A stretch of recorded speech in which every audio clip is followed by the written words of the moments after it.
The following is a presentation of the St. Louis Chess Club.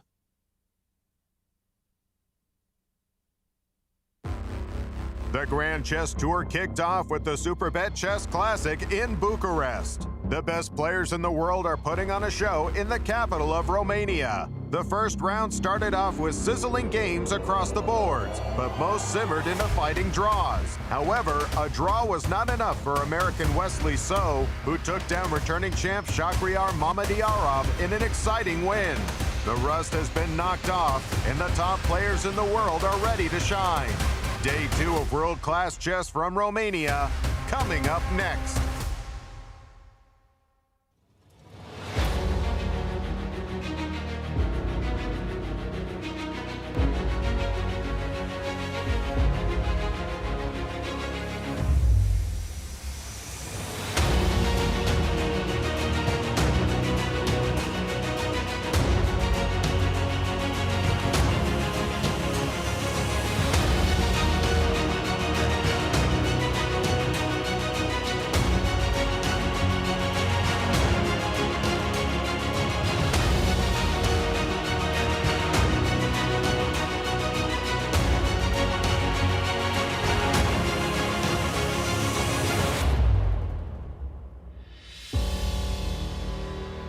Welcome back, everybody, to Day 2 of the Superbet Chess Classic, the inaugural stop of the 2022 Grand Chess Tour. Behind me is the majestic statue of Carol I, one of the most influential kings in Romania's history. The players have duked it out in Day 1 and are ready to continue the action in Day 2. Let's go to the studio and start today's round with Yasser, Peter, and Alejandro. Welcome to our continued coverage of the Superbet Chess Classic from the sunny Romania. Day 2 in front of us, very exciting times. I'm just going to admit to you, I've had a little bit of a bagel. And I'm still finishing it. Nice. And I'm ashamed to admit it, but there we are. It's 5 to 7 in the morning. I'm Peter Svidler, and with me is Yasser Seirawan. Welcome, everybody. Day 2 of Romania Chess Classic. You did that perfectly well. I mean, Peter, you're the best.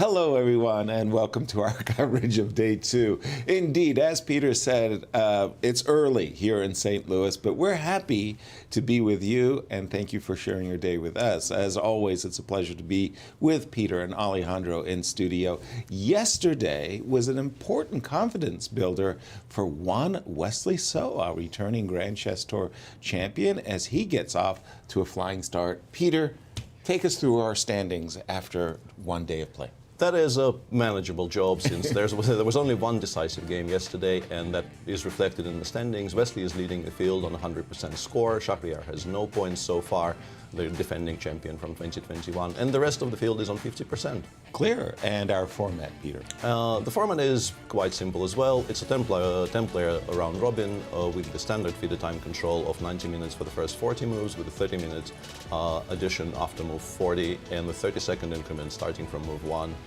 No draw offers allowed at all at any point whatsoever. Do not offer draws.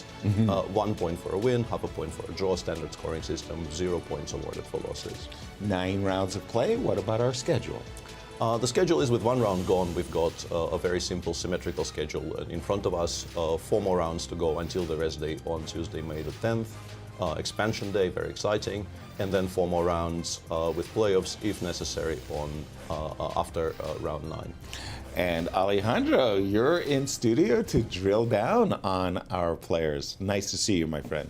Nice to see both of you. What a pleasure to be here bright and early, or actually pretty dark and early here in St. Louis, as it is thunderstorming.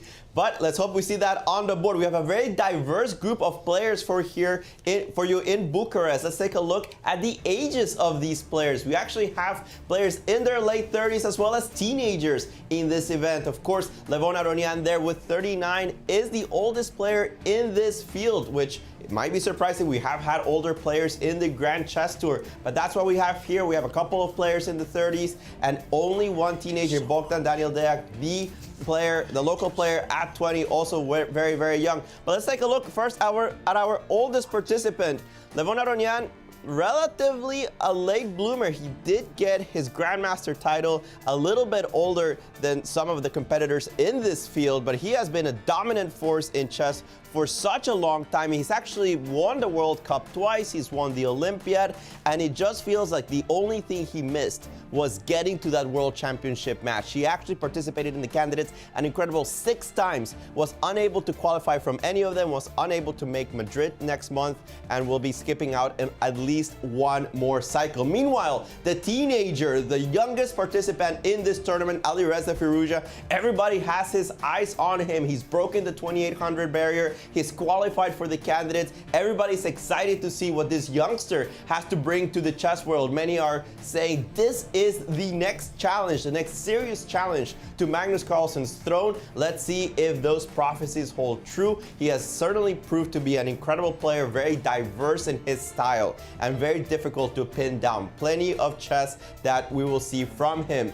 But to go through the key matchups of today, let's go with our friends in Bucharest. Thank you, Alejandro, and welcome back, everybody, to day 2 of the 2022 Superbet Chess Classic. From location here in Bucharest, Romania, I will be your host, Grandmaster Cristian Chirila, joined by my brilliant co-host, woman Grandmaster Anastasiya Karlovich. Welcome back, Anastasiya. Hello, Cristian. It's a really great day today here in Bucharest. It's sunny weather, and actually it's a great day to play outside some chess in the parks, perhaps. So everything is set for the second round. The playing hall is ready for the players, and I'm personally looking forward so much to see the game between Shahryar Mamedyarov and Richard Rapport.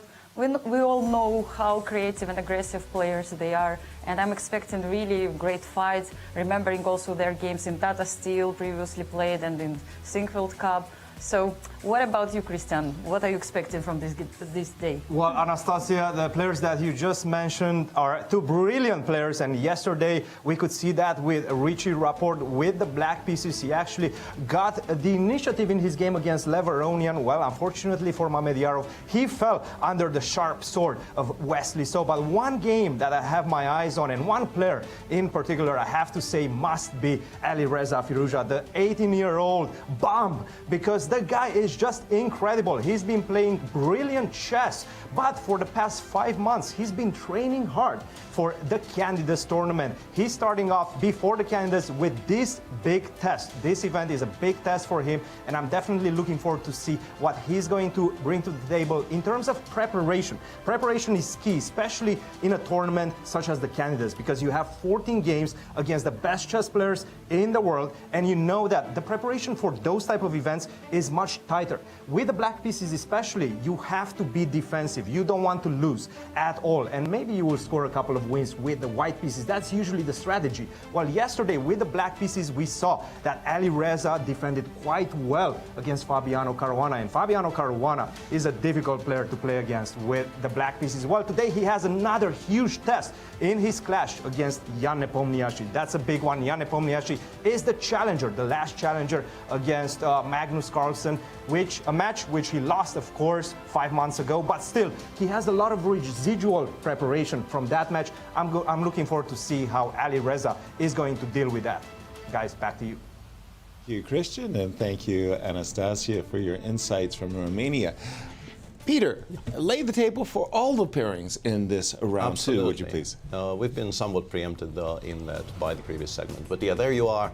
Shahryar Mamedyarov white against Richie Rapport should be an interesting game with Shah obviously looking to bounce back from his loss yesterday.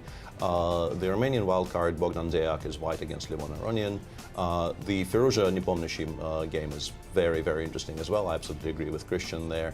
There's also an all-American pairing of Dominguez versus Fabi. And Wesley is once again playing with the white pieces, having drawn #1 in the drawing of lots.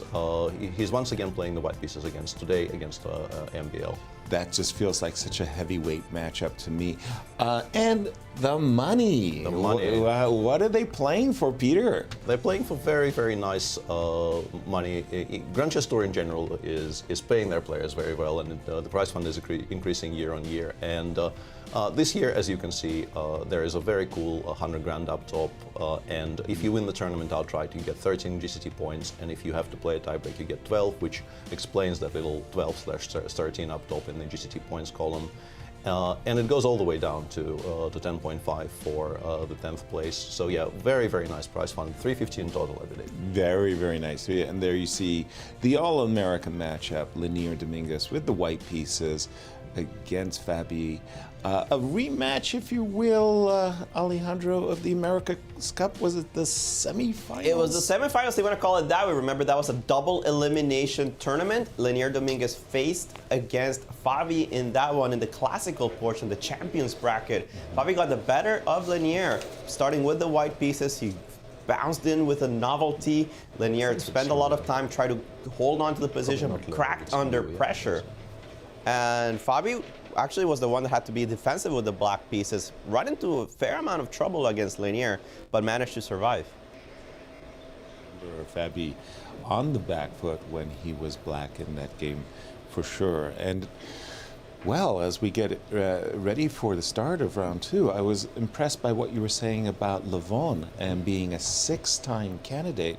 I remember in one of his candidate campaigns, he actually played a match with Magnus Carlsen and knocked Magnus Carlsen out of the candidates, but he was never able to become the challenger. So one of the few matches that Magnus ever lost in his life was to Levon, our oldest player. Yeah, it always felt like a bit of a, I mean, travesty is probably a strong word, but a kind of an unfulfilled storyline there, that Levon never got a world championship match, because I remember the current era of the kind of the tournaments, the eight-player double round robins, that started with London in 2013. And I remember when in London he was clearly considered to be sort of the heir apparent. The favorite. He was definitely one of the. And the way he started, right? The way he started that. Yeah. Yes, his first half was incredible. Wow. It feels like something is not just quite coming together for him in those tournaments. Perhaps the pressure of actually fulfilling the lifelong ambition of playing a world championship match is getting to him. But once again, armchair psychology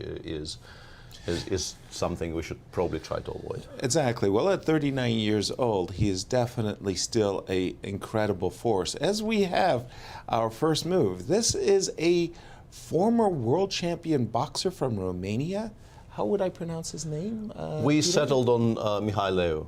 There we have it. I don't know. I don't know why I ended up doing it that way. We apologize for mispronunciations that do occur on this show. An extraordinary professional career. 28-0. Yeah, that is a record to be very proud of. Yeah. And I understand from Alejandro that he was a cancer survivor as well. So 28-0. Thank you, Michael, for honoring us with the first move. There we see Kevin Duggan holding the camera, trying to get his. We do know it's Mihail. We got past that, man. Our viewers had forgotten about that already. I'm not going to let them. And there you have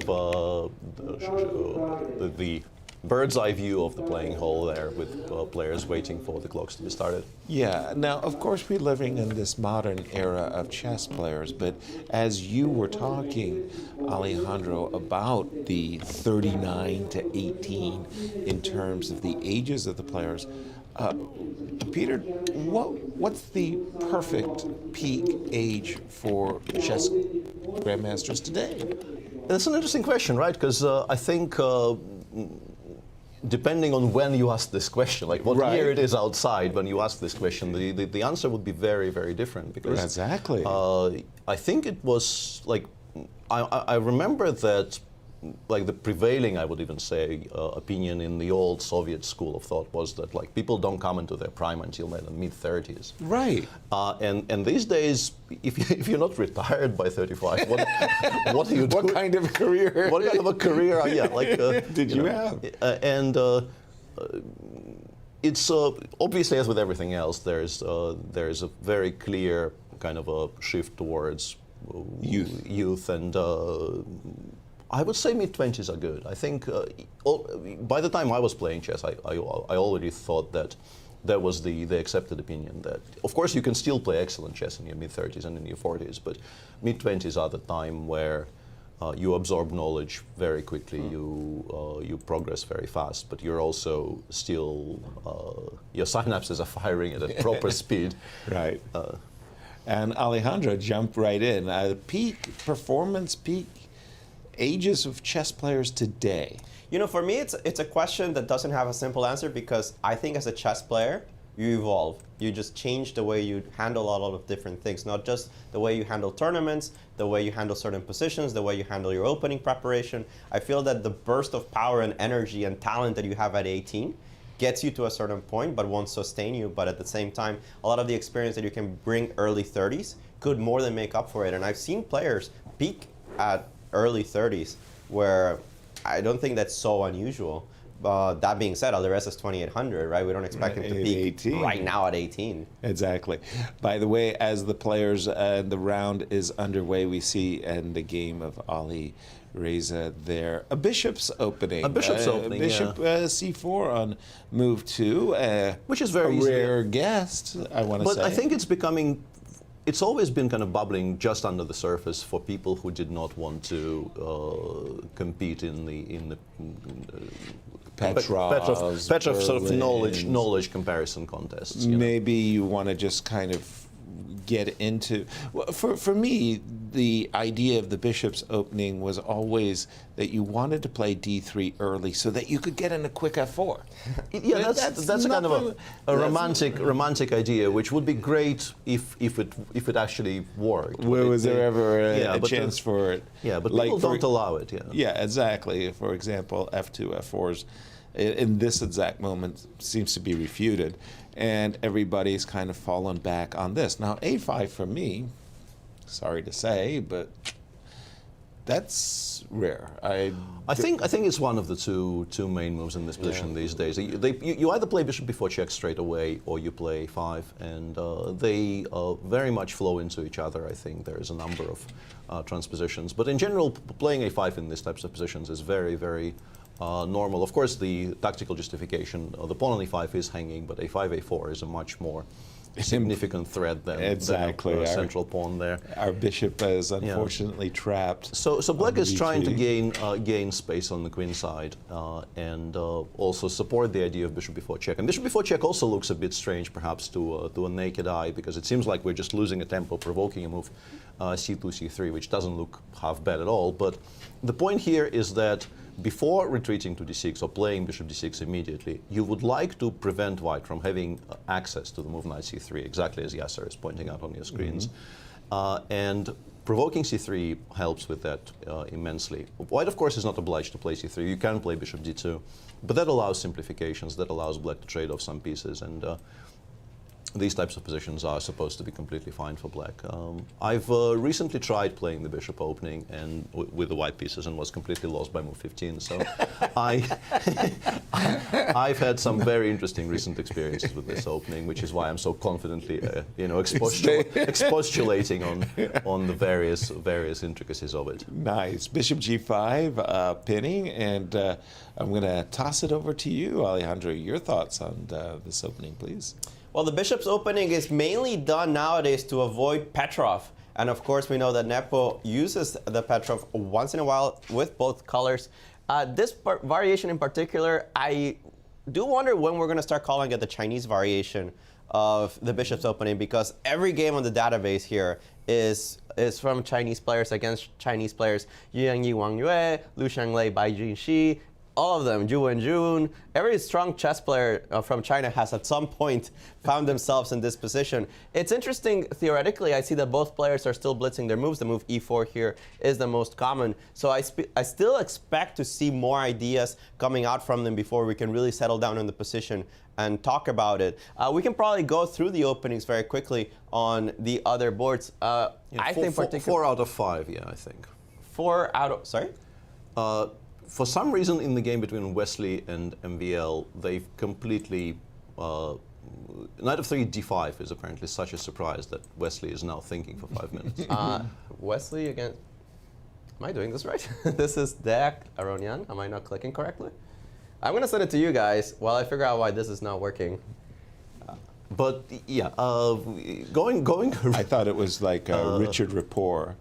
I see what you mean. The Wesley So game is like one move, and there was a long D5 and then a longish pause. Yeah, long thing. Pause, yeah. And finally, we did see D4 from Wesley So. Absolutely. But as we go through, okay, this is We've the spoken a little bit about Chinese that. variation, if you will, of the bishop's opening. There you go. And this is intriguing, at least. Lanier on the white side of Sveshnikov. Yeah, that's against interesting to me. Yeah, Fabi. Simply because, if you say the words Sveshnikov and Fabi to me, my immediate reaction is his match against Magnus in Absolutely. 2018, in which he played it on the white side. Exclusively. And there was a lot of very, very exciting, very interesting games between them, including the the very, very controversial, the birthplace of the famous they're entitled to their stupid opinions quote. But today he's playing it with black. I'm sure most strong players have played the Sveshnikov once or twice, so it's not a horrible surprise, but. But this particular way of getting into the Sveshnikov with E7, E6 does invite one major line of play. I think we saw it in the ladies' version of the America's Cup with Arena Crush was on the... Yeah, but very importantly, this allows the variation that Fabi himself used against Magnus Carlsen in the 2018 World Championship match, right? You cannot go the 95. Yeah. This is the point of this move order, and Alejandro is exactly right. Yeah. By doing it via this move order, black allows, as Yasser correctly pointed out, the knight takes e6 and e5 lines, but does not at all allow the 795 lines, which I think have become the central point of discussion. If white wants a sharp game against the Sveshnikov, white these days plays the 795 lines.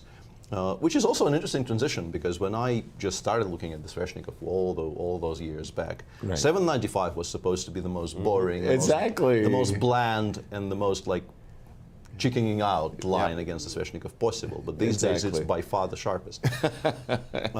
So yeah, things don't stay the same.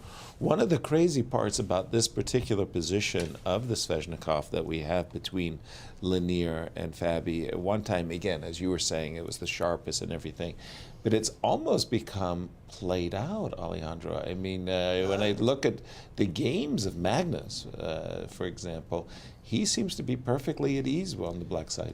Yeah, there's so much variations, there's so much theory in the Sveshnikov in general. Even back when everybody was playing Sveshnikov in the early 2000s, theory exploded. So many variations were just forced draws or variations that went all the way to a dead drawn endgame, and somehow the Sveshnikov fell in popularity and it revived a little bit recently. It was always considered to be a good opening, but for some time it didn't have a lot of fashion. And nowadays, people are still trying all kinds of things against the Sveshnikov, still such a solid defense. I'm curious on what Lanier is going to choose, because there's two completely different approaches to this position. The move c4 goes to very close positions, as it basically forces black to go the move b4, close out that side of the board, or the move c3, which keeps the tension on the queen side open for a while. And he's actually chosen the move c3. I'm curious on what Fabi's going to bring to the table. I have seen him play Sveshnikov before.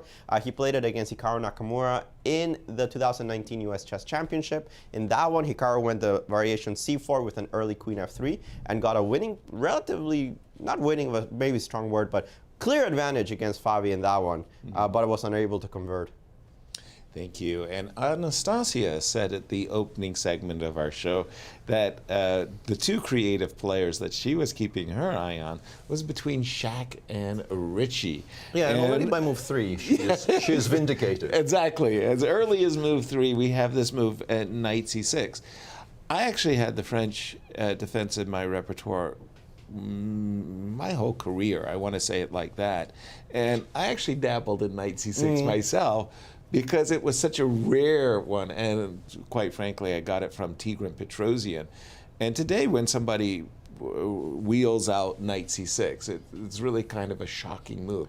Yeah, if you will, Peter, tell us about this. I don't know very much. I know at some point it came back. I personally, I think I played a game in this line against Ruslan Ponomarev, who at one point played it semi-seriously on the black side. And I reacted in a way which I thought was sort of the most principled. There is a possibility here for white to basically offer a pawn sacrifice by move 7. Shahryar already declines, but if you go knight f3, I believe the major point of the move knight c6 here is if you provoke knight f3, you can go knight f6, e5, knight e4, and the knight on e4 feels, of course, much more comfortable when it cannot be attacked by f2, f3. And here, after bishop d3, black goes bishop b4, and you can castle and just give up the pawn on c3, which is what I did, and failed to equalize utterly. I did. There was in a tournament where no draws allowed was not actually written in the rules. So I got to a semi-playable position by move 15 and offered a draw, and then we went to analyze for like an hour and a half, which was longer than the game.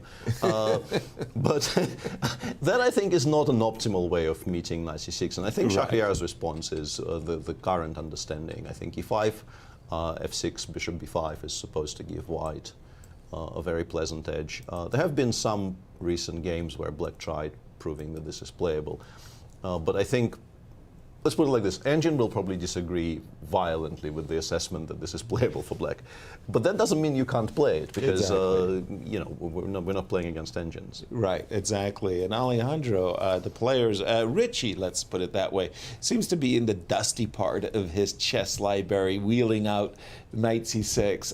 Again, not something that that Shaq has been looking at this morning, let's say, with his engine. Probably not, yeah. But that's the thing about Richie. You just never can tell what he's going to bring to the table that day. And he's not afraid to experiment. He's the type of player that is okay with a worse position, but if he knows the ideas and if he has some semblance of a plan, he'll go to the board and just play it out. He's a very creative player. He's able to find different ideas in many different openings. We see the move f6 there. Bishop b5 is certainly the main line here. It's not the only way of playing, but last time I checked this, and it's been a couple of years, one of my students played knight c6 pretty regularly, so he was showing me some of the variations here. Shout out to Grandmaster JJ Alimarandi. He played knight c6 for years, somehow successfully. But theoretically, yeah, it doesn't really work out.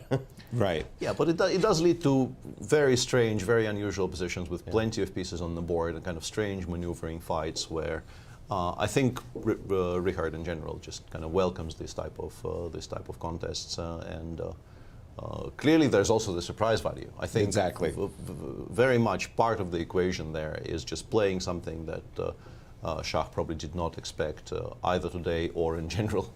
Right, exactly, and just let me just say, from my point of view, when I did play knight c6 and they did play e5, again, I borrowed a page from Tigran Petrosian, which would, again, you know, completely throw my opponents off.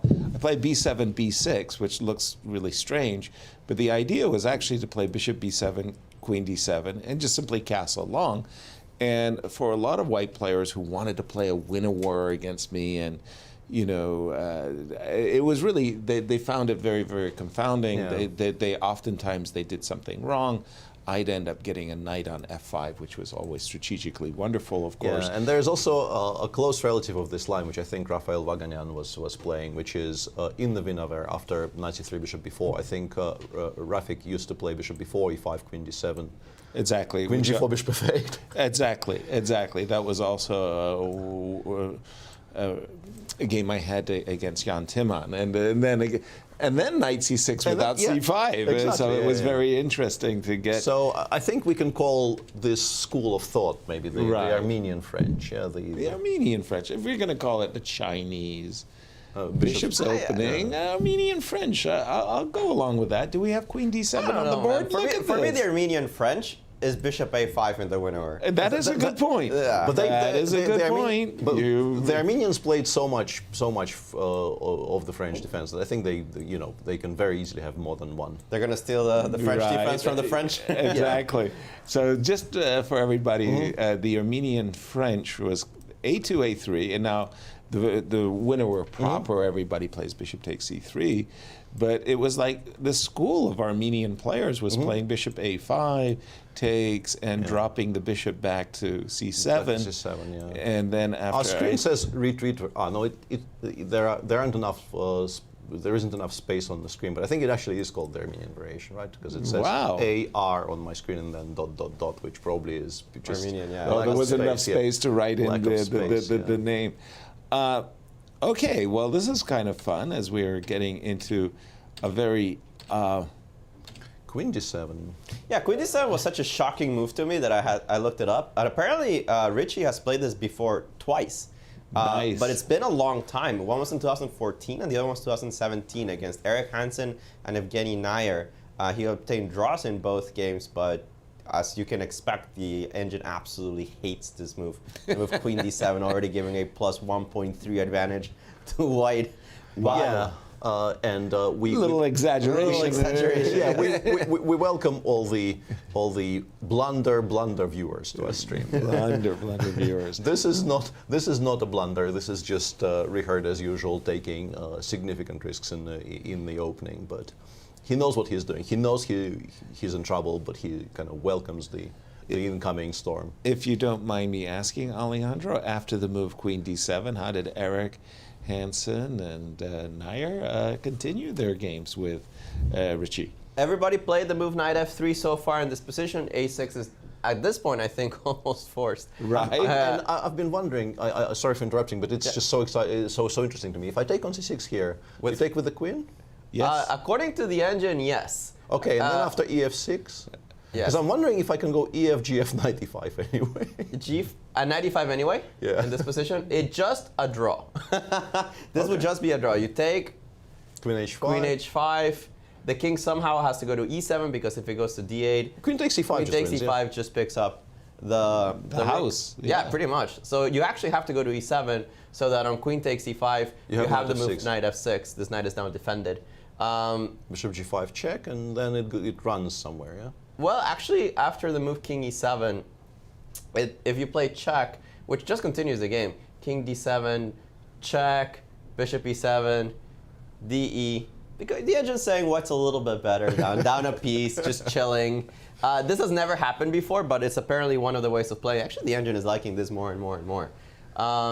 But it's also saying that there's no real need to do any of this, just castle or go positionally knight e2, and white is simply with the better position. It's very hard to break down the central problems on the center.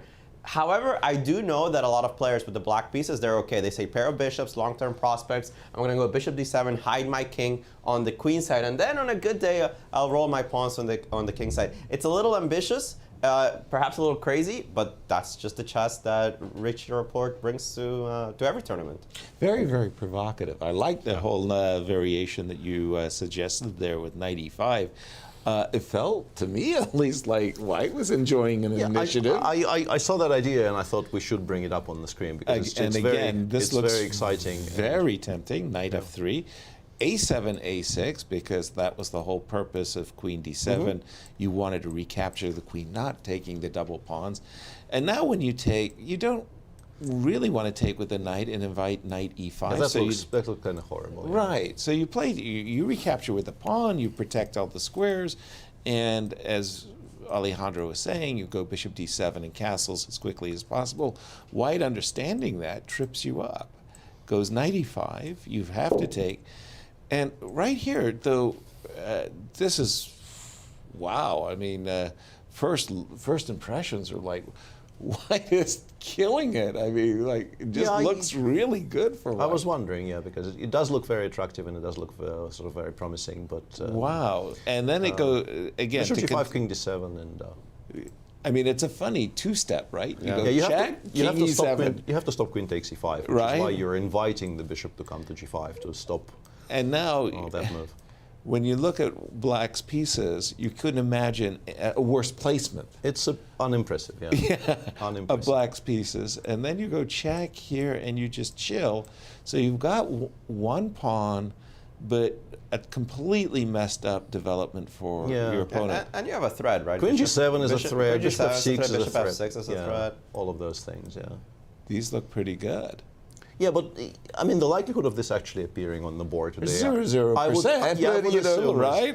I mean, it's 0, but shock is white. Yeah, like it's Right. shock the air after a loss, so it's slightly above 0, but not by a large margin. We'll certainly keep an eye on that. Over to you, Alejandro. And what did Lanier and Fabi choose? Certainly, Lanier could not have expected this Sveshnikov because he is stuck in thought right now. After the move c3, we saw the move rook b8 being played. Mainline, I think, is still castle, but they kind of transpose into each other pretty often. Knight c2 and now the move castles. And this is heavy theory that tons of games have been played from this position. The moves bishop e2 and a4 have been essayed, but certainly the main line in this position is the move h4, which restricts the bishop on f6. Very often, black wants to go the move bishop g5 and take control over this diagonal. Also, the bishop would not get hit by the knight. And the move h4 is in general useful to follow up with a g3 very soon. Of course, the bishop cannot take this pawn because of this move queen h5. Thank you for the pin on the h file. That just blunders the bishop away. So h4 is certainly the main move in this position, but Lanier is thinking for quite a while now, considering it's the opening, considering his options, not really sure if he wants to go into the main lines of h4. So this Sveshnikov, it's going a little slower than some of the other heavy theoretical duels. Now, one of the things I'm not thrilled about today's day is the presence of 2 Queen's Gambit accepted. Yeah. I've been excited about some new developments of theory on d4. I love the semi-Slav ideas that Shanklin has brought forward. One of our commentators, Peter Svidler, came out with the second version of the Grunfeld defense chessable course.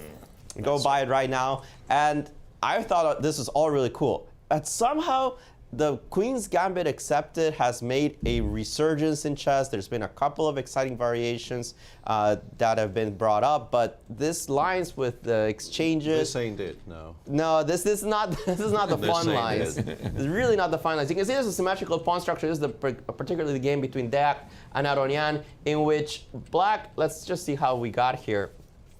We got through this move order with an early c4, d takes, and without going through much through the subtleties, here white has basically attempted every move in the position. I've seen a4, b3, knight c3, bishop e2, bishop d3, bishop b3, queen e2, and d takes c5. And all e4 too. And e4, yes. All played seriously for an attempt and advantage. But the move b3 is one of the most solid ones. It's one of the ones that gives black the least amount of play.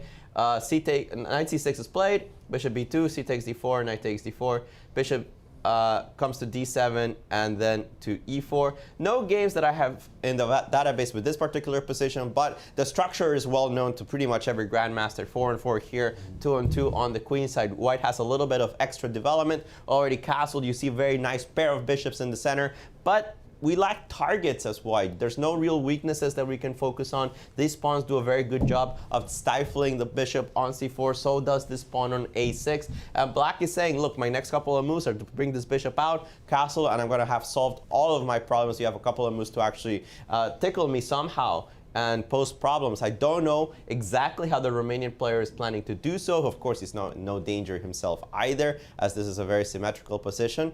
But I think Levon is close to fixing his problems. Also, interestingly, Levon is actually has more time than he started with, and that bishop c6, c4 move doesn't seem to me like the most obvious move in the position, but it was made pretty much instantaneously, meaning that Levon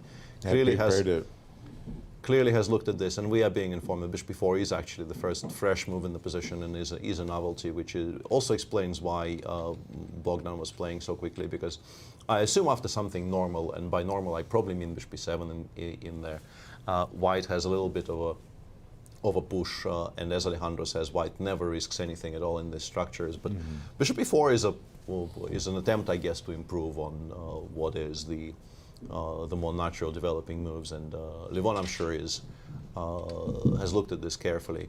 And in the other b3 Queen's Gambit accepted, which is being played in the game between Wesley So and MVL. I have it on my screen. Yeah. MVL chose not to play knight c6, so we have the same structure, but the knights are not coming off the board. I think this is the way Linier plays it with black, right? I think I've seen Linier play exactly in this fashion with an early b5 followed by rook a7 and the rook coming out. Yeah, Linier is a player that has really adapted the Queen's Gambit, accepted to his repertoire recently. He plays it in a couple of ways. He also plays it with an early knight c6 without taking on d4. I've seen him do it both ways. Yeah, b5, in the spot that he played, it looks like a bit of a startling move at first, maybe because white clearly, I mean, bishop e2 is sort of specifically aimed at putting it on f3, and you play b5, allowing white to sort of gain a tempo with bishop f3, seemingly. Yeah. But the idea there is, as Yasser has already indicated with arrows earlier, yeah, like the rook goes to a7, and then to either c7 or d7. And then you can play bishop b7 and start trading those bishops on the long diagonal. So, by the way, this is MVL, right? We don't have the wrong board. Is this, Yeah, is this really Queen's Gambit accepted? This is not the MVL of Grunfeld fame. I think it was your Chessable video that put him off of the Grunfeld. It was that horrible. Yeah, it's possible. Honestly, nothing can be You ruled scared him yeah. out of it finally. Yeah. I will say that I very much based my, I mean, these days I look to MVL for guidance in many of the lines of my beloved opening, and it's honestly somewhat saddening to me to see him, switch to the the grown-up opening, so to speak, like to give up on the dreams of his youth. And well, this was the whole point about the Queen's Gambit it accepted, and I had it in my repertoire most of my career as well. This idea, look, I'm just taking and equalizing. I'm going to take on c4. I'm going to play c5. I'm going to trade. I'm going to get, just as Alejandro described it, the 4 versus 4, 2 versus 2, and we're not really going to. We're going to be throwing light objects at each other, not the heavy stuff. But I always understood the b2, b3, which I also adopted as a line that Akiva Rubinstein brought. And the whole idea was, as we're seeing in this exact position, is you wanted to undermine the move b5 by playing a2, a4. Mm-hmm. You would get the pawn on a4, you would likely provoke a trade, and this knight would end up, thanks to the removal of the b5 pawn on the c4 square, and then white could try to make some attempt. I think all of that is still true. It's just that I think the current understanding is that that pool is manageable. That black, yes, will have to defend a somewhat, ever so slightly worse position, but. Right. If you put the work in, if you figure out exactly, which things to avoid, where to put your pieces, and so on, which trades are good, which trades are bad, you will be able to hold them. You still manage to get an equality at the end of the day. And actually, A4 has been played by Wesley without bishop f3. Right. So, well, I mean, you can always take in you can always include, the move bishop f3 and provoke this rook to come to a7, and rook takes a4. I'm not sure if you actually want to. I think the bishop is fine on e2. On e2, kind of hinting at some additional pressure on the a6 pawn, and also it's difficult to trade it off when it's on e2. Whereas on f3, it feels like it will at some point just get traded by bishop e7. Well, and Alejandro, their lifetime results. Well, it's a very solid affair here. Wow. 1 win for Wesley, 4 wins for MVL, and 18 draws. Actually, that's a very good score for Maxime. Yeah, I was wondering why you chose the word score. solid. Yeah, that's a +3. That's a very good +3. I'm not really recalling where Wesley dropped. And honestly, like anybody having such a massively one-sided score against Wesley is, I think, very noteworthy, because Wesley doesn't lose very many. No. Exactly. Well, we'll keep an eye on these two Queen's Gambit accepted games. We talked about that yesterday, too. It's like fashion. At one time, Queen's Gambit accepted, nobody played it. They played Grunfelds, they played King's Indians, they played Queen's Indians. Nobody played. But then everybody starts playing it suddenly, and then it becomes popular. In one round, we have 2 Queen's Gambit accepted and 2 B3s, which is a very soft. That I think to me is even more an indication of how fashion works in opening theory, because QGA definitely is enjoying a resurgence, but The fact that b3 does seem to be very much the weapon of choice for pretty much everybody who faces this these days is quite striking to me, because I dabbled in the QGA myself on the black side of it, and b3 wasn't really even on the radar. And bishop b3, bishop b3, queen e2. I was aware of its existence, but I thought, okay, I mean, if people choose to play this against me, my choice has already been vindicated. Like, I'm not being tested, truly. Yeah, as my friend Boris Gelfand used to say in similar spots, I'm not going to lose very much in this, you know, in this spot, you know. Like, it's somewhat remarkable that this has become absolutely the accepted norm of how you react to the QGA, because there's definitely some very sharp stuff you can do against it. Like it does not need to be as you described it, you know, people lobbing soft objects at each other. There are some very, very sharp lines where life is on the edge for black. Exactly. Speaking just a bit of being on the edge, sorry, I was going to take you to the game of Linear Fabi, because this move a2, a3, that looks soft. I mean, what? Yeah, it's a kind of a, I think he declined an invitation to discuss main lines here with this move as well. a2, a3. All right, and let's jump over to Bucharest as Cristian is going to talk about this game. Cristian, what do you have for us? Thank you, Yasser. Funny that you mentioned that game indeed, because that is a big American clash. And I've been eyeing that game since the beginning. Also, I was in the playing hall as the players were getting ready to start the games. And I have to say, I saw two very completely different attitudes. On one hand, Dominguez was with his head in his hands before the game started, focused, extremely focused. Fabiano, on the other hand, much more relaxed, it felt like it. And Fabiano came with this idea of playing c5. We know Fabiano plays e5 mostly, Petrov, some Ruy Lopez, but nowadays he started engaging with c5 as well and trying to get a game out of the opening and put some pressure with the black pieces, maybe get a victory. Let's see how the game transpired in the opening. Knight takes d4. And we've seen Fabiano essay this idea of knight to c6 quite often, and quite recently actually, in a game between himself and Jan Nepomniachtchi, knight to c3 and then queen to c7. Now, today he adopted a very different approach. Knight to f6 first, knight to c3, and only now knight c6. Now, this move order allows a transition into the Sveshnikov. And this is exactly what happened in the game. Knight to b5, d6, bishop f4, e5, attacking the pawn on d6. Of course, you have to defend it with e5, bishop g5, a6, knight a3, b5, knight to d5, and now we have a typical Sveshnikov. Bishop to e7, bishop takes f6, bishop takes f6, c3. Rook to b8, knight to c2, and this is the critical position, the tabia position of this variation. And I was looking at the top games in the variation. 6 of them are Dominguez with the white pieces. On the other hand, his results were not as confident, at least to my taste. He drew 5 of them and lost 1 with white pieces. So it definitely doesn't feel like it's his type of position, or at least he doesn't feel as comfortable. And perhaps Fabiano took some lead out of that idea. Now, a big moment came at this point. Bishop to g5 seems to have been the move that has been played for the last few months, few years as the main line. Instead of that, Fabiano immediately played the move castle. After bishop to g5, generally white starts with a4. And once again, Dominguez played a lot of games in this move a4. To be honest, I've analyzed this position a couple of years ago, and I couldn't find a clear advantage for white. So perhaps Dominguez being confident in this, nevertheless, from the games that I've been seeing of he was unable to get an advantage.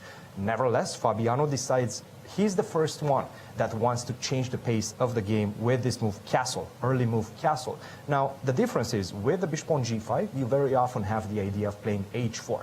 h4, attacking that bishop and forcing some sort of interesting play on the king side. Now, on the other hand, at this point, right now, Dominguez spent 18 minutes on this move a3, the last move that he just made. And this is a very timid approach that he's taking. Generally, we've seen in the main line that I just showed the idea with a4. Now he decides to go a3. This is going to probably be followed up with a more strategical plan on the queen side. He's going to try to go knight c2 to b4, invite this trade on b4, take with the a pawn if you're ever going to take on b4. Of course, you're not going to do that. But we have a very, very interesting battle going on between these two friends and rivals at the same time, because right now Fabiano is taking his first thing of this game as well. They're both in fresh waters, and we're going to have a very intriguing matchup brewing in this one. Guys, back to you. Thank you, Cristian. Interesting strategic approach by Lanier in his game with Fabi with this a2, a3. Another very strategic battle that's shaping up is between Ali Reza and Ian in this bishop's opening. Peter, your thoughts on the last move of Ian? When we left it about here. Yeah. And I very much castle. like knight f1 by Ali Reza. I think this knight very much belongs on e3 and has to be there as soon as possible. So not Pressuring. castling. Yeah, not castling. Castling would actually set white back a number of tempi, because the knight on d2 really needs to be on a different square. And by castling, you're basically committing to going rook e1 to still be able to play knight f1. So it's very understandable that white is continuing to play with their king in the center, because the king on e1 is currently quite safe, and as I mentioned, the knight needs to be on e3. Right. And h6 and bishop f4 is, I think, a very normal way to respond, because the bishop on b8 was kind of in the way. You want to connect your rooks. You want to perhaps unpin your queen from the pin on the h4, the d8 diagonal. So you are opening up as a potential. It looks a bit artificial, but queen g8, b8 as a follow-up might be something that Jan is interested in. Just to free up some of his pieces. Also, breaking the pin, as you're saying, and also I wonder if there are some positions in which knight e3 can be met by actually taking on e3, changing the structure in that way. But currently, I don't quite see why that would be good for black. It's a structure. Like the only thing good about it is that the structure changes. If you like, if you're in favor of change in general, the structure definitely did change. But I think it's a very important bishop that black gives up here, and I don't particularly like this position for black. Me either. Honestly, I quite like white's chances after knight e3. I think if I had to pick a side here, I would be choosing the Ali Reza side of this position. Well, now we're ready to castle. We want to play bishop g3. If you play queen b8, I play bishop g3 here. Right. I will castle next move and try to push for some kind of f2, f3 break. Now, it's funny because I'm borrowing a page from a Rui Lopez variation, I think an open Rui, in fact, where they get this bishop to, and they play the supporting move g5. Yes, it's very much on the cards here. Exactly. So I wanted to say that I would probably meet your bishop g3 with g5 castles. And then maybe h5, yeah. And really try to force white to take on f4. And that would be the dream. Yeah, that would be that's great. the absolute dream, yeah. Well, it looks and we're looks being like a real that, challenge. Yeah, and this is still nothing necessarily new. There has been 8 games that reached this position, perhaps not 93 specifically, but up to bishop f4, we're still very much in theory. Yeah. Wow. Okay. Very cool. 93. Interesting. Bishop f4. We'll probably have to ask Alejandro what. I mean, it always seems to me like the producers have deeper. Databases, than us. I mean, we got like the 2021 database. So they got VAR, which seems to be like the May 2022 database. I mean, notice how I slipped in May. Very important, like of today. What do you have for us, Alejandro? What say our database about this position? A few Grandmaster games still in this position, 5 to be exact. The move knight e3 is certainly the most common one. The engines are considering this to still be more or less equal. All of the plans that you guys mentioned have either been followed or have been suggested by the computer, so still top-notch work there. I'm going to go through a couple of the other games, as this one I feel has been severely analyzed by you guys. I wanted to take a look at this game between Mamedyarov and Rapport, because we had a couple of moves after castles here by white. I expected the move bishop d7 to come on the board, but the engine wasn't suggesting it, and I was starting to wonder why. And the reason is that actually here, pawn takes, knight e5 just straight up wins. Without the ability to put the king on e7. And then d7, yeah. And then d7, exactly. Because here you get basically mated. Remember, if you go to d8 in this position, then after queen takes e5, I trap your rook, and that is just a winning position for white. So you want to play king e7 so that after queen takes e5, I have knight f6. But here, unfortunately, after bishop g5 check, you simply don't have a good way of blocking this check. Knight f6 loses to d takes e5, and king d6 gets mated after d takes e5. So no chance here for black. Bishop d7 is just a bad move. And instead, Richard starts with the move knight e7. Takes, and knight h4 has sent Rapport finally into the think tank. What to do about this move knight h4? The move queen h5 is coming with check, and that is an annoying one. However, how annoying is it? It is possible to play the move bishop d7, queen h5 check, and kind of chill with the king in the center. Not exactly what you want to do, but it is not terrible. I have seen engines that like this. In this particular position, the engines hate it, but I have seen positions in which they say it's okay. In this one, they think h5 is just the better move, prevent the check. There is no secondary check on g6, so queen d3 doesn't actually threaten anything, and you're just preparing the moves bishop d7 and castle. Basically, white has a couple of moves to use as an initiative to try to create pressure on black's position before the king skedoodles all the way to the queen side, and then black is simply going to be better. You have the majority on the center, you have the open g file, you have the bishops. So white has put himself in sort of taking time pressure to be able to create something in the next couple of moves. After knight h4, h5, I expect something like queen f3, start to harass the pawns, something quick, because the moment that black fully mobilizes, he's just going to have all of the trumps in the position, including the two bishops. Well, I'll meet your skedoodle with my skedaddle.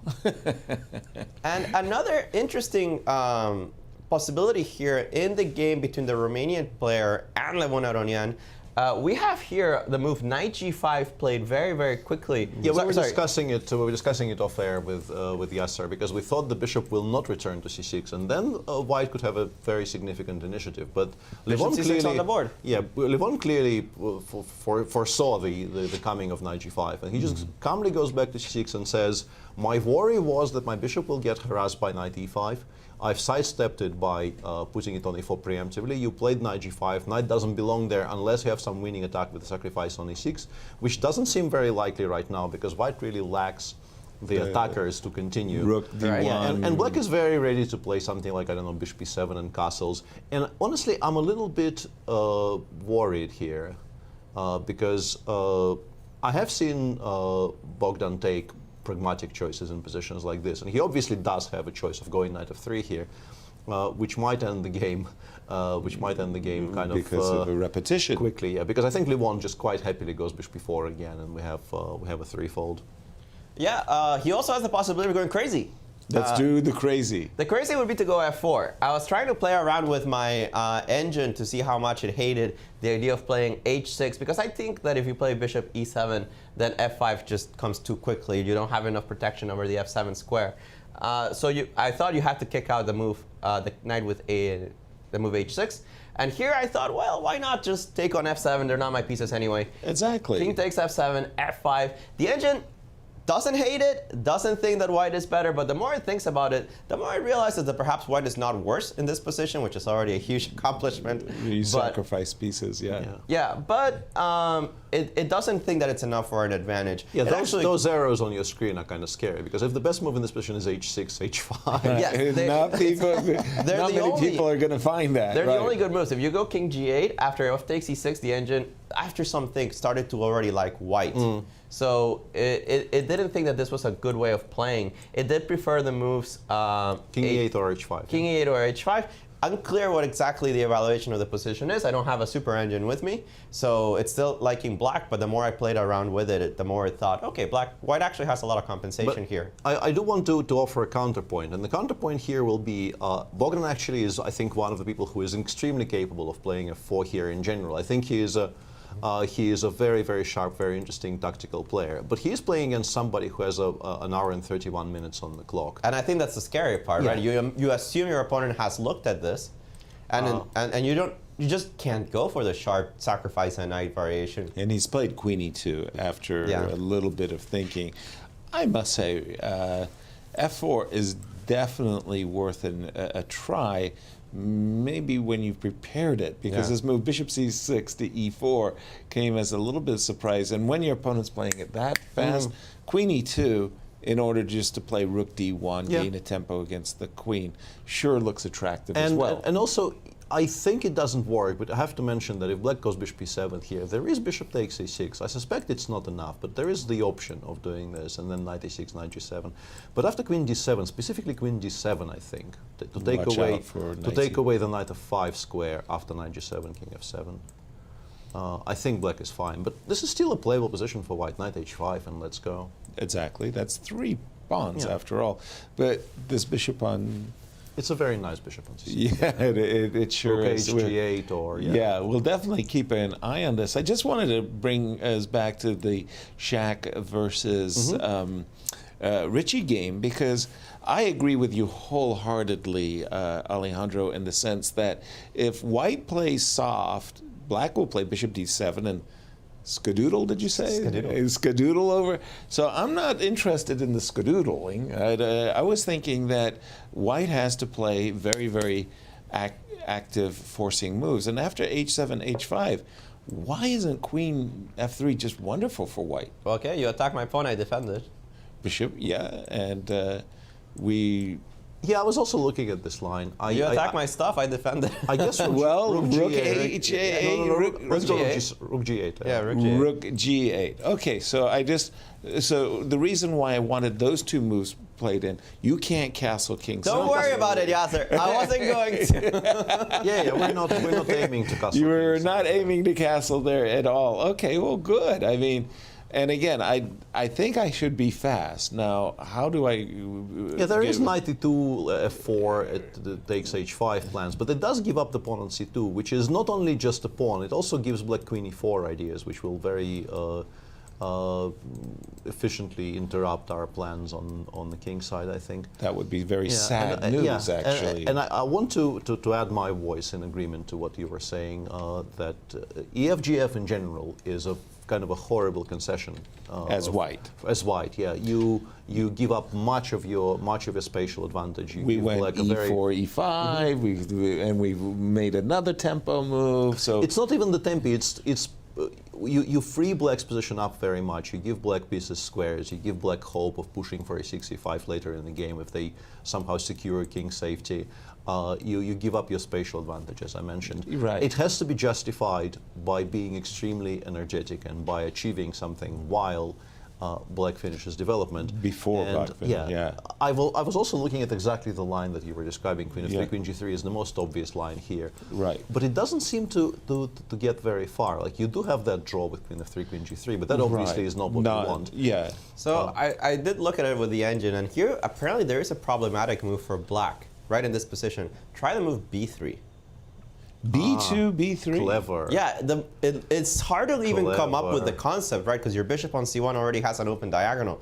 But the more you look at it, the more you realize, wait a second, how do you deal with bishop a3, knight to g6? It's kind of a simple threat. That is very, very nasty. But it's a nasty threat, right? Bishop e7, bishop b3. e7, bishop a3, you just don't have moves. It's just incredible how unpleasant that is. Wow. As we struggle, let's send it over to Bucharest and see what Cristian and Anastasiya have for us. Hello, Bucharest. Thank you, Yasser. Yes, well, Anastasiya, you were mentioning that you have some insights about a very important game, the clash between Wesley So and MVL, because these players have been playing against each other quite a lot this year, specifically in the Grand Prix, and you were there on site, if I'm not mistaken. Tell us a bit about that. Yeah, you're right. I was in a Grand Prix event recently, like it finished like 3 weeks ago, something like that. And Wesley So and MVL, they were playing in the same group from the very beginning. And the one who would win the group would qualify later for the next stages. And I'm sure the fact that MVL lost this mini match against Wesley So makes this game kind of special for him. I'm sure that Maxim is looking forward to have some kind of a revenge. And the first game finished in a draw. The second game he lost. And it's interesting to speak about the first game because Grunfeld happened at that time. And while I was doing the interview with both of the players, Wesley so mentioned that already for 7 years he's suffering to choose the right consequences of moves against Maxim's Grunfeld. And I think today it was an interesting kind of dance of moves between two players. What can you say? It's a very difficult task for any white player to defeat, I must say, MVL's Grunfeld, because he's been playing the Grunfeld his whole life. He knows absolutely everything, the ins and outs of every single variation. So I understand the attitude that Wesley saw bring to that tournament. But tell us a bit about this game, because he started off with the move knight to f3, and after this move d5, well, Wesley spent 5 minutes on his next move. That's a Why good is that? question. That's a good question. I was in the playing hall at that time, and I saw him thinking, making all these kind of faces. And I don't know what he was trying to do. Did he try to find a way to avoid still Grunfeld, or let's say it's already finished? I don't know. It's hard to say. Can you tell me the details? Like if Maxim wanted to have Grunfeld, what he had to play? Well, probably after knight to f3, knight to f6 is the best way to maintain your possibility to transition into a Grunfeld, because of course after d4 you can start off with g6. You don't have to go the move d5. The problem with the move d5, well, also after knight to f6, white has a lot of options at his disposal, and I would assume this is what the discussion resembles, right? Potentially c4, and now we see an anti-Grunfeld, which supposedly is quite dangerous. There's a lot of very dangerous lines in the anti-Grunfeld. So immediately MVL signaled that he's not ready for that. He doesn't want to see that on the board. He wants to play more of a tame game, and after d4, knight to f6, c4, now at this point it's already quite difficult to transition into the Grunfeld. You don't have the knight on c3 as white, so if you go with the move g6, I can just simply take on d5,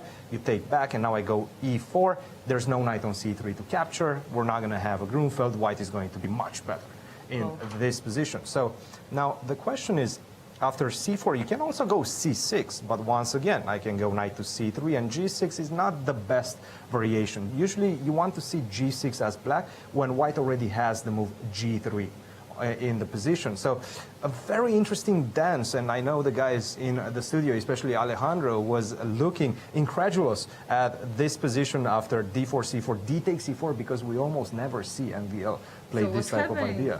Big news, actually. That is a very good question, and I do like that MVL is very interested in finding new ideas in the opening. That's a big, big plus that I'm seeing from him in this event. What do you guys think about this game?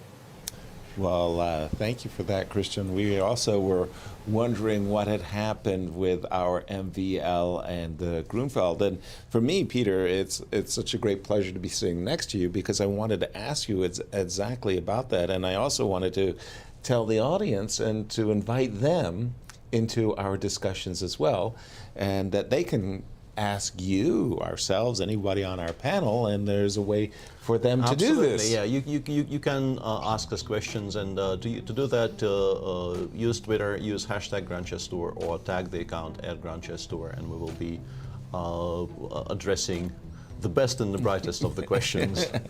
Well, I'm not at all about to say that I'm going to ask you the best and brightest of the questions, but I do have to ask that, as you are such a Grunfeld expert, and I was so surprised in recently, it just seemed that in the non-standard Grunfelds, that maybe it's Levon or somehow it's been around for a while. Everybody starts playing H2, H4. What's going on? Well, I think it's of the early H4s of the world. I think this was potentially maybe the most dangerous. It's definitely the one that put me off playing this particular move order with black. Really? I think this is one of the H4s where black legitimately struggles to equalize. I think. There is at least 3 different ways of playing H4 versus the pure Grunfeld, and they're all kind of scary. But there I would feel that, yes, black should equalize with precise play. Whereas this particular position, I have a kind of a decent idea of what's best, and I think, in particular, if you're well prepared and your opponent is perhaps kind of winging it to a degree, you'll be fine. But it's scary. This position is legitimately scary for black. It's it's very, very tricky to equalize. And I think it also makes sense because if you want to play an early h4, I think it makes a lot of sense to do it when the knight has already vacated the f6 square, making h5 easier to achieve. And also I think it's very simply in white's favor that all of the central pawns are still on their starting squares, because it very much limits the amount of counterplay that black can launch. The fact that the pawn is on d2 makes c5 break not a break. It's not a break. It's just a move. And c3 is sufficiently protected. c3 is well protected. So the knight f3. If we're trying to really get into the head of Wesley So for a second, you can say, and who also, by the way, is a Grunfeld player himself. Absolutely. I mean, he certainly has it in his repertoire. So he's trying to. No, I think not exactly. I want to slightly correct you, because MVL over the years, MVL has been the player of the knight f6, c4, c5 persuasion. Anti-Grunfeld, yeah. And I've personally had a larger theoretical discussion with him on the white side of this, in the line of knight c3, d5, c takes d5, knight d5, e4 in the Tbilisi Grand Prix, not Grand Prix, World Cup. I had some good positions, but ended up actually losing one of those games, and that ended my World Cup. Yeah, knight before bishop c4, and it's a very interesting position which MVL had very kind of fixed ideas about, and you could kind of pinpoint, prepare against what he was doing there. I see.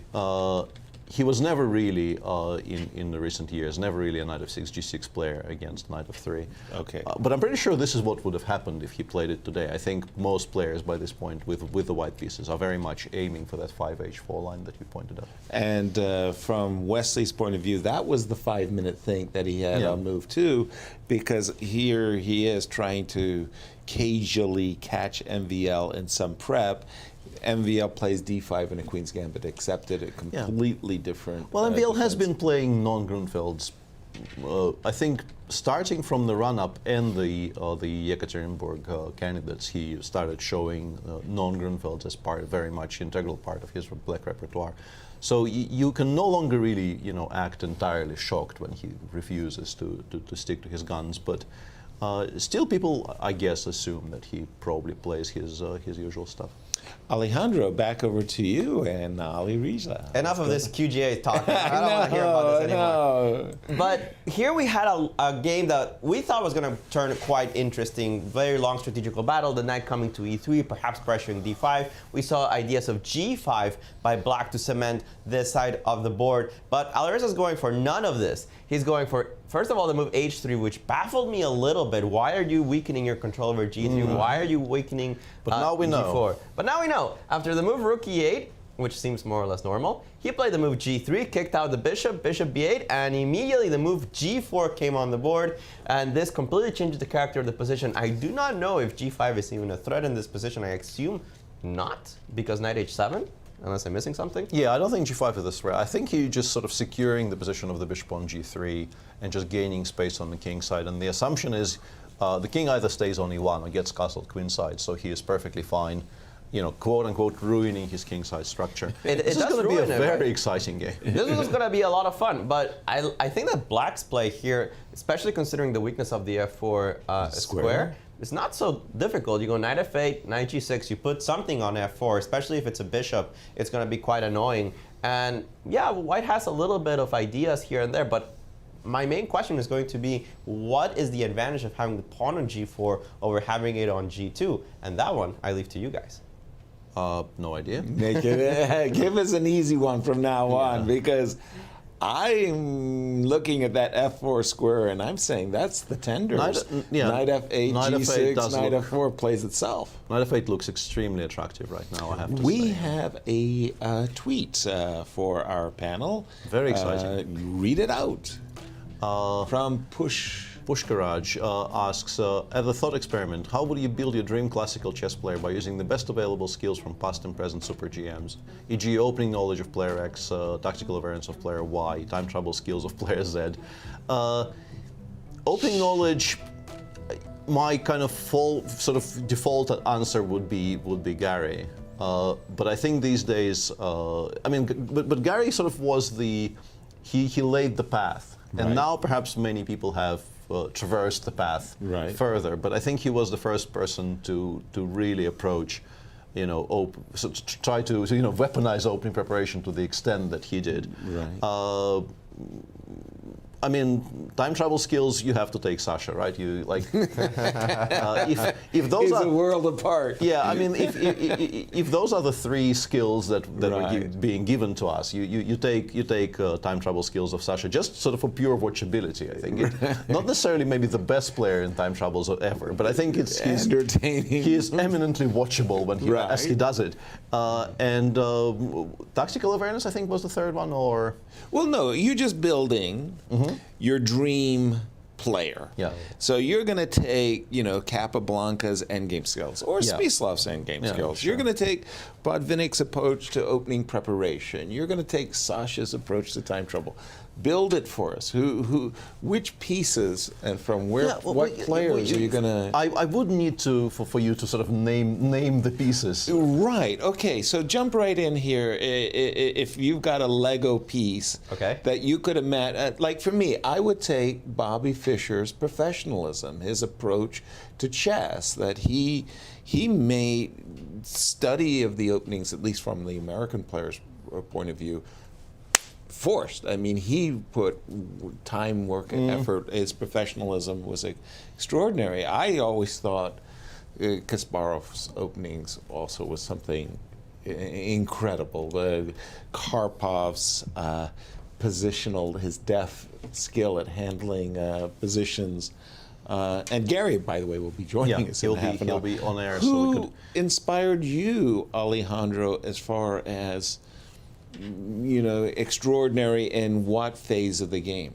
Well, that's a different question, Yasser, because who inspired me is different than who I would pick. Sure, that's true. It was a Lego robot, but my Lego robot is Carlsen. Wow. And he's just so dominant in every aspect of the game. I know that perhaps you could argue sometimes he gets out-calculated, once in a while he gets out-prepared, but I just thought that his ability to play any opening is really unmatched. I will still insist that even your Carlsen Lego robot has to have the Sasha. Okay, Sasha I'll give him that. Trouble. I will give him that. I'll give him. I'll take give out him one the time piece. trouble, right? Yes. But Magnus. But for me, my inspiration for active play, for plans, for attacks, that was always Gary. But for openings, it was Kramnik. For me, and it was entirely what Big Vlad was doing all the time. And so many D4 lines, I was greatly inspired by Halefman's treatment of Kramnik's openings. He did this 5-book series on how Kramnik played, starting with one knight f3 and transposing into d4 openings. And for me, that was a huge inspiration, learning how to play those structures, learning how to play those openings, and how to come up with new ideas. I always felt that Kramnik had the best understanding of how to transition the game fully from beginning to end. Wow. Yeah, that's a good shout as well. Yeah, and Vladimir's influence over opening theory over the last 20 years cannot really be overstated. He has been the absolute trendsetter there. So yeah, I agree with that part. Cool.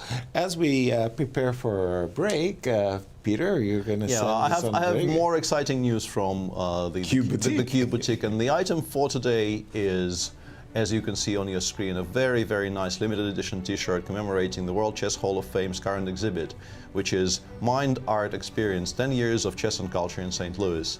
And it features, as you can see, a very nice drawing of the world's largest chess piece, which stands in front of the World Chess Hall of Fame, which is just across the street from us. Yes, it is. Available as are many other things, as you can see on your screen. Cube Boutique, stlouis.com.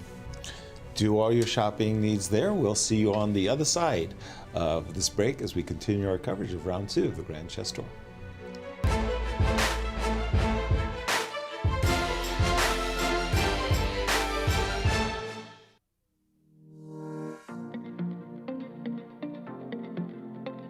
Hello everyone and welcome to the Bucharest Grand Chess Tour stage. Here we are in the building of the Romanian Parliament. We are very excited to see the opening ceremony and the drawing of lots, to learn who will be playing in the first round. Let's go for it.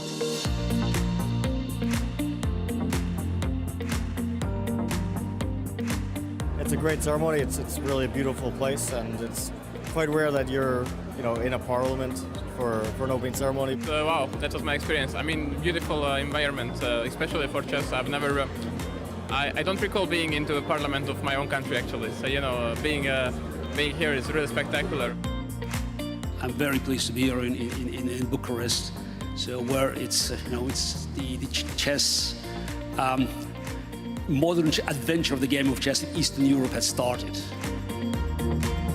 Yeah, really looking forward to the tournament. Once you get the pairings, you know your opponent for the first round, immediately you start thinking what you're going to play. But yeah, it was really great, the opening ceremony. It's been an amazing opening ceremony. We saw the drawing of lots, we saw the simultaneous exhibition, and now let's come back to the exciting games.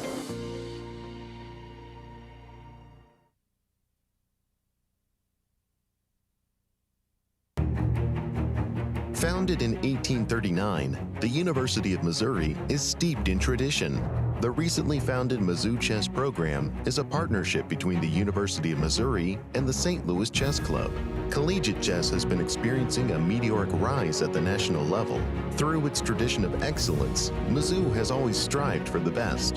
Mizzou Chess is working towards raising the bar by bringing our institution's ethos of respect, responsibility, discovery, and excellence to the chessboard.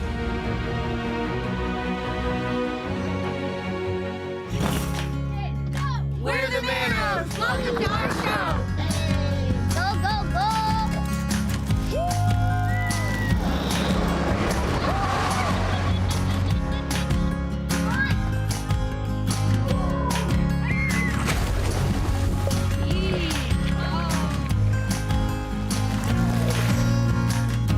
That's our show! Now go plan yours at visitmo.com! Can you hear it? It's the sound of hope and health and strength. It's the sound of compassion, of open doors, where people and machines are in tune and miracles occur. It's the sound of personalized healthcare and active communities. It sounds like life, and it's what you hear when you really listen. We all know St. Louis is a championship sports town, from the 11-time world champion Cardinals to the Stanley Cup champion Blues. But I bet you didn't know about all the championship places there are to get out and play here, like the World Chess Hall of Fame, Westport Social, and Topgolf, and now even our own MLS team. So whatever sports your team is into, you can always bring out your A game in St. Louis. Oops, sorry. St. Lou is always exploring.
And here we are with the continued coverage of round 2 of the Superbet Chess Classic in Bucharest, Romania.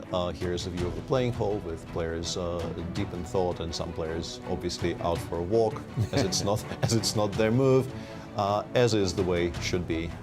Were you much of a walker during your playing days? Not really. I had pretty good Sitzfleisch. I liked sitting at the board and enjoying, except if there was some really great game going on the other side of me. Then I wanted to walk around and see what's going on. Take us through our pairings, if you will, Peter, for let's take a look at what's happening round today. 2. So we have the game between Mamedyarov and Richard Rapport, which is heating up very, very nicely. We will get to that in a moment. Yeah. Bogdan Deac is playing white against Levon Aronian. Also quite a sharp position on the board right now. A very, very exciting position in the game between Alejandro Firouzja and Nepomniachtchi. Dominguez is playing a somewhat quiet Sveshnikov against Caruana, and there is also yet another QGA Queen's Gambit accepted in the game between our tournament leader, Wesley So, and the Frenchman with 3 names. Maxime de Charles-Legrand, and or 5, yes, and indeed. Jump right into it, Alejandro. Daniel, Bogdan, go. I've got that game on your board. The game between Deac and Aronian, we did see the idea of f4, hopefully with the idea of following it up with f5, but we have a little bit of a pause here for the Romanian player, considering if he wants to actually commit to the move f5. I think after this, we will see very quickly Aronian respond with the move h6, trying to force White's hand. And the question is, does White believe in this sacrifice? The edges actually give a surprising nod of approval to this strange idea to go knight f3, take my pawn on f5. It's not defended, and Black could take it 2 ways. Take it with the e-pawn, perhaps it's not the most natural, because after knight e5, you cut the queen from the pawn on f5. That means the rook can take it next turn. You're also threatening the pawn on f7, and on a good day, maybe you can take on c6. So perhaps not the best way of playing this variation. You could, of course, take it with the queen, but it does present a considerable amount of risk after the move knight e5.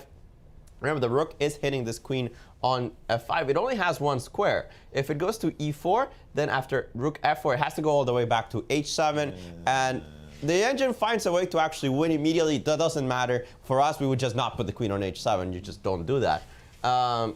So after the move h6, knight f3, queen takes f5, knight e5, you could go to g5, and the engines are thinking you could just play for the compensation. Play rook f4, play rook f1. The queen's very awkward. h4 at some point might be a threat, especially when I remove this bishop by taking on c6. The engines, of course, say 0-0. Nobody cares about that. It seems to be a very entertaining position in which I would think it's a lot easier to play with White. I wanted to inquire about something, because I thought f5 was just going to be met by castles, but you're saying h6 is semi-forced. Why are we not just castling here? If you castle, yeah, there's a very cool idea here. b4, I love that. Wins.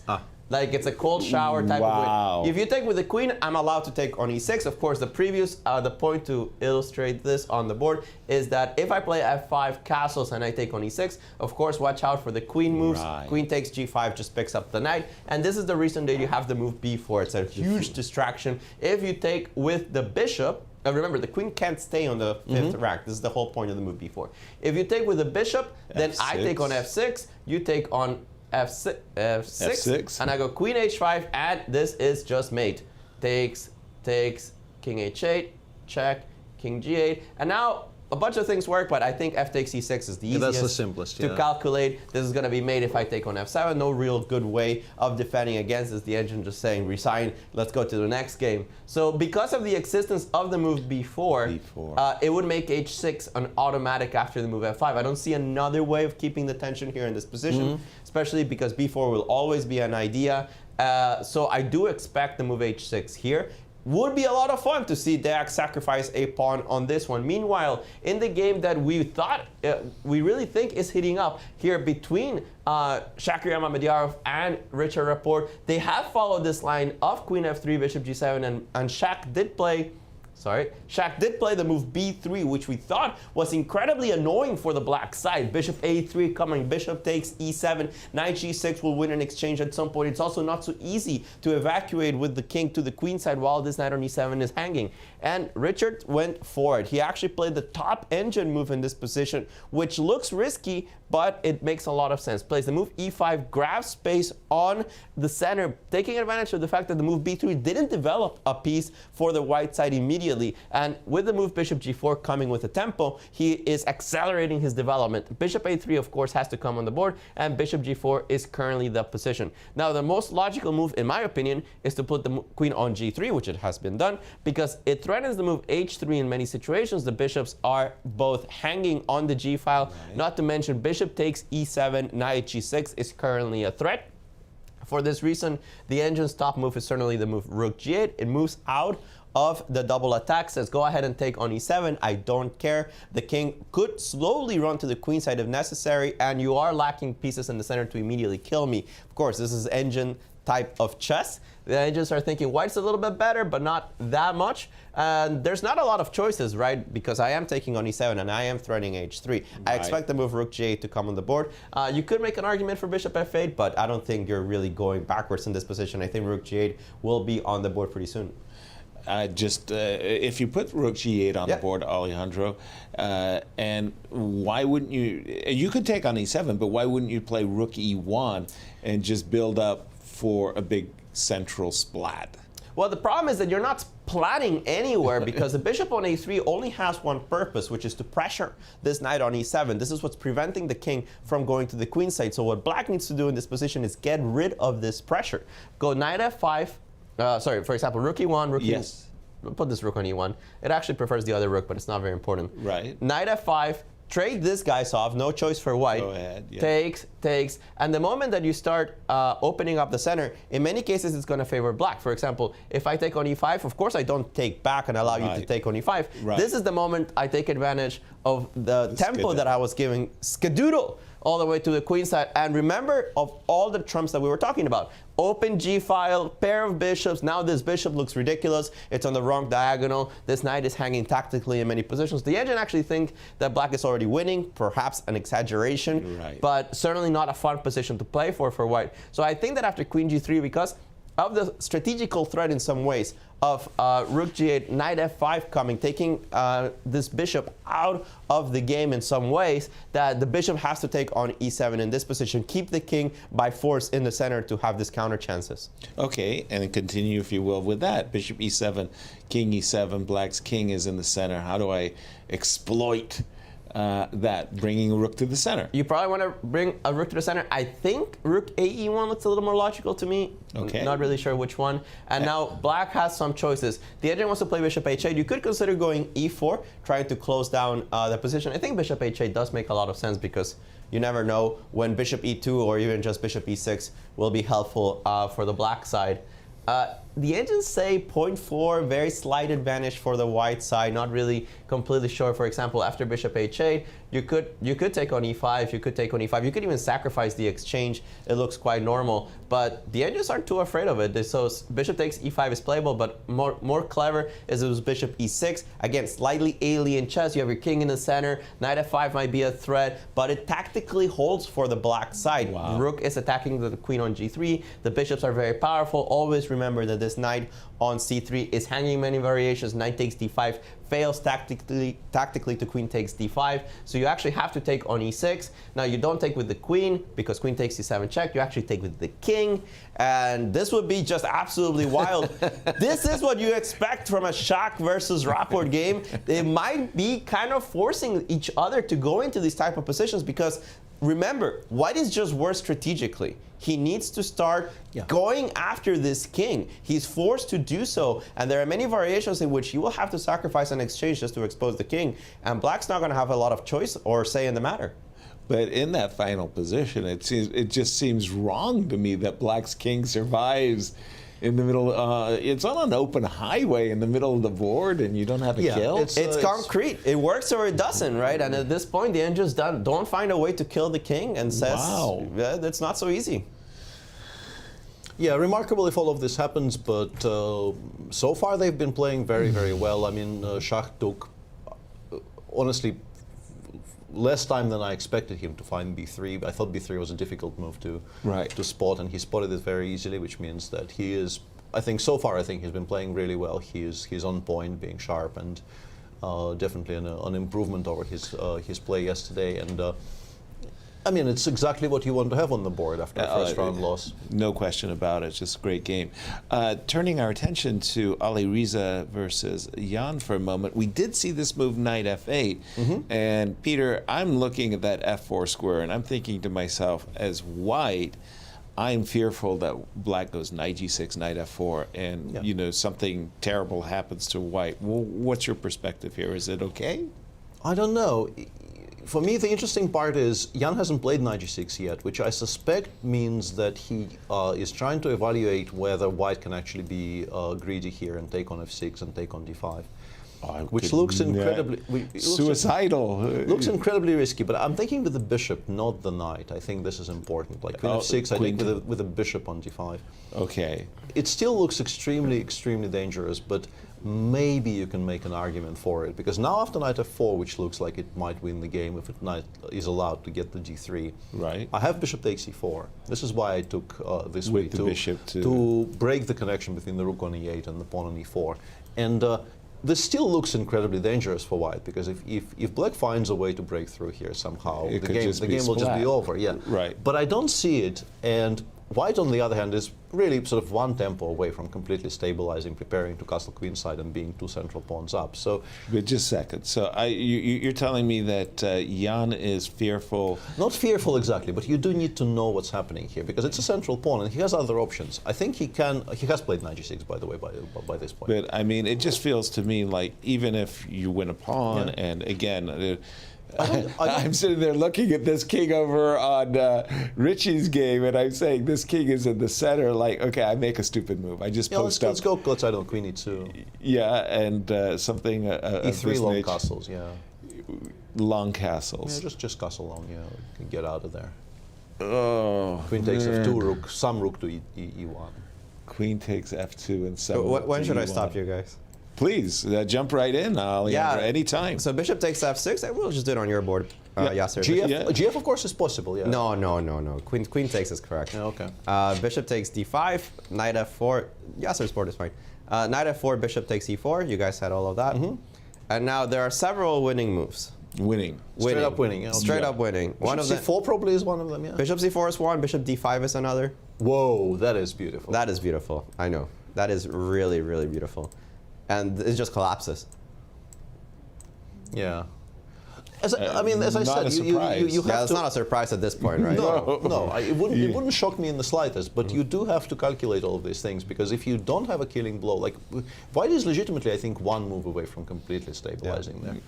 And you do have a bishop on b8 and a rook on a8, which aren't participating in the game, which means that it's not unthinkable that white actually stabilizes, but yeah, machines are good at chess. All of which probably indicates that Alireza should play bishop g3 here, knight f4, and perhaps bishop c2, and kind of admit that this has been a misadventure. Well, then it's just a bad position for white. I don't like bishop c2 at all. And for those who are just joining us, we are in round 2 of our inaugural Grand Chess Tour event from Bucharest, Romania, as Wesley So is the only winner, Peter, from round 1. And he's up, he's got a big-time matchup with MVL. We'll check into that game. We've been looking at this game between Alireza and Ian, and this position after knight f4. Don't curse me, but I do think sure. There's something to be said for just stepping aside from knight f4 to d3 check with a move king d2. Bishop c2, but then again, after knight d3, there's a number of pawns hanging, so like you might actually struggle protecting both the f2 square, not necessarily the pawn, but the f2 square with the fork to the rook on h1, and also the pawn on b2. Exactly. But all in all, I think we are absolutely in agreement that this is not fun for white. But something happened with g3 or h3. h3 was a surprise. The whole sequence of h3 followed by g3, g4, and I wondered why Jan played rook e8, but in hindsight, this was a very, very strong move, because it prepares this knight f8 move. Exactly. It looked somewhat insignificant. I was looking after h3. I thought maybe you can do something more forcing, but Jan just spent a tempo playing a move rook f8 e8, which did not seem to me like the most necessary move in the position. But it turned out to be exactly the right move he needed against. Perhaps he actually guessed what Alireza was planning with the move h3. Exactly, because to my eyes, yeah, I didn't consider this at all. I did not think h3 could have been connected with the idea of g3, g4. But rook e8 makes me think maybe Jan actually kind of deduced what the plan was and prepared for it properly. Sometimes you're sitting across the board. It's not like you're watching your opponent's eyes or something like that, but something, you just pick up something. h3, g3, g4, I think is an overreach by White, but who knows? Jump right in, Alejandro. What's your take? There's no. I mean, I have the engine take. The engine says that h3, g3, g4 is asking for it. That this is way too much. Okay. It doesn't think that White is too much worse. Okay. But it does think that White is worse. That you have to retreat with the bishop to g3. That you have to go knight f4, and then bishop c2. It actually doesn't like at all. It thinks that after move bishop d7, because you've given up the d5 pressure, what Black can even start thinking of taking on b5 and just munching a pawn. After the move knight g6, bishop g3, at knight f4, it does consider king d2 as one of the better options, but the engines, you know, they don't play like we do. They see an ugly position, how do I hold it? They just take on f4.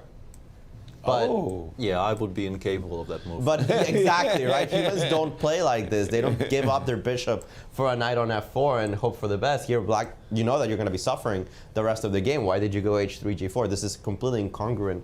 So with the previous moves. So I don't think this is going to happen. But what will happen in that case? Because king d2 is difficult to make. Bishop takes f4 is difficult to make. Everything else is landing Alireza in a really bad position. So we see on round 2 already, the youngster with problems to solve, and I want to see how he handles this one. Exactly. Also, I was curious about the game of Levon. There, h7, h6 was played, and no sacrifices. Yeah, Bogdan chose not to play f5 on move 16, which was, I think, a very important kind of a turning point in the game. He included rook a1. Yeah, why not? rook a1 is a very solid move, but it does allow, as we see in the game, it does allow Black time to consolidate to a large degree by playing h6 and castling, driving the knight away from a threatening square on g5. And now after knight e5, I'm guessing the bishop we go before, come right back to e4. And Alireza actually took on f6 in the meantime. We kind of returning to that. But if he is intending to take on d5, which I suspect he might be, I don't see why else you would ever take. Otherwise, yeah, it's clearly the wrong knight to be taking. Like if you want to trade your dark square bishop for a knight, it has to be the knight on f4, not the knight on f6. So it seems like his intention actually is to grab a pawn. To grab a pawn, which. Yeah, as we've established with the help of our trusted computer and our friend Alejandro, is just losing if Jan finds the way to convert. And Jan is extremely strong in these tactical positions. Can we take on b7? Yes, you can. Actually, it is the best move. What? Yeah. It's the best move to take on b7. And after knight d3 check, king d2, let me go through that line. Bishop takes d7 is the best move. You could also take on e6, but it does give Black a decisive advantage. Here, check, king d2, and perhaps Alireza got to this position, and if queen takes f2, queen e2 is just winning for White. This rook on a8 is trapped. You have to trade the queens. This does not work at all. So he might have been tempted by this sequence. The problem for him will be if Nepo simply trusts his initiative on this side. The move rook a7 gives plenty of compensation. You just give up the rook for the knight. But the engines are saying this is the strong move. Bishop f4, give up the exchange this way. It is an exchange and 2 pawns. But after takes and takes on a8, there are other moves to consider. Knight takes b2 with the idea of knight c4 is possible. You could also take on f2. It's also possible, but the engines are saying rook a8 is the correct move. Simply take the bishop back, keep up all of your threats, and that this, despite the huge material advantage, is just an awful position for the white side. You can understand that. b2 is hanging, f2 is hanging. Yes, you're up material, but it doesn't look like it. These rooks are, well, not participating in the game. The king is one of the most forward pieces that white has. It's not exactly how you want to be playing chess. And Black has absolute dominance over the position. The pawns aren't going anywhere. The moment that one of them drops, the position collapses. So it's going to be a game in which white is basically attending to his weaknesses, hoping not to fall apart in the next few moves. But that's pretty much all you get. You don't get to actually play with your extra material. And queen takes f6, of course, very quickly played on the board. The problem with Alireza's position is that he's pigeonholed himself into it. If you don't take on d5 right now, what are you doing? What are you doing? Nepo's going to play knight f4. Thank you for every single dark square in your position. Oh, by the way, d3 is also weak. Yeah. Right. So, and you've defended d5. So you have to take on d5. Conceptually, you have to take on d5 in this position. You cannot take with the knight, it straight up loses. Yeah. That's clear. Right. And bishop takes d5, knight f4 will lead him into an awful position. So this looks bad for Alireza to begin round number 2. And it also is not very difficult to find these moves for black, because if he decides not to play the move knight f4, if, for example, he decides that's too much material to sacrifice. I don't think Nepo is that type of player, but let's say that there's a more conservative player that decides, I don't want to sacrifice so much material. I want to keep my compensation. I just want to give one pawn away. And takes, goes queen g5 in this position, attacks this knight on d5 and says that if you retreat, I'm going to go simply knight f4 and keep all of my positional edges. You could attack my queen, I'll move it away. Knight d3 check is still coming on the board. How do we evaluate this position? And the engine is saying black is doing great here as well. Very strong advantage. So it doesn't really matter which direction he chooses, sacrificing half of his board for extreme compensation, or just sacrificing one pawn for positional compensation. Both are advantage black. Wow, for me, the judgment that you have to find is this moment that you play knight after bishop takes b7. Yeah. You have to have an incredibly fine intuition for the attack, the initiative check, king, and you don't play queen takes f2 like something's wrong with you. You don't play knight takes f2, but you just simply go bishop f4. Yeah, this position is takes. You give up an exchange and 2 pawns. Yeah, if you show me this position without the speech Alejandro gave earlier, I would say, yeah, with white I'd be scared, but I would be very, very unconvinced I'm doing so poorly. Right. Because the king on d2, like, it obviously is in trouble, but it's covered by pawn structure, which will be not that easy to attack. The knight on b5 is a very, very important defensive resource, meaning that the b file is closed for the time being. Because if rook b8 came and the knight on b5 wasn't there, this position I know is You're lost. going to, yes. Yeah, but with the knight on b5 blocking off the very important b file, and white, after all, is a ton of material up. Right, exchange pawns. But you can see how powerful black's pieces are. Right? For example, queen e2, I'm not even using an engine. Just play bishop c4. Yeah, sure. But what's the threat, though? Like, I go... knight e5. I go... yeah, knight e5 is annoying. And the thing is, currently there is no discovered check. But if I move a king anywhere, there will be a check. Discovered check. Yeah, I would like to play king c2 here to unpin the knight on e3, but this straight up loses to knight b4 check, of course. Yeah. Indeed. And right. Yeah, no, I understand what you're saying. It is very, very scary. But once again, we're so much material up that I would start by thinking, before I start calculating, I would start by thinking maybe I can return quite a bit of it to trade some stuff away, and then my position maybe will become defensible. But yeah, it obviously is. The more I look at this, the more I struggle. Like, I can play b3, you will quite happily probably just take on b3 and return it to c4 next move. Right. And I haven't really achieved very much. No, except you've lost your pawn. You know, like, so might be a useful pawn. It is strangely awkward, right? You start to think, well, if queen e2 doesn't work, maybe I should play queen f1, and maybe I should play queen g1. Maybe we can just play king c2 here and just offer a ton of material straight up. Like, please take my pawn and the exchange just to get rid of that octopus on d3. Exactly. It's queen e2 like here, this. knight h1, rook h1. And I'm still a pawn up, by the way. Right. Despite all that, I'm still pawn up with white. Yeah, but maybe the problem is white, after king c2, black has other... Bishop takes e3 probably wins on the spot, unfortunately. Options, yeah, bishop that was e3, one. Queen f2 check, and then bishop b3 check is unfortunately ending the game on the spot. That hurts. Well, that's the thing, right? There's so many lines in which, whoops, that's the end of the game. Whoops, that's the end of the game. Yeah. Absolutely. Yeah. The more I look at this, the more I understand that, yeah, as usual, machines are not wrong. But it's sort of like, it really takes that feel, unless these players are prepped to the max and they've actually looked at these types of things. You come to the game and you reach a position where you're in exchange and 2 pawns down, and you start to say, do I have enough?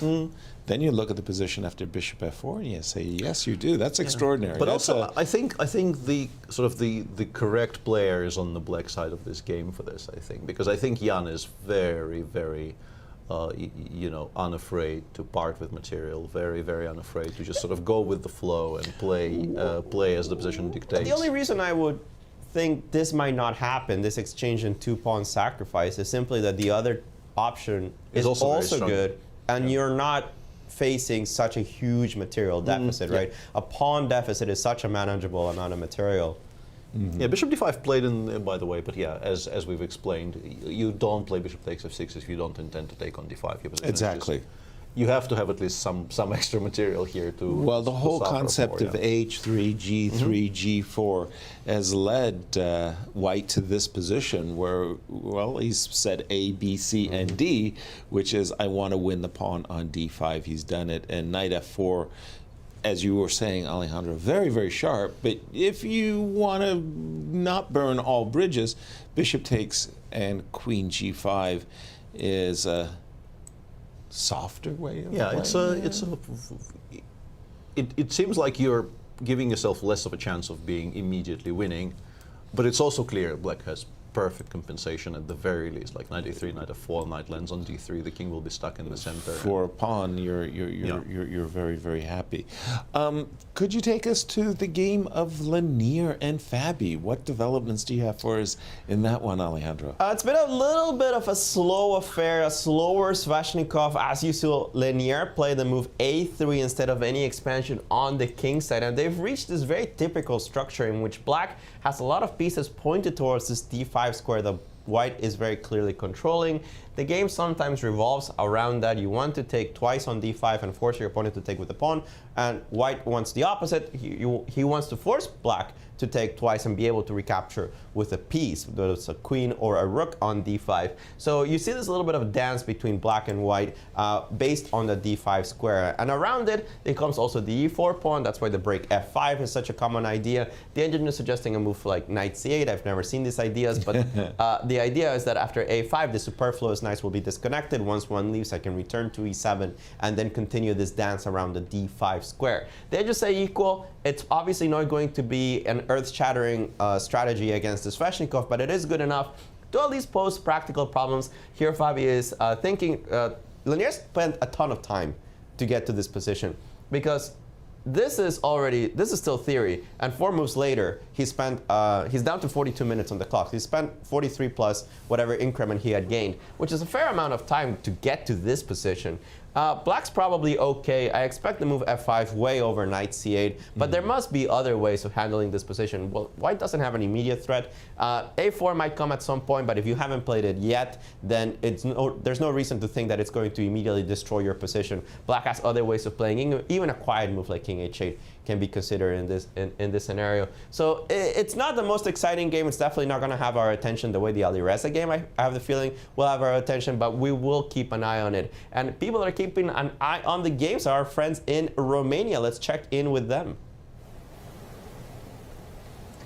Thank you, Alejandro. Yes, that game that you were mentioning, you guys have been focusing on is, of course, the game of the day, the one between Alireza and Nepo. And that one is a fierce battle between the two players. But another fierce battle that we are having our eyes on is the one between Mamedyarov and Rapport. And this was the game that you mentioned at the beginning of the broadcast as being the one that you're going to be focusing on. Tell us a bit about this game. Yeah, I mean, I think all the expectations worked out today pretty well. I mean, we had a really nice, sharp opening. Nobody can understand what's going on. Basically, even the computers are a little bit confused. And also, if you look at, if we think about the perfect game scenario, I think we also have now the king at the center of the board, and a lot of interesting moves are happening. Variations are flowing. I don't know. I'm looking at this position, and I see the king on e7. I'm wondering what just happened in the opening phase. And without the engine, I consider this position as pretty much borderline losing for Black. Nevertheless, the engine says something completely different. Yes. Tell us about that. Exactly. I mean, the evaluation is not so bad. And, I mean, with the last move, e4, Ricci is trying to close the center. I think he's doing the logical thing. He's just trying to avoid opening the center, and it's not possible to do it at the right moment, because if you play f3, you are simply losing the knight, right? So it's just not easy to open the center immediately. So White has to find a way how to go after this king, and it's not that easy. He needs to spend a couple of tempos, probably moving the knight either to d1 or moving his queen to e3 and then trying to play f3. So let's say you go with the queen here. Now this keeps contact with the knight on c3 and then protects against any sort of queen takes c3, gets ready to play the move f3. What would you do as black in this position, and how do you assess this position visually, without the engine? Yeah, I mean, when I look at this position, I think those knights, they got some squares, but it still takes time to come there. And you can see the two bishops, the pair of the bishops, but I'm not sure if it's so good at the moment. I think the game continues, and we're going to see a lot of interesting adventures. Way, actually, this move, knight to a4, was just played. Let's see how long he thought for. 8 minutes spent by Mamedyarov. Well, this one is not this one. We're on the wrong game. This one is just an incredible game. It's developing quite quickly at a very fast pace. I have to say, I'm looking at the position, and I understand both players, they really enjoy what they're doing right now, because both players are such creative geniuses, and they definitely enjoy this type of positions. Guys, what do you think? Thank you, Cristian and Anastasiya. For me, I'm looking Black's king in the center. I'm with Cristian all the way, not looking at a computer engine. I'm just saying Black's in deep trouble. Yeah, it looks extremely risky, but knight a4 is a bit of a surprise, by the way. It is, but I think you can relate to the idea that Shahryar puts into this move. It's c4. I think it's more just that he wants to play f3. Yeah. It was impossible while the knight on c3 was hanging, and also knight a4 has an additional advantage of perhaps it being useful to Shahryar to be able to meet king d7 with knight c5 check, because the king needs to go somewhere to avoid f3, and the desired direction, I think, still has to be d7 and c8. Right, get out of dodge, yeah. If you can play king d7, rook a e8, and king c8, suddenly Black's position looks fantastic. Right, I'm just going to make a very bad move, and suddenly everything... something like this is at least very playable. A dream. And maybe already better for Black. Exactly. But the problem, as you've been discussing, f2, f3 is one way of puncturing that balloon, if you will. Knight a4, let's say I make a move, rook a e8, f3 comes, and oops, that's a huge tempo. Yeah. Bishop e6, the game sort of still continues, but I'm struggling to hold it together, because like here, fe4, c4 is also very attractive, yeah. But even the simpler stuff, just take on e4, go knight c5, just start picking up material. It looks terrible. It looks like it's just falling apart. Even c4 looks just winning, right? Yeah, even both c4. of those things. Yeah, both of those things look extremely strong. Yeah, I don't know why I keep on arguing against Yasser. It's okay. It's okay. No. But I mean, the point is this king in the center, and we're just looking at this king, and we're going to say, well, bullseye, like c4, f3. Yeah, absolutely. These moves play themselves. I must say that I was with Anastasiya all the way with the move knight d1. I thought, okay, like I want to include everybody. That's your chess culture shining through. Right. You want it on e3 because it's such a beautiful square. And I wanted to bring the knight on h4 into the play as well. But the more what you were saying, the black king getting ready to run for the queen side, the move knight c5 starts to be very, very attractive. King d7. King d7, knight c5 check. The problem here is that now suddenly this rook is no longer defended. We have disconnected the rooks. Yeah. Still, f3 maybe we can take. And if you have to take with the knight, maybe Black gets a very important tempo to play b6.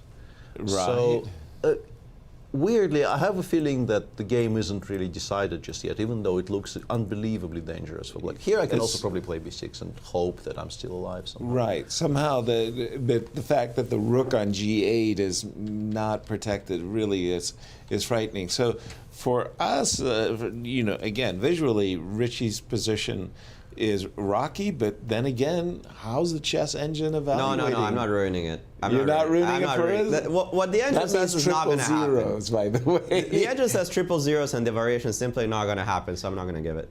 Oh, wow. There's 0% chance. I have good vision. Good vision? Good vision, though. There's no way. Yeah, that's not happening. That's not happening. The line is f5. That's not happening. Okay, f5. f5, f3, of course. f3, yes, of course. You give a check. Thank you for the pawn, king h1. F4.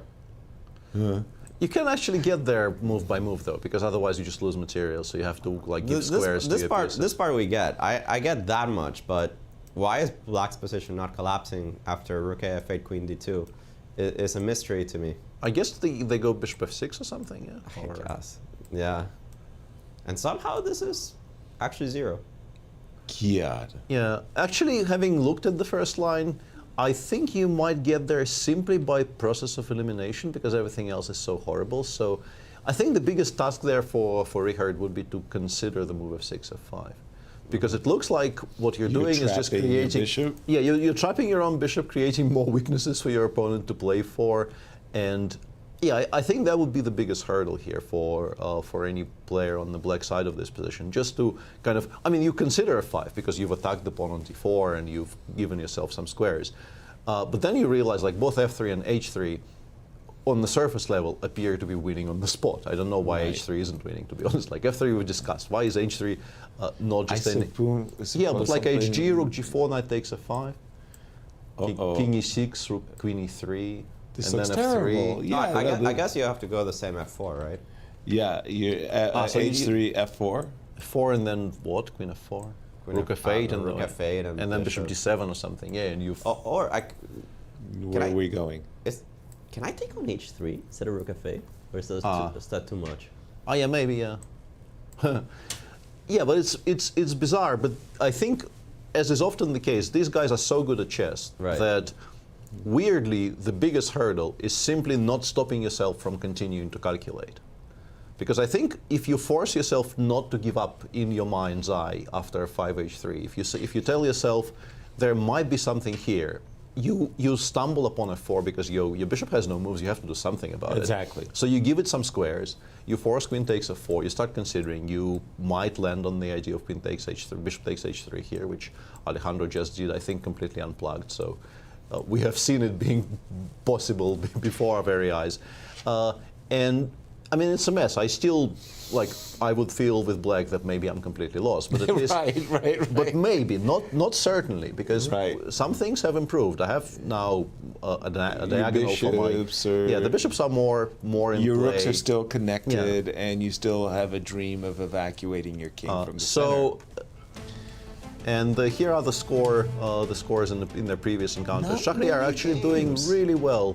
And they played this absolutely mad game in the last year's Singfield Cup, right? Where both of them were avoiding draws. Like they played an increment for like the last 10 moves of first time control. Oh, that game. And they both were they were both dodging very safe continutions and that game. Yeah. That was a great game. I remember now. Yeah. That was a fantastic game. If you for those of you who haven't seen it, just search for the game Shah won with the white pieces against Richard in Singfield Cup 2021.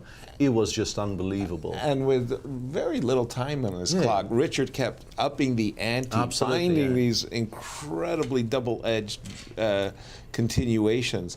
Well, this is a game we'll definitely keep an eye on as well. Our tournament leader, Wesley So, let's just check in on him. This was a Queen's Gambit accepted. Not much has been happening. This looks very, very tame. Very, very tame position, I would say. And even. On the topic of players in this tournament being decent at chess, Fabi thought for a bit and actually played knight e7 c8, which really isn't a move that I have seen very much in any of these Sveshnikovs. Knight e7 c8. But the move that was mentioned by Alejandro, and once you see it, yes, you do understand the reasoning behind it, but still, it's a concept which I'm sort of familiar with, but there is a very famous position in one of the Botvinnik's books, in an English opening, where black is supposed to play knight c8 just to avoid trading one of the knights on d5. But I haven't seen it done in the Sveshnikov, even though the theme, as Alejandro mentioned, this is basically the concept of the superfluous knight, where white has a very, very good square for their light pieces on d5, but sort of too many pieces vying for it. Right. So it's very much to white's advantage to be able to trade one of them to put the other one on d5 yet again. So Fabi says, no, let's keep both of your knights on the board, and then I will drive one of them away so it doesn't have an easy way to coming back to d5, and then I will resume challenging the other one. I get it. The concept is not unheard of, but I don't think I've ever seen it done in a Sveshnikov. In quite this way. Cool. I mean, thinking outside of the box, 97 C8 and prepping A5. Again, we mentioned the World Championship match 2018. Fabi on the white side exclusively in the Sveshnikovs. He's playing like he's at home. Like, I mean, if you study the Sveshnikov enough from the white side, I guess you learn how to play from the black side, huh, Alejandro? I did a little bit of work. Okay. Took a couple hours, you know, and iron out that Sveshnikov, but yeah, work paid off. Okay. I think Fabi is an interesting player because he's not afraid of playing different ideas and different structures. And sometimes you can actually tell that he doesn't play those structures and comes up with weird ideas that make sense over the board. And the move knight c8, for example, I've played the Sveshnikov all my life. I've never seen it. But he has no problems. It's especially attractive to him because he gets to keep pieces. And it's just the way that he loves playing chess, where you keep up the fight. And you create problems to your opponent, where a lot of players, I think, they love trading pieces and going into more simplified positions. Fabi shies away from those. Yeah, and in the meantime, in our second sort of central game of the round, as we suspected might happen, Jan went for a very strong continuation, but the one that gives up less material. Because it is strong. He felt that, yeah, this is definitely good enough, and I'm quite happy to only be one pawn down instead of like the whole chess set. And this, of course, is the bishop takes d5 game of Ali Reza. He didn't play the double-edged, super sharp knight f4, bishop takes b7. He pulled in his horns a little, but he says, look, bishop takes b5, knight takes d5, queen g5 is still good for me. Yeah, we didn't really, it has to be addressed, I guess, because it's, I think, a question that our viewers might be asking, why not knight c7 here? Because it does appear to be winning a lot of material. The issue with that is that we take on c7, we play e4, e3, and I think the king on e1 normally doesn't survive the attacks of this strength. White is just way too disconnected and way too undeveloped to be able to afford. I guess even a whole rook here might not be enough for white, and an exchange definitely will not be enough here to compensate for the amount of initiative black has developed in the center. Exactly. This knight still again coming to f4. Looks like knight e3 is forced, but then again we do get this position, and Alejandro assures us that the chess engine loves black's position, great compensation, and whatnot. But you kind of mentioned that in that position where you were in exchange and 2 pawns up, you kind of have a feeling like I should be able to fight. Wouldn't you also have that same type of feeling, or would you feel I'm only a pawn up? And this I'd feel kind of nice. despondent here with white, because it just doesn't feel like you have enough. It feels like you need to be more material up for the amount of trouble you're about to be in here. Right. A single meager pawn, even though, I mean, it's a very, very beautiful pawn structure that white has there on the queen side. Things that have never been pronounced in this studio. A single meager pawn. Yeah, I mean, I'm tasered by such language. Incredible, yeah. Right? What we have given for pawns in this studio. And we interrupt our usual broadcast to bring you more of these guys are good at chess moments. F6, F5 in Mamedyarov Rapport. Yeah, these guys are good. These guys are good at chess. They have seen this game before, I have a feeling. They may have seen this game before. That's an incredible move. Right? That You're really is an incredible in move. the middle of the board, and you're just saying, F5. Let's go for it. And again, for those of viewers who are joining us a little late, we are expecting that Garry Kasparov will join us from Romania, as he was there at the opening ceremony. So just keep that in mind. That should be coming up. And this move, F6, F5, man, that's tough. Deep breath, and you play F5. It is very impressive. It is very, very impressive what they're doing here. And also, you get the feeling, I don't know, I don't want to read too much into it because I haven't really been playing each other that much. But you get the feeling that, you sometimes get those pairings of players where you just get this idea that maybe they enjoy playing each other because they're sort of on the same wavelength and they produce fun stuff. Exactly. And I think both of them actually kind of value having fun games, potentially sort of more than maybe even winning them necessarily. I don't know, like, did you have players like this? Yeah, for me, I just really enjoyed watching Larry Christensen. I mean, he just swung an incredibly big bat. That's a bit different. But Christensen and John Nunn, when they come together, you know there's going to be just a marvelous clash. Yeah, well, I was talking specifically about you. Oh, me? Yeah. Who did I really like to have? Larry Christensen. He was just one of the guys that you just knew that when we sat down at the board.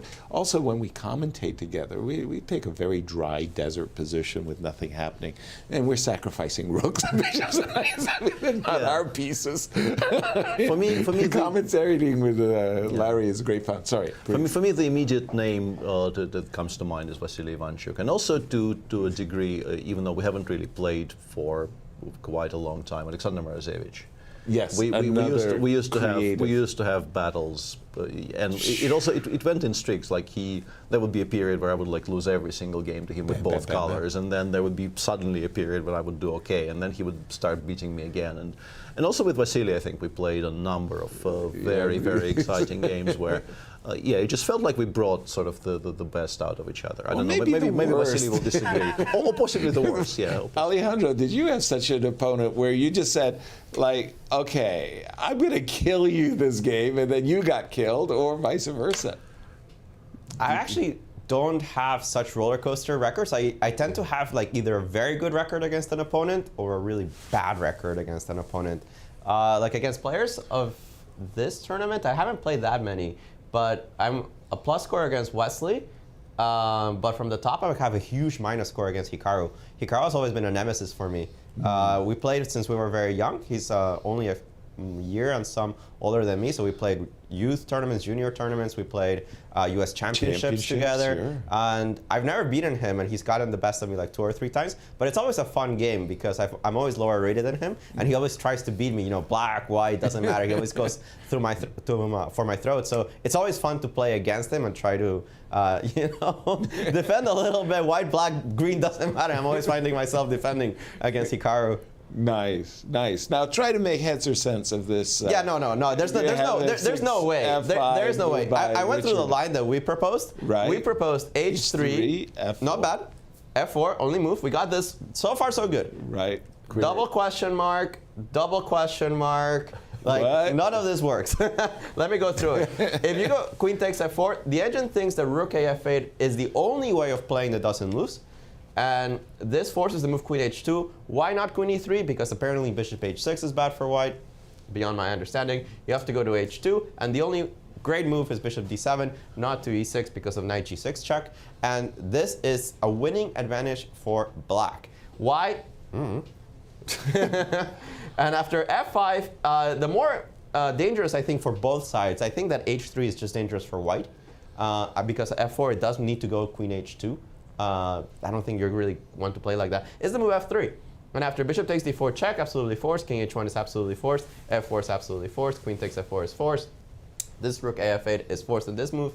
And now the question is, where does the queen go? Because the queen does have a couple of squares. The most logical is, of course, to put it on d2, where it hits the bishop on d4, and you're hitting the bishop on g4. Only move for black is bishop f6. You counterattack this knight on h4. We got this far, and we forgot the fact that pawn takes e4 actually threatens pawn takes d5, also hitting the king, hitting the queen. So you have to take on e4, and the surprising part here is that even though the king cannot cross to the d file because of the queen, and it cannot cross to the f file because, well, it's going to run into pins and stuff like that. The fact that this knight is so far away from the board means that it's not easy to actually create threats against the pawn on e4. Remember that your knight on h4 is currently hanging. For example, I was checking a move like rook f4, trying to see if it was enough, but it's just not quite enough. After bishop takes h4, rook f4 is not enough. Rook check is met with bishop e6, and black is just barely holding on, but since you're up material, it's a winning advantage. So it's not easy to, for me at least, to think that here black's king is relatively safe. Because perhaps with an engine and looking at it from this perspective, I could see it. But calculating that your king is safe in that position here, that's real talent. I mean, how do you even come up with the idea that the d file is cut, the f file is cut, but your king's going to be okay on e7? That is just the way that Rapport plays chess. That's why we all love him. And this is going to be a wild one. It's hard for me to say exactly what's going to happen because, okay, I have an engine that doesn't blunder, but it's hard to say exactly what these players are thinking in this position because I'm sure that many mistakes are being considered. Yeah, absolutely. And I think, as I mentioned, I think you get to those moves just simply by, frantically searching for something that is playable and refuting everything else.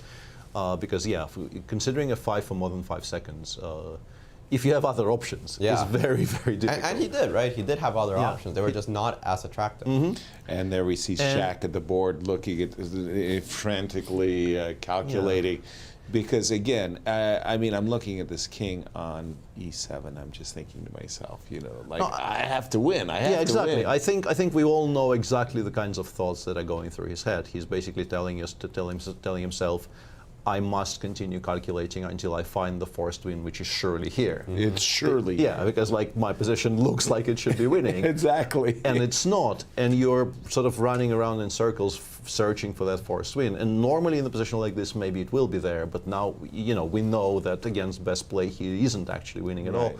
And it's actually a dangerous situation for a player in his shoes because you might kind of overextend because of your sort of inner understanding, inner belief that a position like this must be very good for white. Absolutely. So it's possible to, let's say, at the very least, it's very possible to burn half an hour here searching for a win, leave yourself 10 minutes for 20 moves, and then you're potentially in trouble. Half an hour he doesn't have. It's 37 minutes for the remaining 23 moves. So this is definitely a time to burn clock if you think you have a win. But it's dangerous, right? Yeah. But wouldn't your spidey sense, everything you know about chess, suggest to you that you're winning here as white? Yes. Yeah. He's played f3 quickly, and I quite like the fact that he's played f3 quickly because I think from a practical standpoint, it's very, very good to just commit to something which you believe is correct and just go for it because this is clearly not going to be the last important calculation he needs to make in the game, and he can't really commit too much of his remaining time. It's not a lot of moves have been played. That was move 18, F2, F3. Each player has roughly 40 minutes and they're 30 seconds. So if this comes down to a wire like that game from the Sinkville Cup, super fun. It wouldn't be unexpected. And we're really kind of struggling today. It's an embarrassment of riches for us because it seems weird to drag ourselves away from this position, but there's also a position where I've been trying to solve it on my own and kind of coming close but somewhat failing. So I want to ask Alejandro and his Stockfish because it feels to me that Stockfish you want to ask. Which game? Only 0.7, amazing to me. I thought this must lose by 4s. I thought e4, e3. I thought e4, e3 has to win here, but apparently it doesn't. Pardon me, Ali Reza did not play the move knight a3. He played c3, c4, trying to, I guess, include, very importantly, I think rook a3 is a hugely important resource that he has in many of these lines. Fighting for control over the f4 square as well. C3, c4, that just looks like a bad move. I assumed that e3 would be a decisive blow, but I'm guessing it holds somehow. Why would you need e4, e3? Why wouldn't you just play knight f4 right away? I think his idea is knight bc3 here. Knight b c3 and allowing this. Oh no, knight d3 check is very knight strong. Knight d3 check. Yeah, maybe just go knight f4. Yeah, but I thought maybe. Okay, you're thinking e4, e3, kill him. Yeah, right. I thought this wins, and my point was if you go knight takes e3. Yeah. I think bishop g3 might actually end the game here. Oh, that's nasty. Bishop to bishop f4 also looks strong, but bishop g3 I thought might actually just straight up end the game on the spot. Castles is possible, but even bishop f2, rook e3 looks like you just don't survive this normally with rook a8 to come and knight h4 and things of that nature. I feel like I'm playing a piece down. Yeah, like I'm still only a pawn down here with black, remarkably. It feels like you've got all the material advantages meager pawn in the world. So e4, e3 is the killer? But I think fe3 probably, and then you run for the hills. You go fe, and if knight, I wanted to play knight f4 here. My point was knight f4. But I think knight bc3 holds here potentially, which is very heartbreaking. Knight g2, check king g2, and I run. And you run. This is what I settled on. Here I go knight takes and king c2. I think white might be better, which is very unfair. Your king gets a nice bolt hole to escape to, and that's a very nice variation where getting on your running shoes is sometimes the oldest defense in the world. Yeah. Run.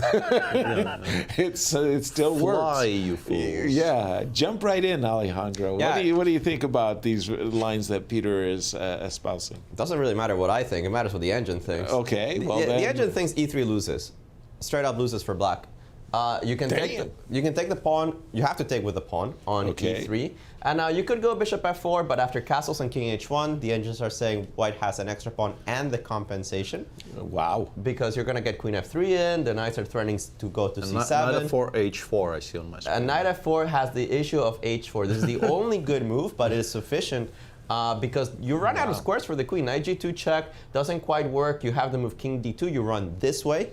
And on knight takes h4, well, you've destroyed your position. For the h-pawn. For the h-pawn, like, who cares about the h-pawn, right? Right. White consolidates, queen e2, rook a f1, the knights are superb, the rook's going to come to f5. White is simply winning in this position. So after the move e3, pawn takes e3, white has perfect defense. Rook takes e3 just does not work.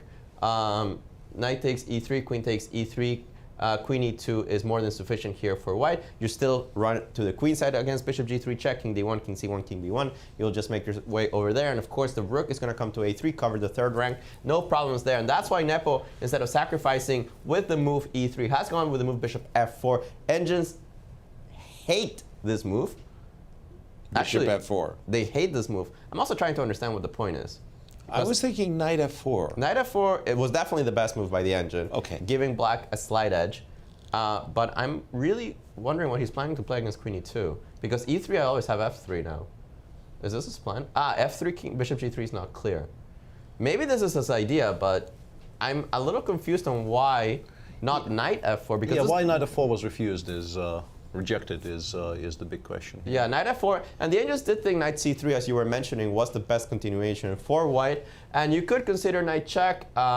It still thinks black is better in this position. You have such a great knight. f5 is coming also to open up the king. It doesn't think that white is out of resources or anything like that. It even sometimes likes better to play the rook a6 first and bring this one to e6 or f6 or wherever it needs to go to, depending on the position. And again, it considers black to be slightly better. After the move bishop f4, the engines just completely flip around, say plus 1.5, great advantage for the white side with the compensation for the pawn as well as the pawn itself. So not very happy, the engines, with what Nepo has done. And uncharacteristically for him, he's down on the clock. Yeah, Alireza is, among his many positive qualities, he is a very good practical player. He can play quickly when he needs to. And today, playing quicker than Jan in this position, on the white side of this position, is actually quite remarkable, because the stakes are higher for Alireza, because if he makes one misstep here, he just gets mated in the center. So, but I actually started to think, what on earth was bishop f4? And I think I get it. I think I get it. He wants to go rook d8, rook d5.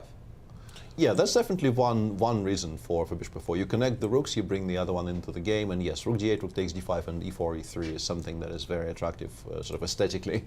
And also in some positions will be very strong, but yeah, queen e2, I think queen e2 is just basically being played here with the intention of just walking towards c2 against most things that black can do.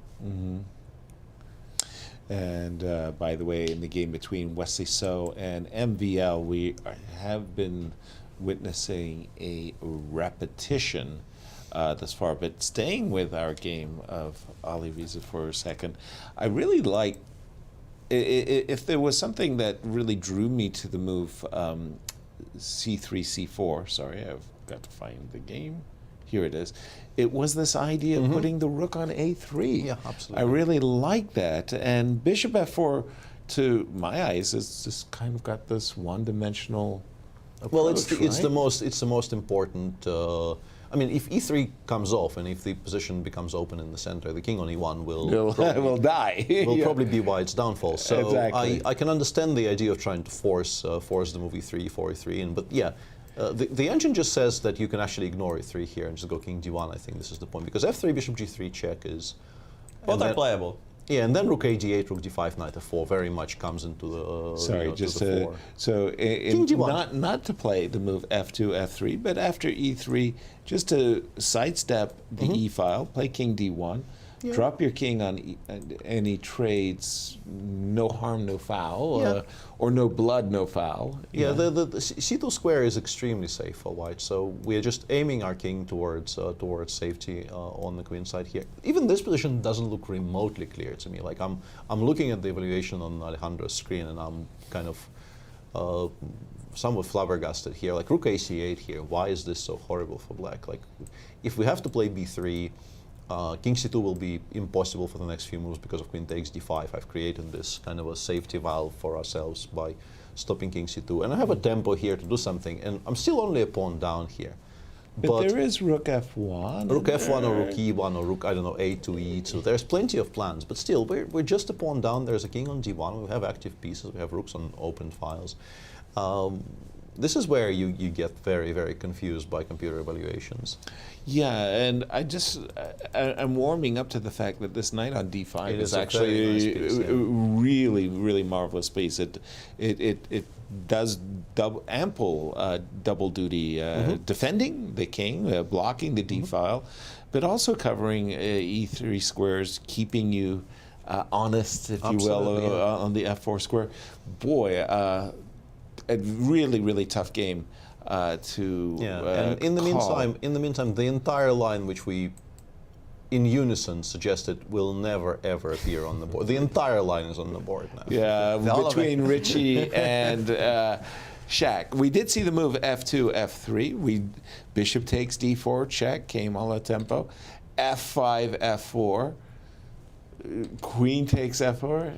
But we do have the first result of round 2, Wesley. So, forcing a repetition against Maxime Vacher-Lagrave, this ended in a draw. The engines did like Wesley's position a bit better at the end, but... Yeah, I wonder why queen c7 isn't great, but... I mean, it was like plus 0.6 or 7. So. Okay. Yeah, it was a serious advantage, but Wesley decided to call it a day, and that's the first result in the books. Yeah. Just to be clear, this was the repetition, and you both were questioning why didn't Wesley play? I mean, I thought queen queen g3 was sort of played with the intention of playing queen c7 here, sure, and then you don't like play it anyway. I was a bit confused, but I guess after knight d5 you might have to make some uncomfortable decisions. But queen a5 doesn't really, or even queen a7. But both of those moves look perfectly safe at the very least, and maybe annoying for black because a6 is hanging in many of these variations.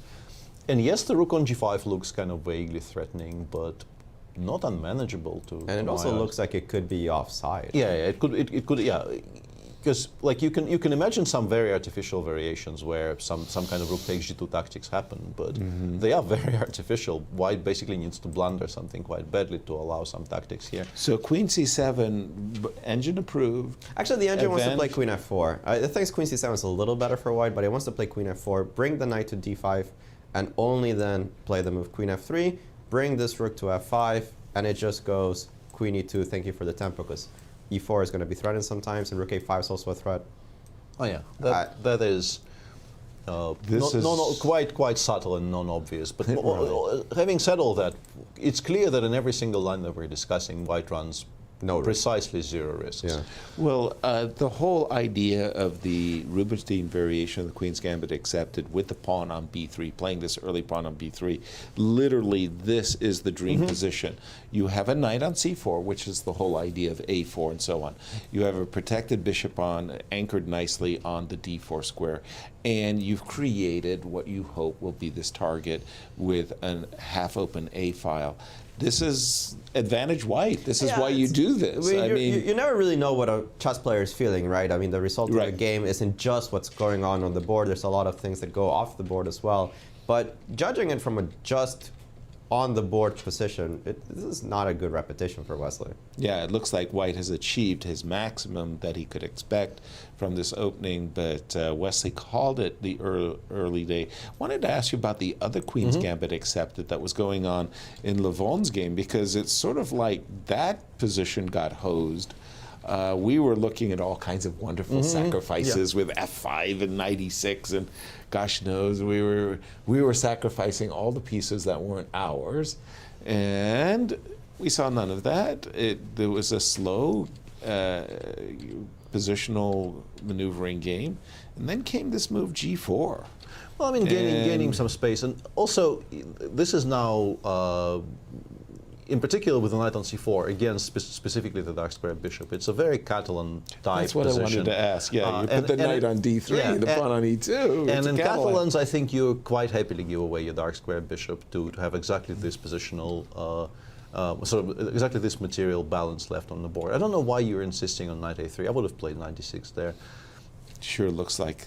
If you want to attack the pawn on b5, why not do it from a good square instead of a bad square? Something it doesn't like pinning rook on the d. Yeah, but we have rook f d1 in every single line of those, right? Right. I mean rook c3 maybe. Yeah. It had to be this that threw him backwards. Otherwise, those moves haven't been played on my life. How do you handle that though, Rook? Yeah, rook c3 is actually very annoying there. I underestimated that. Yeah, because otherwise you don't play knight a3. No, he played knight a3. Oh, yeah, okay. You asked the very salient question, well, why don't you attack the b5 pawn from the d6 square and not on the a3 square? Knight a3 on the board, rook b8 on the board. And is Levon maybe entertaining some thoughts here with bishop b7, rook fc8? Normally... What? Whoa! That was tense. That move was played with 8 seconds left, guys. What? I don't know how we missed this, but Deac is down to 38 seconds for. Well, no, I guess he got up. Yeah, he has enough time now that he came. No, he has moved 28. He's on move 28. He still has 12 moves to make. By the way, wasn't this the matchup last year where Levon tricked him in this marvelous ending?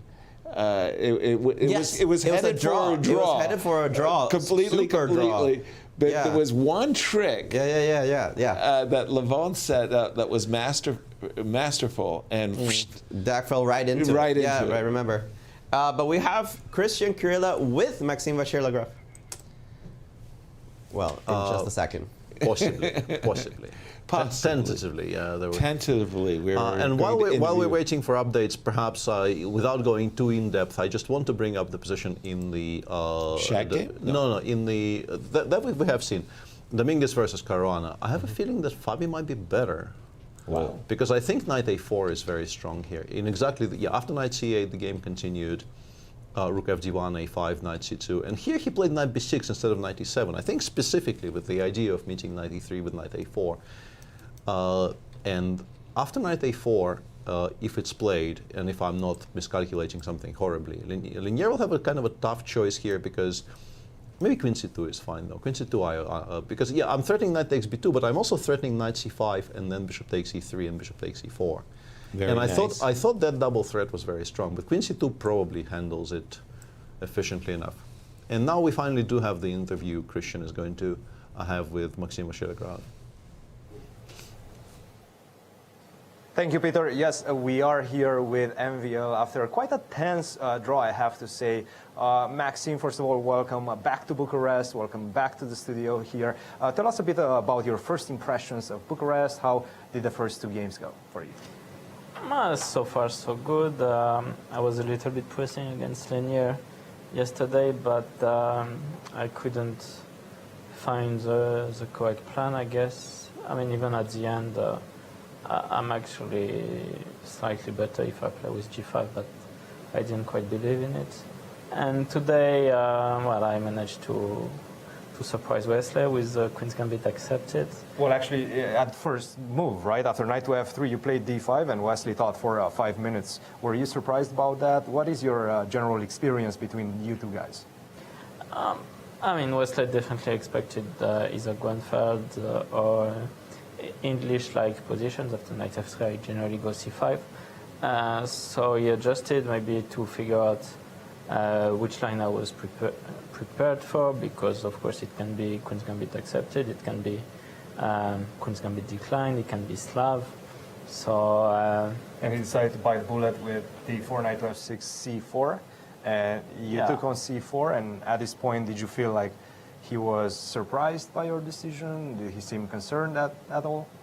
I don't think he was concerned. I mean, it's very solid. It's not like I'm putting any real firework in this game. With Queen's Gambit accepted, and I played it a couple of times already, for instance, in the World Blitz Championship, but maybe never in Classical. So, I think Kozlov was just trying to figure out which line he would play. And it did seem like he was gaining some traction in the middle game. It felt like he's gaining momentum and putting some pressure. Where did you feel like you got out of danger, if at all? Yeah, I don't know whether I got out of danger here. I thought. So my point here, Queen C7 doesn't work, Bishop D8, and now if you go Queen A7, you would lose badly. Ooh. Rook A8 is next. That's very nice. And if you go Queen D6, it's also not so great, I thought, because maybe I'm wrong, actually, but I thought this. F4. Well, actually, it does seem like the computer at this point wants Knight E8. Yeah, or Queen B7. Yeah, I thought I had ideas. But this could have been a try, so yeah, it was a bit of a miscalculation.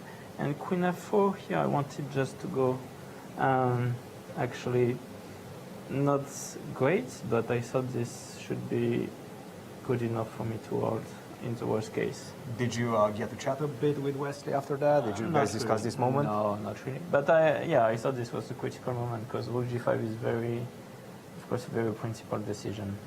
And another idea by the engine was something along the lines of just trying to keep the position as it is and force, at least provoke the knight to go to D5 and then go Queen to F3, hide the queen. Did you consider this at all? Yeah, of course, but I don't think it was too much trouble, but maybe it is not that clear. So maybe I shouldn't play Rook G5, but I must say I didn't consider to bring the rook back to D8. Maybe this is a bit too much for me, a bit too deep. And without putting too much pressure, I want to ask you about your compatriot Ali Reza, your new compatriot Ali Reza. First of all, what is your general experience with Ali Reza since he joined the French team? We know that he had an explosive result at the European Team Championship. He managed to, I think it was mutually beneficial that he managed to adapt so well to the team and to be friendly with everyone. Of course, we all did our best to make him feel as much welcome as possible, and it showed in his result. It showed, of course, in the atmosphere we had in this European Team Championship, and hopefully we can have some more of that in our next team competitions. And how about this wild position? Without looking at the engine too much, what is your first instinct?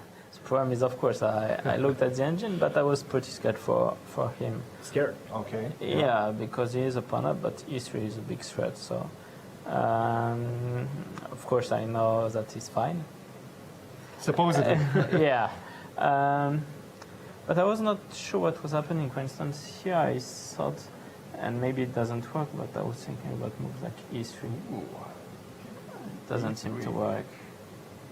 Because of some crazy stuff like bishop takes f6. Yeah, e takes f2 or knight f6, I wasn't sure. Yeah, some sort of crazy situation. But it doesn't seem to work, so. Still a wild game, typical of his youth, you might say. Of course. And thank you very much, MVL, for joining us, and looking forward to see you in the next few rounds. Yeah, thank you, Christian. Guys, back to you. Thank you, Christian. Thank you, MVL, as we prepare for a break. For those of you who are a little late in joining us, don't worry, we've got Garry Kasparov coming up. Yeah, that would and be good. Peter, just before we go, one last quick questions about the Shaq-Richie game. How do you feel it's developed? Well, we know this is fine for black somehow. Which is crazy for us. Yeah, because we got here with Alejandro, and we know this holds. But without that knowledge, I still don't know why knight f5 check isn't borderline killing winning. Or knight f3 yeah, just knight f5, bishop f5, rook f5. I can't really figure out what the move is, because white is doing this for free. We haven't really sacrificed anything. Knight c5 or rook c5 or queen b4 check. I have tons of threats. The pawn on e4 seems borderline doomed. There's still a king on e7. Right. I mean, everything seems to be working. By this point, if it's knight f5 check king e6, I will not be horrible. No, but knight f5 takes tactics. Bishop h4. No, bishop c3. Bishop c3. Yeah, I was thinking his back rank issues. Yeah, that explains many things. Yeah, right. That bishop c3. Holding by a hair, but we'll be taking a short break, and we'll see you on the other side as we continue our coverage of our inaugural Grand Chess Tour event. Don't go away. Yes.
And welcome back to our continued coverage of round 2 of the Superbet Chess Classic in Bucharest, Romania. And we're coming back to give you a bit of a roundup of the action on all the boards, starting with, there we go. Round the horn, and here we are. We have the game between Alireza and Jan. We didn't see the move that we really expected, which was Queen E2, in order to just make this escape. King D1, King C2. We thought that White would have been quite satisfactory in this case. Instead, the double-edged move Queen B3 invites the move E3, a move that we really thought was going to be great for Jan. Still don't know why it's not being played here, but we could get back to that later. Jan instead plays the move H6, H5, which seems somewhat inconsequential because I mean, the pawn on G4 is sort of important, but less important than perhaps opening the central files and giving mate, I would suggest. And yeah, mate does rather is a goal that we should so yeah, the very, very double-edged position in which Alireza perhaps is back to being quite fine. This is the Sveshnikov in the Dominguez Caruana. Exactly. When we left it, you were explaining that knight A4 would be Fabi's idea, and you thought Queen C2 is good, yeah. And that Fabi could be better. No, I think we've landed on the idea that Queen C2 solves all of the problems, and White is definitely not worse. I don't think Fabi is worse, but I think Linier should be quite satisfied. I think he's stabilized. He's just played Bishop D3, protecting the pawn on E4. He's ready to play B2, B4 next move if he wants to. I think Black is fine, but so is White, I would suspect. All right, continuing our completely crazed game. Yeah. What can we say about Shaq and Richie? This has to be the craziest game of the round, or potentially like with 7 rounds to go. I think it's a very easy early front runner for the craziest game of the tournament. Exactly. And Shakhriyar is finally pausing for quite a bit here, because I think he is still sort of, I think he's sitting there in disbelief that he is not winning. Exactly. White, but whoa, Black's king in the middle of the board, and you would just think, like you thought, a move like knight F5 just has to be killing until you see rook F5. Bishop CD3, and you go, oh no, that's not the killing. We just seen a move that we really didn't consider that deeply. I was trying to calculate that. Queen takes E4, rook E1, I'm assuming. Yeah, but I think it completely gives up any hope of advantage, because simply, like, I can take on E1 here, go King G8, King C8, and run for the hills. Yeah, and I think if anyone here has to be careful not to be worse, it's probably White, because Black has the 2 rooks against the queen and the 2 bishops in a completely open position. Right. And these types of positions can very easily become horribly, horribly dangerous for White. If the detail I wanted to point out a couple moves ago, because it is possible after the move rook takes E4, queen takes E4, rook E1. Play bishop E5. To go bishop E5. Oh dear. Oh dear. Are we dead? And there's a back rank mate, so don't be reaching for Black's queen. And surprisingly, White is just better after knight C3. Nice. That's a great. That immediately came into my mind. I don't know about you, Peter, but I saw knight C3 and I thought, isn't White just a little bit better? And finally, we do have one last game remaining, and that is Levon. We thought it could have been a Catalan, but it's not. It still is very much like if you gave me this position and told me to name the opening, I would still say Catalan, honestly. It feels it. Yeah, I think in particular because for the last, I think, at least 5 moves when we saw it on our screen, Bogdan is playing on increment, basically. His clock currently says 34 seconds, which means he made the move rook d2, d1 with 4 seconds to spare. 4 seconds on his clock. Levon obviously,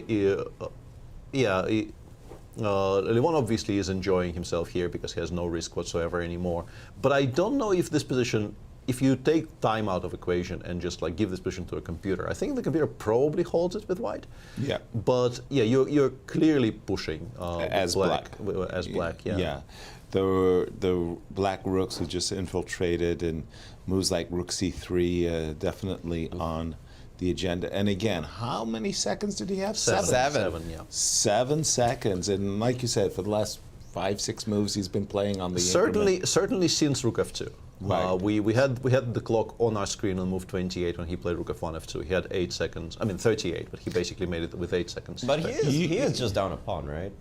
Is no. How? It's even. Yeah, but if you take on D1, take on D1, rook B2. How do you? Rook G3 and take with the pawn, right? Take. I think that this is a. You want to play E5 or? I was thinking E5. Oh, yeah, E5 might be interesting actually with the idea of E4, right?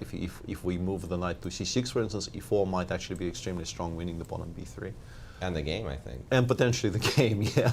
Yeah, that's so it might actually force white to go Fe5 and then we lose the H2 pawn, but we might not be losing. We might not be losing that position necessarily, right? We go King of 3, you take with the rook, I would assume. And then well, you can also knights. take on D4, right? Oh, or take on D4 and then on H2, yeah. No, he is in trouble. He is clearly in trouble, yeah.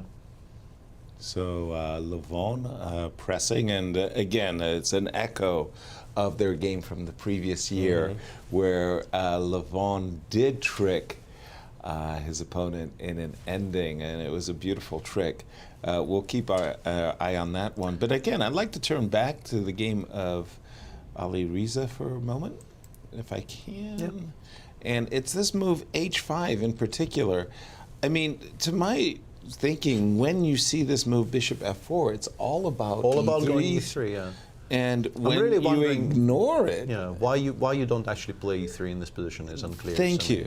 That was just. I want to ask Alejandro about this because I'm very confused. It seems like this has to be the idea, and then you turn back from it. And why did he not? What could have dissuaded him, Alejandro, from E4, E3? Well, I guess taking on E3. Yeah, that's not a lot of choices here, right? Yeah, you take on E3, but then what's your follow-up exactly? Bishop takes, we go King D1 again, or? A bishop takes E3. Yeah, bishop takes on E3, you go King D1. It's the only way to continue the game. You have to run away. Obviously, going to the king side gets yourself mated. Must get yourself mated.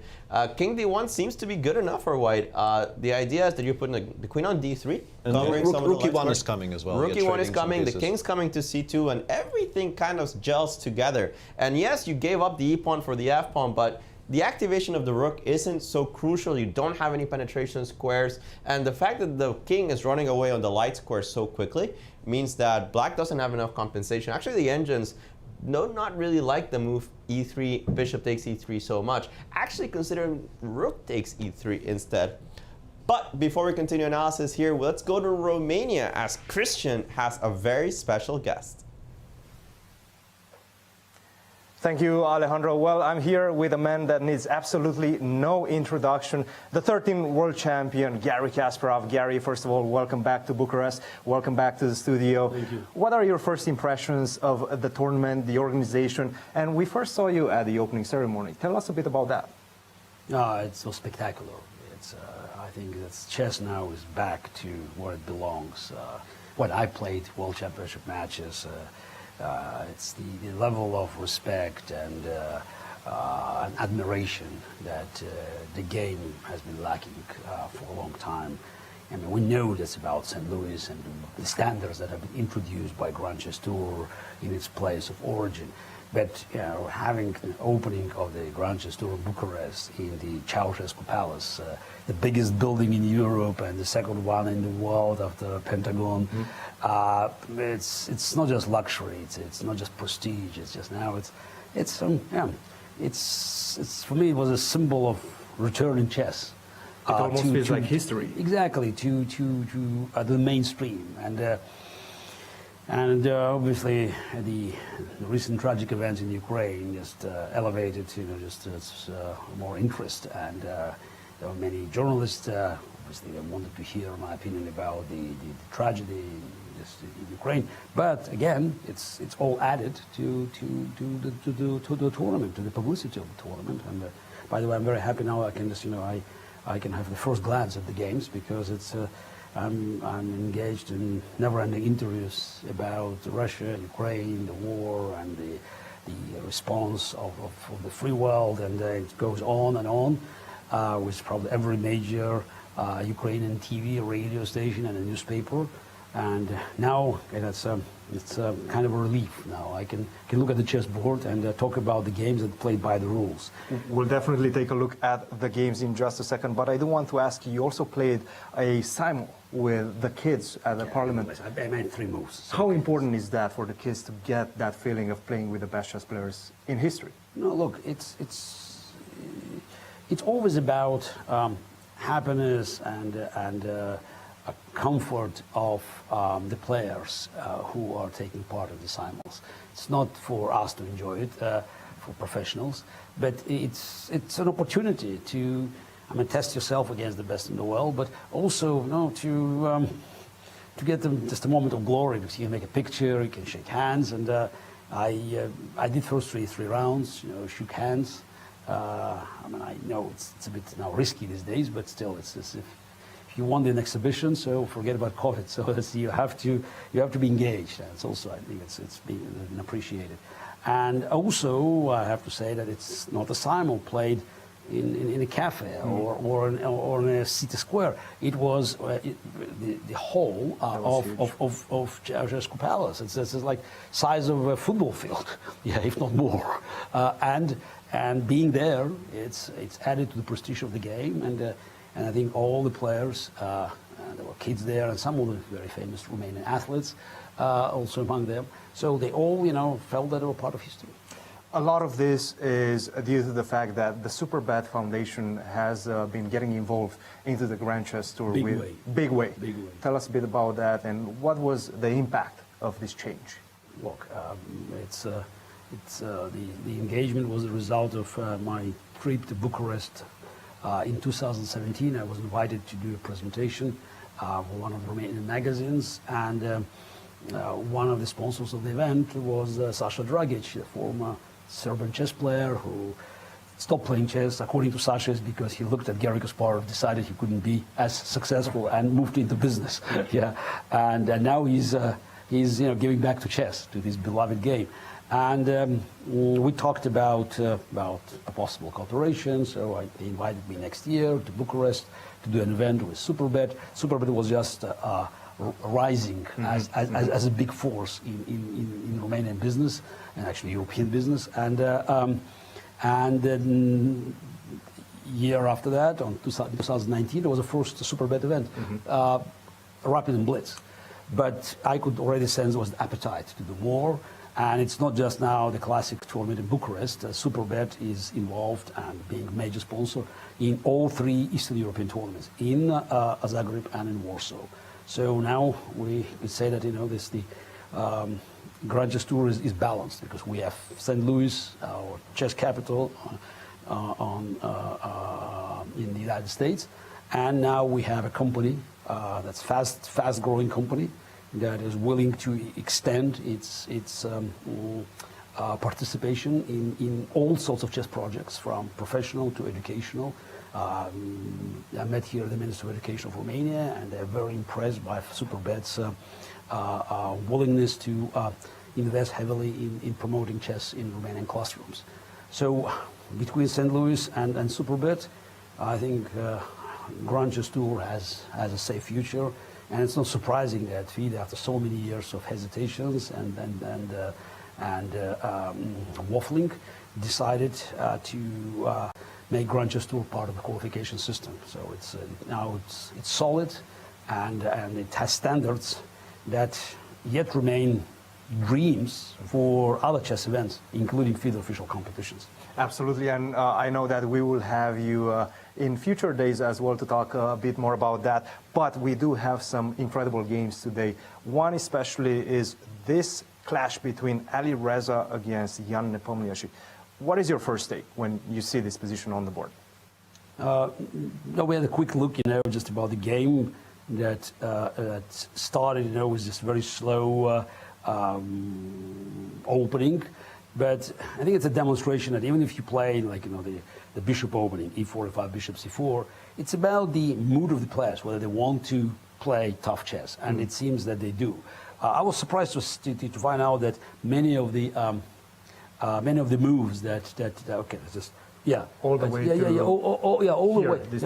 way to here. Yeah. So that's this first. They played very fast. So that means that it was opening theory. But then Ali Reza played h3 and g3, g4 looked odd to me, and I think Nepomniachtchi missed a couple of really good opportunities. So definitely this is the move that I didn't like is bishop f4 here. So I would definitely put my knight on the 4. And also, I think it was earlier. Earlier it wasn't Even knight. earlier. Yeah, but also here with bishop d5. Yeah, here knight f4 also. Knight f4, and you cannot take on e4 as we discussed because bishop d5 and everything is. And this is the first move that you mentioned when you saw this. Yeah, but the knight. That's maybe goes from my just matches Karpov. You want a knight on this side. Yeah, And again bishop f4. I think that's the Ali Reza did well. I'm not sure. Queen h4. It seems like he's losing some speed, right? Yeah. Black, that is allowing white to castle. And also, I'm not. Maybe again, maybe bishop takes h3 was the only option. Yeah, but it's difficult to give. But you just played bishop f4. You want to keep that bishop. Exactly. But after this queen at d1, looks to me that white is, I wouldn't say winning, but it's just definitely much better. Queen h6, simply play queen e2, then long castle. I don't see any real compensation. So Gary, but still, it will be a lot of fight. The game is far from being over. Absolutely. The last time we talked was in Paris a year ago. Ali Reza was 2750, a huge prospect, but he hasn't confirmed yet at the top level. Now he just exploded, 2803, but he hasn't played in 5 months, and he's ready to play in his first candidates. How would you assess Ali Reza as a player, as well as his strategy, maybe not to play for 5 months before the candidates? Look, definitely I'm the last person to criticize his decision because as a betweening disciple, so I always wanted serious preparation and considering the fact that that's the he might be the real contender for being an ex-challenger in the World Championship match. He wanted to spend more time preparing. We'll see. We'll see how he does here in this tournament. Knight f5 was just played. Okay, what do we think of this move? Still, again, it's just he wants to push the queen and then just But after queen h7, I'm not so sure that he has anything better than to go back. And now, given that he has, after knight to f5, 15 minutes against 19 minutes, do you think he's going to repeat if we see this on the board? I don't know. I'm curious. Look, don't forget, but they will play in Madrid.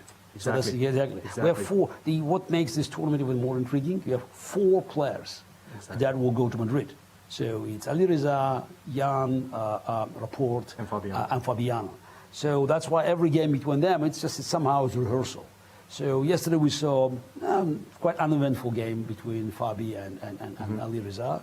So I think Fabi had an advantage, but he didn't manage to actually get something, a real out of this advantage. But one interesting fact about yesterday, they repeated the position 4 times. None of them wanted to claim the draw. Maybe it's psychological. Yes, exactly. Yeah. So it's they are trying to position themselves, for Madrid. Again, as the alpha. Yeah, absolutely. So we're seeing this as Did he play? He played knight to f5, and wow. That's it. No. Knight to f5, and right now Nepo is still thinking, pondering his options. But he has no, real options. You cannot queen g5, queen g4. So I guess this is the big problem. Yeah, and then queen f6, and then you go back. Yeah. So this gives white a clear advantage. Now, another crazy game is this one between Mamedyarov and Richie Rapport. Now the position has calmed down. Calm down? You call calm down? This is calm down compared to what we had. Yeah, exactly. This is called calm down. Yeah, I'm curious. So this is what do you do? Go. I see this computer offers bishop takes h3. Bishop takes h3. And bishop d4 is. Yeah. Bishop. Yes. Yeah. And the idea is to go. But that's the rook g1. Rook g1. Okay, but there's 2 rooks, That should be equal. But again, I just think what's happening here. So and then there's this rook f3. Queen h4 check. And now bishop f6 only move. Only move, yes, but maybe it's Seems like some sort of a variation. Yeah, but this is because you just c4 and then you double up. Yeah. And rook takes and then double up. Yeah, double up. You could have taken here probably. This is on you can take here, but then just then you checkmate. It seems like wow. Wow. What a move. Nice. No, because bishop e7, it's the threat queen e5. Queen e5, bishop d6, check. Yeah. But we'll see. So it's how much time left? So 19 minutes for Ricci and 12 minutes for Mamedyarov. It's not the only move. It seems like just going backwards D7, also then knight c5, equalizes. and then Now you have to go king c8. Let's see if he sees bishop h3. Big moment right now for Ricci. I bet he will. You think he will? I think he'll play bishop takes h3. So it's the. Okay, that's. And that's this a is test. another extremely intriguing player, Richard Rapport. What is your assessment of him? He plays non-stop. He says, I don't have any support. I'm just going to continue playing and do my best at the candidates. Look, he will. That's a problematic attitude because you don't want to go to candidates and to do your best. Right. You go there to win. Right. Or just otherwise you can have fun, but it's. I'm sure that Alir's attitude or Fabi or even Jan, they have a very different idea. Or Jan Christoph Duda, so who by the way refused to play in Grand Chess Tour just because exactly more time to prepare. So. Again, as someone who just learned from Botvinnik, I appreciate this attitude. So it's a risky one, but it may work. You like to take time for a preparation. Yeah, this is especially these days, when you can do a lot of exercise playing, just online. But we can definitely see the different approach from Magnus. So I think it's very it's quite unique strategy for each player because it's very individual. Yes, something that works for me didn't work for Karpov or other way around. So that you have to understand, this what does work for you, and we'll see whether Alireza and Jan Christoph, they made the right calls. Knowing yourself is definitely a huge superpower. Now, what about this game, the All-American Clash? How do we see this one developing? I don't know. It's just the. It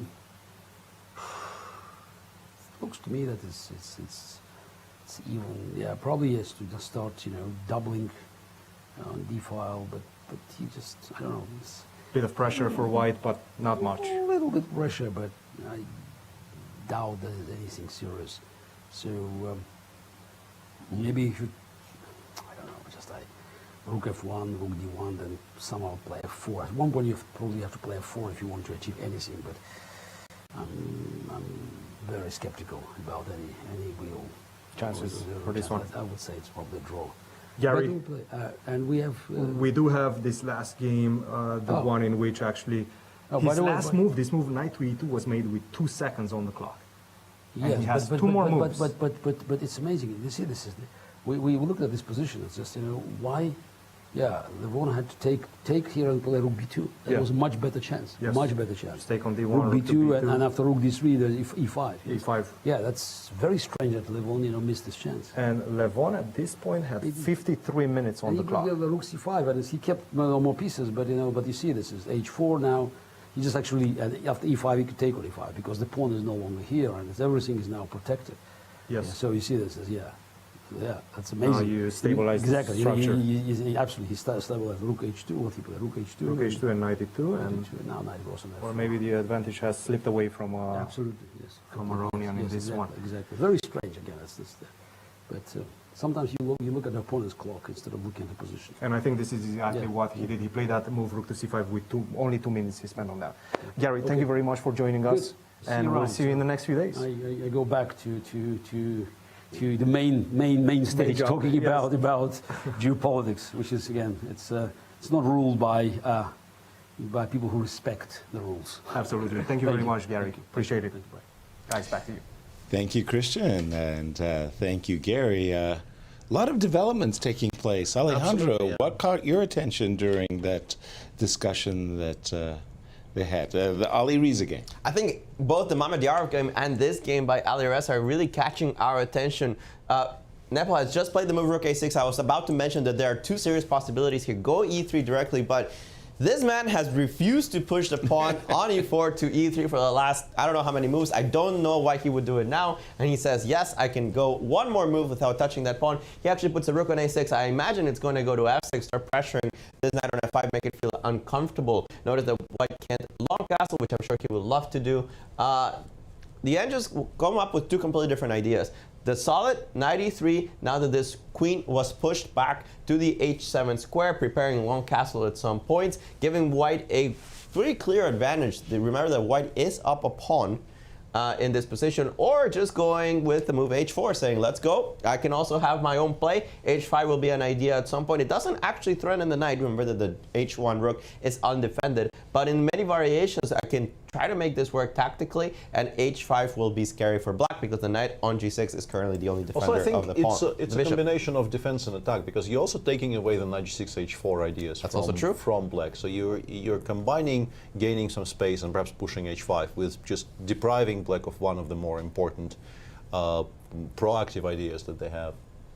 Yeah, it's still very complex, and Alireza down to 13 minutes, Nepo with 15. Two players that are not often seen in time pressure, but finally getting down to the last, minutes, considering they still have 11 moves to make in a very complex position. So I wouldn't doubt that time pressure is going to be a factor here, as it is going to be.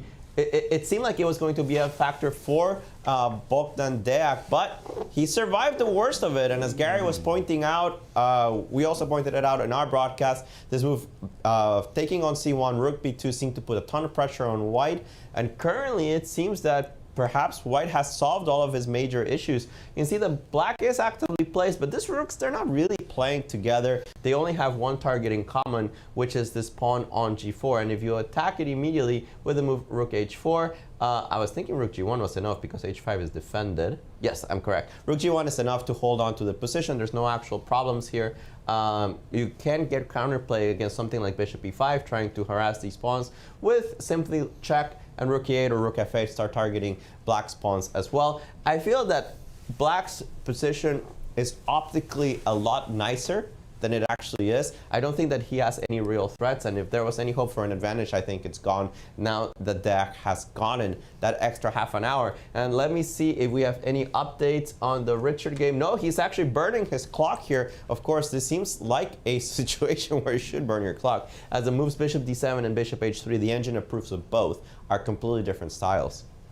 Thank you for that, Alejandro. And again, this game defies our analysis.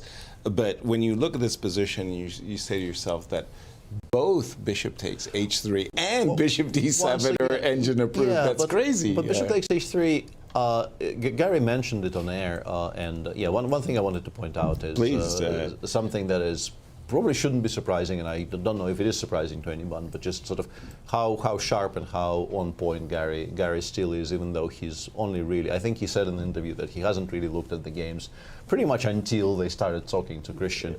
Right. And yeah, he's still very, very on point and very much worth listening to, regarding anything chess related, basically.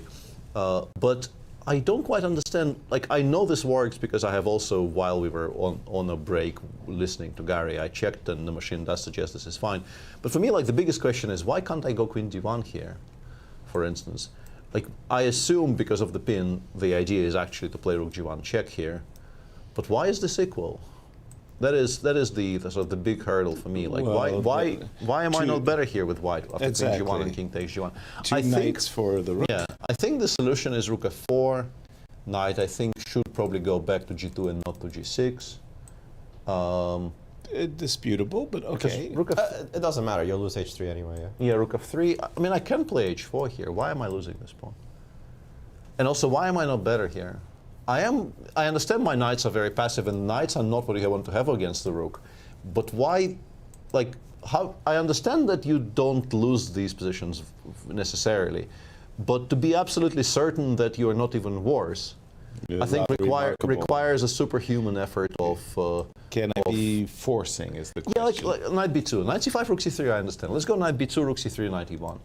And then I go and then you back. go rook h3. Yeah. That's okay. my drawing attempt. Okay. Yeah. This is fair. That is funny. Yeah. But I think it is a very, very difficult First of all, just coming up with the idea of bishop takes h3, because it doesn't really look like you're launching any kind of a mating attack really in this position. It's just some perpetual checks, perhaps. Yeah. First of all, just coming up with this, and secondly, correctly evaluating queen d1, and also some of the lines that Gary was showing on air after knight g2, rook f3 are just mind-blowing. And for those of you who may not have seen it, that particular one line, can you remember knight g2, rook f3? Yes. Queen h4 check.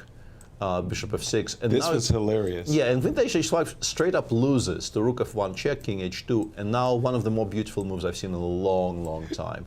Bishop e7 in order to meet queen d5 check. With bishop d6 counter check. Killing your rook, and then as I'm reaching for the rook, you say, by the way, check. And we can continue actually, knight f4.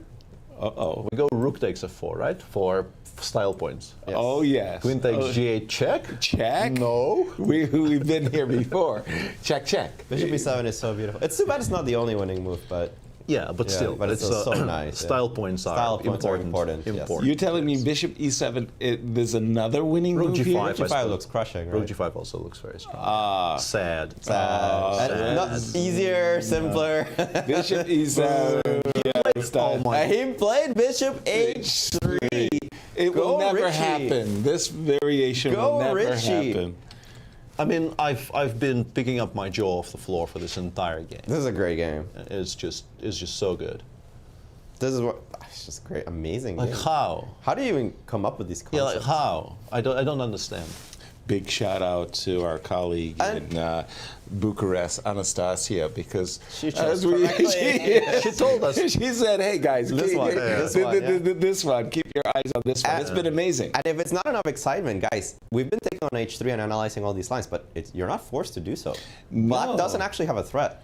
Right. Yeah. I mean, is it time that we could play a move like knight c5? Is that knight ridiculous? c5 is certainly a move that you can play in this position. Maybe we should analyze it without the engine because I don't want to think about it. He's not gh3. No, he said, I'm going to take your bishop. He's already taken, Yeah, bishop takes... Here, there's only one move for black. This part is clear.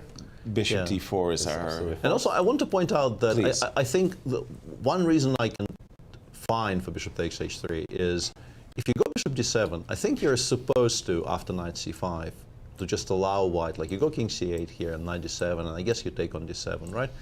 And white goes knight f3. And yes, you suspect you will hold, but this knight on f3 does such a good job of securing the king side.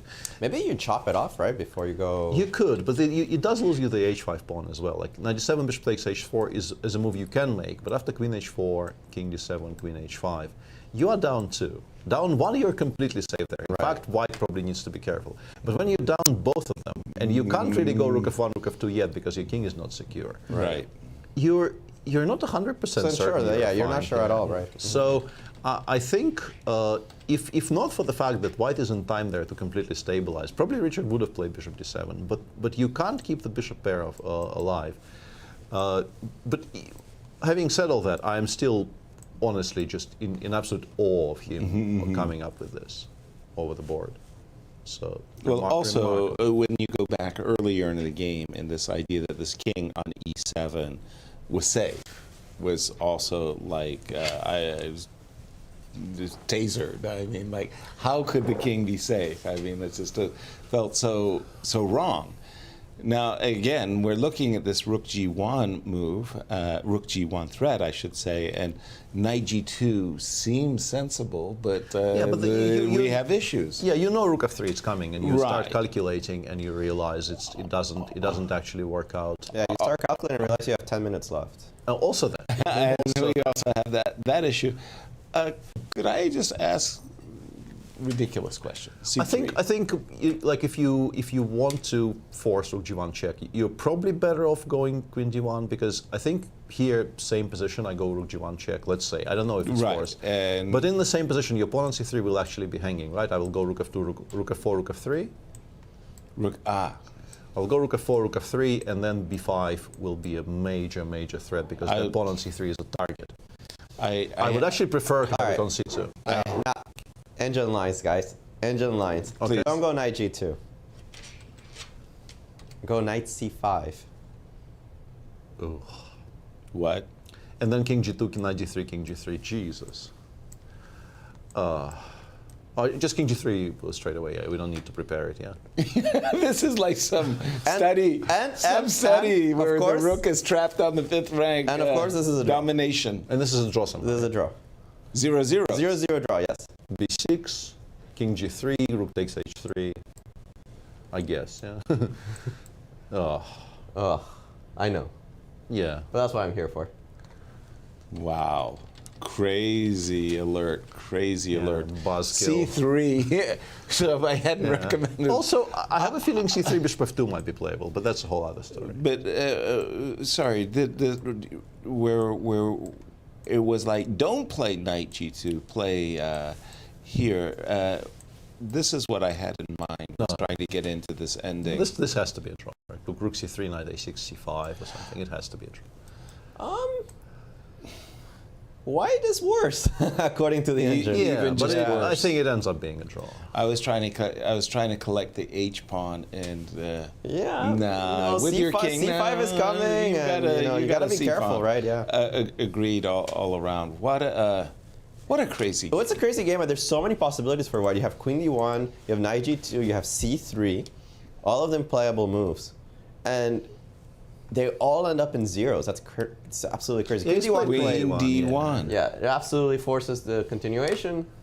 Yeah. And we'll get into that endgame, which, yeah, the engines think is just about as good as any other. 0-0.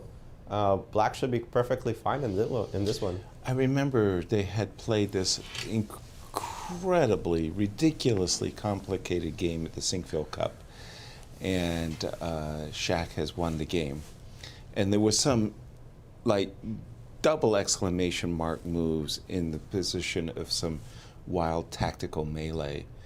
And Shaq was being interviewed, and he said, well, I saw this variation, which he had calculated exactly what we had seen, and we were just like astounded. It was some disgusting like knight d4 type move. Right. Remember that? We were just like, how do you even come up with this? Like, nobody's tapping you on the shoulder and saying, right here is an unbelievable combination. By the way, the knight g2 was played rather quick. Oh, this is not the line with c3. This is not the line, yeah. With c3, sorry.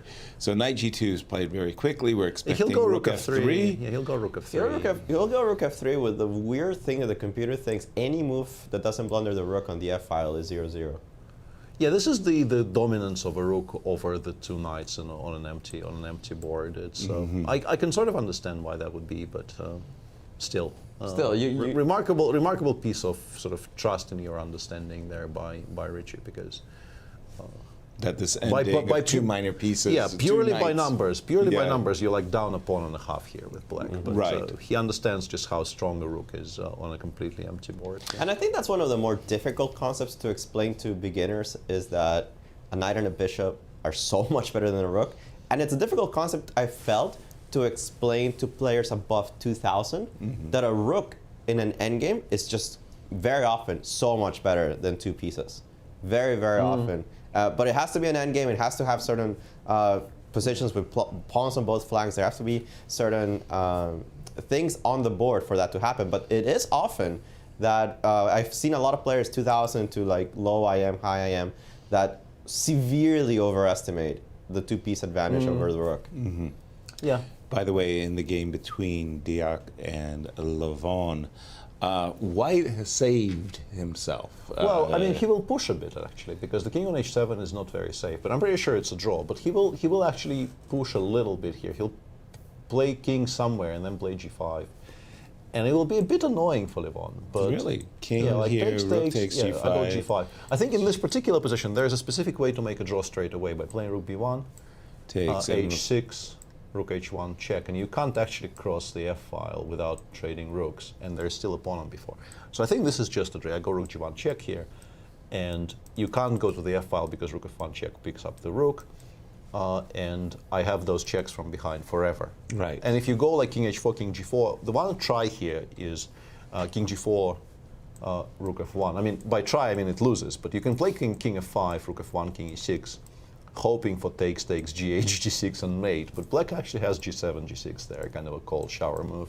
and the b-pawn queens. that hurts your feelings, That doesn't it? hurts the feeling a little bit, yeah. Yeah, G7, G6, only move wins. Thank you. Only move but wins, yeah. Right. But it's an important calculation to make. Yeah. And Alejandro, what's happening in our marquee matchup? We got to keep an eye on this one. Of course, Alireza against Nepo. We've had a couple of moves. Rook A6, the last one we saw. We liked the move H4. We liked bringing the knight back to E3. Alireza said this king needs to start running. We had been considering this idea for quite a while. The edges don't think this was the right time to do it, but I don't care about the edges. Think Rook F6 was played, and we know this idea to destabilize the knight on F5.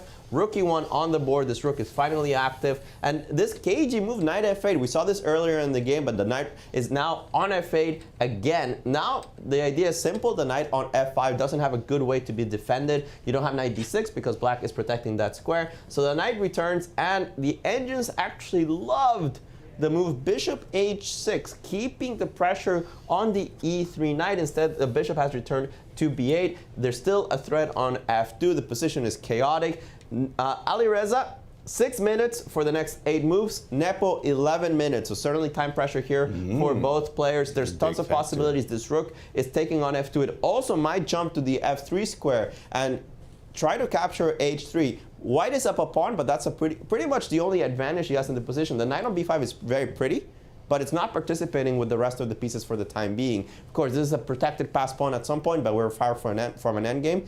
Tons to play for. I think it's a 3-result game. I'm excited for this one. Absolutely, no question about it. And we know Alireza's clock is a factor. How about Ian? Yen is 11 minutes. 11 minutes. Yeah, and in the meantime, I think the Schach Rapport game will end in a repetition that we pointed out earlier, the 91, 92 repetition. We're seeing it on the board. And Richard actually quite remarkably didn't even play B5. He played B6, restricting the knight on A4, and still repeating the same moves. So yeah, this game will be over in, he is clearly calling for an arbiter. But by the way, I mean, seriously, applause. Applause. There's just a great game. There's draws and there's draws. And this was amazing. This was amazing. Yeah, truly, if you love the game of chess, you're going to love replaying through this game and just scratching your head and saying, how did he survive? Yeah, this is a stunning, stunning game of chess. Very, very nicely played, even if there were perhaps some mistakes. Honestly, from what Alejandro said, apart from maybe a slightly dodgy opening, no mistakes. Pretty much perfectly played game. Yeah, as much as you can, so as close as you can get to a perfectly played game, considering how messy. E5, bishop G4, all of these moves, and E4, F5, F4. My God! I remember there was at some point there was a website which tracked the crazy moves. The percentages of sort of how close you get to a perfectly played game, and you could also check accuracy percentages, and you could also check what your best games were. And I think Magnus was at about like 97, 98% or somewhere around there. Damn. And obviously you want to compare yourself to the best. So I checked mine. Mine was like, I think, maybe in the low 90s or maybe a high 80s or whatever. Respect. And there was one game of mine which was like 99%. And I thought, I'm a good player occasionally. And it was a 20-move draw against Anish in Norway chess, where basically we got out of the opening and repeated. Nicely done. Well done. Yeah. And he's just hitting his percentage mark. You know, he's trying to ring it up. Yeah, and that's my best game ever, right? And I get the feeling that they got close to that mark in this game with like 5 pieces hanging on every move. Wow. And yeah, this is remarkable. This is truly remarkable. Yeah, just a crazy, crazy game. And Alejandro, nice tie. I was just asking, you're doing an eye test on ourselves? I got my LASIK surgery. This is just another advertiser for QBoutiqueSTL.com. You like this tie? Support the chess club. QBoutiqueSTL.com. You can find all of this merchandise and much more. Make you look good during chess commentary. Yeah, that's so important. That's what I'm figuring. A game also that is leaving us befuddled is the Nepo game. What is going on after we left it? First of all, the move bishop H6. I mean, everything about this game has been fascinating but weird. Yeah. Including the last move, Queen H4, by the way. No, Queen H4 is logical. We attack the pawn on F2, we provoke something that perhaps white doesn't want to do. And you don't clip the pawn. No, you don't want to open files for your opponent. Like, you take on H3, white goes King C2, then Rook H1, and starts perhaps some kind of counterplay along the H file. You don't take a pawn. You just said that to Yasser Seirawan. He's like shivering in his seat. What H over here. file? He's like, there's no mate on the H file. I thought you were supposed to grab while the grabbing's good. No. Could I play Knight G4? Rook F4 and then F5 and Rook F4 and then F5. I want to take on F2. I'm very open to the idea of taking the F2 pawn. Okay, H3 pawn I care about less. That's and good. I wanted to say, on the subject of Alejandro's tie and eye tests and things. Oh, please. I think eye test, you take black here. I think by this point, I think it's impossible to take white with the king you take on black D1. here, despite being a pawn down. Like the rook lands on F3, I go Knight G6, Knight F4 back, landed on D3. After all that time, it actually finally lands on D3, maybe. And it's only one pawn yet again. It's not a lot of material. Yeah, Rook F1 played by Alireza as we expected. When you told me that D3 was weak earlier and the knight was going to jump to F4 and to D3, I believe that. If you tell me the rook on A8 was going to land on the D3 square, I would not believe that so easily. But it does seem like Alireza's in a lot of pressure here. He's played the move Rook F1, which is much better than the move Knight G4, according to the engine. But instantly, defending the F2 pawn? Yes, and instantly Nepo played the move Rook F3, which is incredibly logical, right? Yeah, stopping Queen G4 is important. It stops Queen G4, it prepares the moves Bishop F4, even Knight E6, Knight F4 also hitting the queen. So I expect this king to start C2. Start running, right? You can't stay on D1 forever. Well, but white has a trump, pass pawn on the D file, and you go King C2. And this one has finished. We did expect this one to fizzle into a draw, and indeed it has. 2 draws for both players to begin the tournament. Alrighty. Yeah, I was going to go King C2, Rook D1, and try King C2 has been played. Yeah, but we have an interview. Cristian Chirila will be talking to Mamedyarov. Thank you, Peter. Yes, I'm with the winner of last year's Superbet, the undefeated winner in that tournament, Shaq. Shaq, first of all, welcome back to Bucharest. This is a place that you always said you love to play in. Tell us a bit about that and your experience in the first couple of days here in Bucharest. Okay, of course, I like to be in Bucharest, to play here, because I like Bucharest, like city, and I mean, good restaurants, good time in Bucharest. For this reason, okay, I like to be here. But my tournament started not very well. I think yesterday it was a very strange game, but more stranger is today. Absolutely looks winning position for We me. were completely puzzled about this game from the beginning to the end. And I was looking at the position somewhere around when the king was on E7, and I said that black has to be lost, at least visually. No, but it's okay. I mean, king is E7. Yeah, it looks very strange because, okay, normally I never play E4 in classical chess for this reason. Richard, I think he want some surprise opening to play, but I think after a few moves, absolutely. And also, I played very strange move. I mean, I play very fast, but I don't understand. I played very fast castle, but if I take F6, E take F6 is not. G take F6, Knight E5. I don't know. Knight E5. Wow. Yeah, I don't understand if I take. It is not losing, no. King E7. King E7. But this looks very strange. I mean, why I play immediately castle, but after I see Knight E5 is like mate, you know. So now I guess the idea is, if you take on E5, I think it's a winning position. I mean, somewhere is winning position.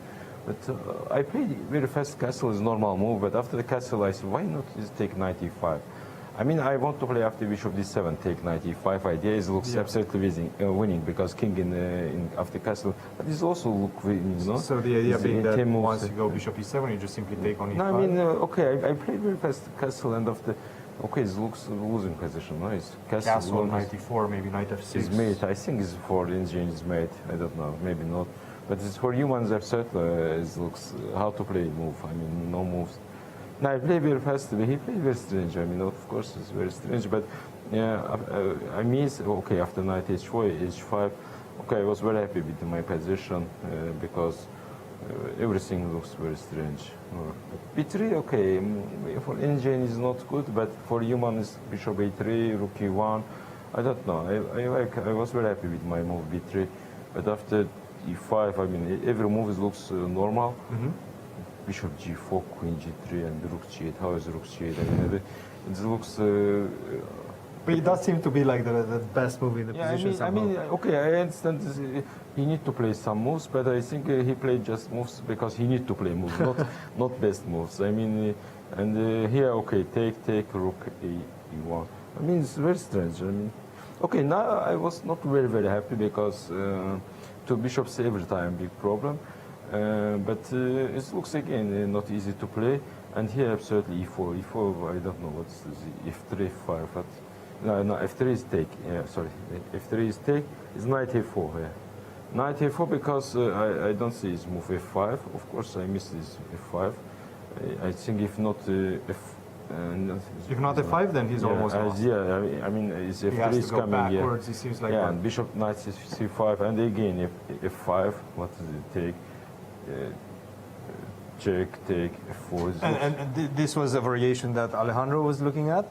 With the engine, of course, with the engine as approval, and he said that there's no way they're going to go into this line. There's no way Richard is going to play f5. I also miss. I mean, Richard, okay, he like to calculate everything, but this is very strange. No? I mean, this king in center, and I don't lose any material, and just to play queen d2, and here, of course, is I don't understand. Take knight e5. I think it's first winning. No, this. Again, it's very tricky is because it's bishop c3 move is the only move. I mean, it looks absolutely losing, but bishop c3 and take is no mate because it's just I think it's good attack, but it's not attack king. Rook e5. Yeah, I just calculate king f7, and after I think it's no attack. I mean, it's very strange, and also why I play this move after take. So I think it's the best move here, knight f3. I mean, it looks not knight f3, but I understand if I will play knight f3, I can lose easily this position because, of course, if I played some, I don't know. I understand knight f3 is a very tricky move, very interesting move, but I understand I can also lose It becomes easily. a 3-result game. Yeah, now it absolutely looks good. Okay, b6 is absolutely. And how were you guys doing on time at this point? Who was 26 minutes for you and 33 minutes for him. Understandable that you don't want to go. I was very lucky because I take, after I see rook e1, I see here bishop e5 move. I missed this move before. If only knight c3 move. If I played rook e1, I see, okay, I lose. I mean, I missed bishop e5 first. And here is, what's this? It was still good move, yeah? Take, and just king go to d8. Maybe it's better for black, yeah? Maybe some good chance for play with black. I miss absolutely, yeah, bishop e5, of course. Bishop e5 and black is better. And but at the end, I think after... No, I mean, for human, h3, bishop d7 is two rooks, still not easy. I mean, I can lose my control after all these moves because it was very good position. Now look, I need to defend this king. It's very strange, of course, very strange moves. And after h3, bishop h3, what bishop h3 is only move? Best move, yeah. If back? No, bishop d7, knight c5, and now you're starting to get some control. Yeah, I calculate this one, knight c5, and I think it's okay. Minimum is draw. Is okay. I can try to do something here, but bishop h3. Bishop h3 is good move. Yeah, it's the best move. It's very strange. I mean, or I think I need to think about very serious to continue to play chess, my career or not, because every move it was a surprise for me. I mean, how is possible to play chess like this? I mean, queen d1 again, it looks two knights, but after rook f4, maybe knight g6, maybe knight g6, it's rook f6, the minimum, it's knight e5. Just maybe you're losing some pawns, No, if I will lose one pawn, it's losing position. I mean, okay, knight g2 and rook f3. Okay, here is, of course, I was very happy for draw because no move here. I mean, I just need to play knight b2. For black is also same, no move, knight b2, knight e1. I mean, it's very strange. Of course, it is a winning position. I mean, maybe it's knight e5, take e6, knight e5 is winning. I see you very puzzled by his style of only calculating. That's what you said. You said something very interesting. If he likes to play like this only to calculate, why did you say that? I mean, we all know Richard is, he's very good in calculate to moves, lines. But I also like to calculate. But I mean, line like this f4, I mean, it looks. I mean, if you calculate everything, again, it looks very bad position. And I think is very close to win, but no, I'm very happy to see it was not winning position. But I think his key moment in the game is just his winning move. I think is take knight e5. I think. Just I mean here is take knight e5 because for humans is king in center is it's I don't know maybe for engine is a good chance to save, but for humans is mate, I think. After this crazy game, do you feel like you're back in shape? You regained, let's say, the right play? I mean, it was a big problem yesterday. I think I played normal game, and I think all times I had some normal position. But after the game, I check same. I check my game, and I see from the opening is losing position for me. But I was very happy. The board I think is okay. It looks very good. Everything is. I mean, my pawns is good. But after the game, I check. It was all game. I have bad position, but like today. Today I think all games a winning position, but it was not winning. Yesterday I think I have all game losing good position. It was losing position. Every day I improve in this tournament.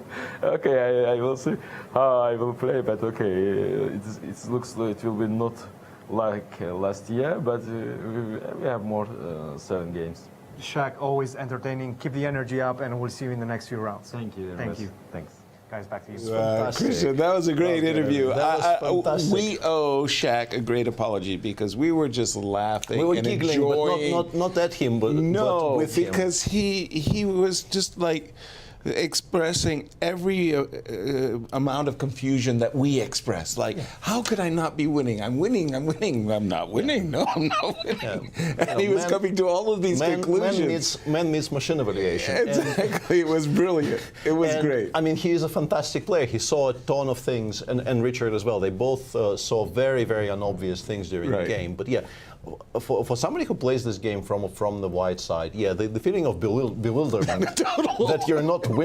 Right. I was talking about it on air, that he must be sitting there thinking, how am I failing to calculate this very, very simple problem? Why haven't I found the forced win in 3 moves just yet? And you also said the good news that after the game he would come and discover that there wasn't a win in fact. And also we were apparently like 3 seconds away from him actually playing EFGF 95, which I was not advocating necessarily, but your take on that interview, it was just hilarious because we're not laughing at Shaq. Let's be very, very clear. It was like we're laughing with him. Yeah, we feel as chess players all of that pain, right? You have this position that logically is winning, but it's not, and it's very frustrating. And there's a certain sense of relief when the engine tells you, you know what? You weren't winning. You did your best. Just chill. This is the best you could do, and you did it. All right. So what else can you do, right? And I think that Shaq is going to be slightly relieved that he didn't just straight up miss a win. Right. I think he would really be frustrated if he found himself thinking this is a winning position that logically has to be winning, and then a win was available, and he just missed it. But this keeps him high hopes in the tournament. Let's go to the game of Alireza and Nepo because they are in severe time pressure. Alireza down in 1 minute and 30. But Alireza on a minute declines basically a draw with this move. What? He could have played 95 back instead of 91, pretty much forcing Jan to repeat. But he is just not interested. Yep, that's pretty interesting. He actually plays the move knight d1. Perhaps he thinks his position is better? I'm not so sure. Yeah, I wonder why he thinks he is the one who should be continuing. Yeah, because the engine just wants to take on h3. Yeah, knight of3 is now. And more than taking the pawn, which I'm sure Yasser loves. Knight f3 and knight takes e1. Well, the rook's trapped, right? It's not so easy to defend against this threat. Alireza with 1:30 to think about it, because I have trouble believing that you don't play rook h3 in this position. The second best move is to move the rook somewhere else and play with the idea of knight f3 on next move. Notice that Nepo has put his knight on g5. I'm assuming it's to invade on f3 at some point, not just to defend the pawn on e4. So rook h3 kind of jumps at me. Nepo with 3 minutes and 20, Alireza with 1:30. Nepo 2 moves to make, Alireza just 1. So not severe time pressure, but still important decisions in the next couple of moves. Talking about severe time pressure, may I mention our good friend Lanier? Yeah, Lanier tends to be in time trouble. And but he's also got is the very body good at posture it, yeah. of somebody in time pressure. 4 moves to go. He's going to get his 30-second instruments, but he's underneath 10 seconds as I'm speaking. Yeah, but I think he has a safe position. He just needs to make a move. 3. Yeah, 2 seconds. And he is very, very unhurried. You like this kind of a very relaxed posture as you make your move on 2 seconds there. Like he knows he's gonna make it. I remember a certain Jeffrey Jean who, in a very leisurely way, pressed the clock with 1 second and flagged against. But let's go back to Bucharest and Cristian with Levon Aronian. Thank you, Yasser. Yes, we are indeed with Levon Aronian. Lev, first of all, welcome back to Bucharest, one of your favorite places. Yes. You always say that. Tell us a bit about your experience with the opening ceremony as well as the first couple of games. Yesterday, a draw, but quite a difficult one, quite an explosive one. Yeah, I mean, so far it's quite interesting. We visited the Parliament House. It was an impressive building, very interesting. Games-wise, I think I'm slowly adjusting. The jet lag is an issue here, slight issue, of course. But we always find excuses, as chess players. As chess players, of course. Yeah. We don't miss moves, we forget moves. Yeah. Yeah. Moves. Tell us a bit about this game, because I saw you quite disappointed. You entered the studio and you said you had a big pressure on your opponent. At least that's what you felt. Tell us a bit about that. Yeah, well, this opening is extremely solid, but Black has to play very precisely. In all these lines, same with Vienna. Mm-hmm. When you are taking on c4 without white having to commit to playing a move, it normally holds because of tactical reasons. Right. Otherwise, of course, it's not very advisable to surrender the center and not gain a tempo out of it. Right. But I knew this line. I analyzed it a bit. I think this bishop e4 move is very precise. The point is that if he plays queen e2, then I put the bishop on a3. And then queen to e7. I think this is, it's very close to equality. I think this is a good idea. I'll bring the bishop to g6 and fortify my king against. And this was the dangers. move that everybody in the studio was also praising because you played it so fast and you signaled that you've analyzed this at home. Yeah. I think I've analyzed more Queen's Gambit decline than anything for the last, I think, a year or something, once it gained popularity thanks to Fabiano. That's huge information you're revealing. Thank you. Okay, so after knight to g5, you guys entered this endgame. He was playing quite aggressive with f4, normally trying to open up with f5 and create something. Yeah, I felt this bishop e7 was the move because I remembered this line it's very interesting. So knight f3. Wait, so you still remembered something at this point? One thing you need to know about me. When I say I remember, quite often I have a deja vu. Ah, okay. I understand. Yeah, I thought I remembered. So I thought that when I take here knight e5, queen g5, and if knight c6, then I have this bishop e6 castle. Bishop b7, c5. It's the best move. Yeah. So probably I remembered it. And then Black is out of any danger. And towards the end, just to go to the critical move, because games are winding down as we speak. After king to g3, we were discussing with Gary in the studio this rook to d1, but you nicely made the point that you thought this position was not winning. I mean, even when white goes rook d3, bishop d4. Well, actually, you don't have to go, and this was the critical move, e5. E5. But what if he takes? Now the pawn on h2 is... I'm not not so sure. Is that He's he's hanging. king f3? Yes. Oh, okay. And we get this type of... Yeah, I mean, this type of positions, there is always a lot of counterplay for white, yeah? With this knight. But still not as easy, and... No, in fact, the reason why I played it, I wanted to play g6, which I thought is extremely unpleasant in time trouble.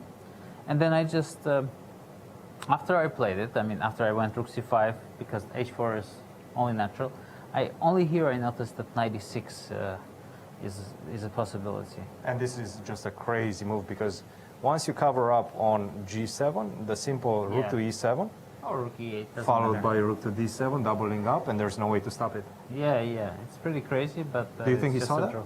Do you think he saw this? I'm 96? sure, he would see that.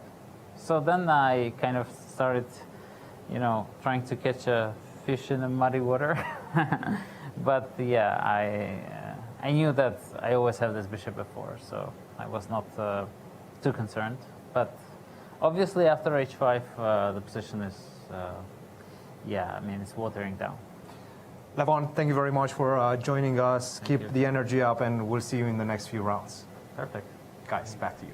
Thank you, Cristian. Thank you, Levon. Big developments taking place in both of our remaining games. In both, but most especially, we've been focused on the Alireza game. We think Jan is in control. Yeah, Jan is better. The question is how much, because as you will see on your screen rook just is now, trapped. After knight g1, Jan preferred the second best move according to what Alejandro was telling us. Instead of rook h3, he did play rook f3, f4, and Alireza, who was very short on time, and it's actually difficult to make a good move in this position, I think. He played queen e3, which looks logical, but after knight f3, the rook you realize rook e2 doesn't actually save any material, it loses more material, the queen takes h3, and weirdly the rook on f1 is completely indefensible. Exactly. So he will have to, after knight f3, play something like knight bc3, we suspect, because the pawn on e4 needs to be attacked. Exactly. And Jan, I think, doesn't even have to commit to knight takes e1. I think the rook is not really running anywhere, so I think you can maybe even wait for a move with something. If you find something smart to do here, maybe like you feel that bishop a7 is a good inclusion, for instance. But is it? Not sure. I don't know why we're provoking c5. Yeah, it's something I might want to do. Yeah, absolutely. But you have the option. You have the option of considering whether you have the luxury. The rook's not running anyway, as you say. Yeah, and obviously you can take on e1. White will take with the rook. And in that position, you have to somehow solve the issue of the dual threat of knight d5 and knight takes e4. We were discussing rook takes f2 here, which is not illogical, but I don't know if it's the best move in the position. I suspect it isn't, specifically because the rooks come off after rook e2. Yeah, if you could have this position with your pawn on f5, it's a totally different ballgame, but you were just disappointed that the move rook e2... Rook e2 forces the rooks off. I think I still prefer black here after f5 in this position, but yeah, queen and knight is very well known for being dangerous and tricky, and yeah, the c and d pawns will also run. So yeah, it looks fine for black, but there should be more. Right. You get the feeling there must be more. From the starting position with the trapped exchange, you don't want to go into a position that's murky. Yeah. And before we actually ask for our expert to tell us what that more is, there's also the second game in which Linier is now, I think, significantly better against Fabi. We have left it just about here. Move when 38, he played, I think. We saw him play h4 on our screens. h4, and Fabi found nothing better than to accept all of these trades, and now move 40 is reached. And I think whatever Linier plays here, he is better. The move I like the most is rook b4, but I don't know if it's the strongest one. It's just the one that appeals to me the most, because I think it asks the most questions. But you can take on e4. You can also just go like, I don't know, rook d7, king f2, and say my dominance is such. The dark squares is great. The dark squares and the one open file on the board and so on, and black has zero counterplay. Right. White, I think, is better even there. Yeah. But the split between rook takes e4 and rook b4 is what interests me the most. Yeah, I find myself drawn to the move rook b4 as well. I mean, that is certainly the linchpin of the position. Well, you can have even a tripled e-pawn if you like. Oh, put a pawn on e6 and we'll both be happy. Yeah, the question is, can we maybe save the endgame of the bishop c4? Inviting a clean rook ending, but this... Yeah, even king f2 here maybe is not stupid. Agreed. Apart from rook takes e4, which is also a very decent move. And here I want to play rook d8 here. My idea here is to play rook d8. Scooping up a lot of pawns, Rook aren't I? yeah, Rook D2 here. Really? Yeah. Rook B2 and hope that I end up defending some 3 against 2. Which I probably do hold, right? Question mark, question. I'm not sure. I'll definitely take white's. Oh, yeah, I mean, yeah. I'm not suggesting you take black here. Yeah. I'm just saying that wow. maybe we hold.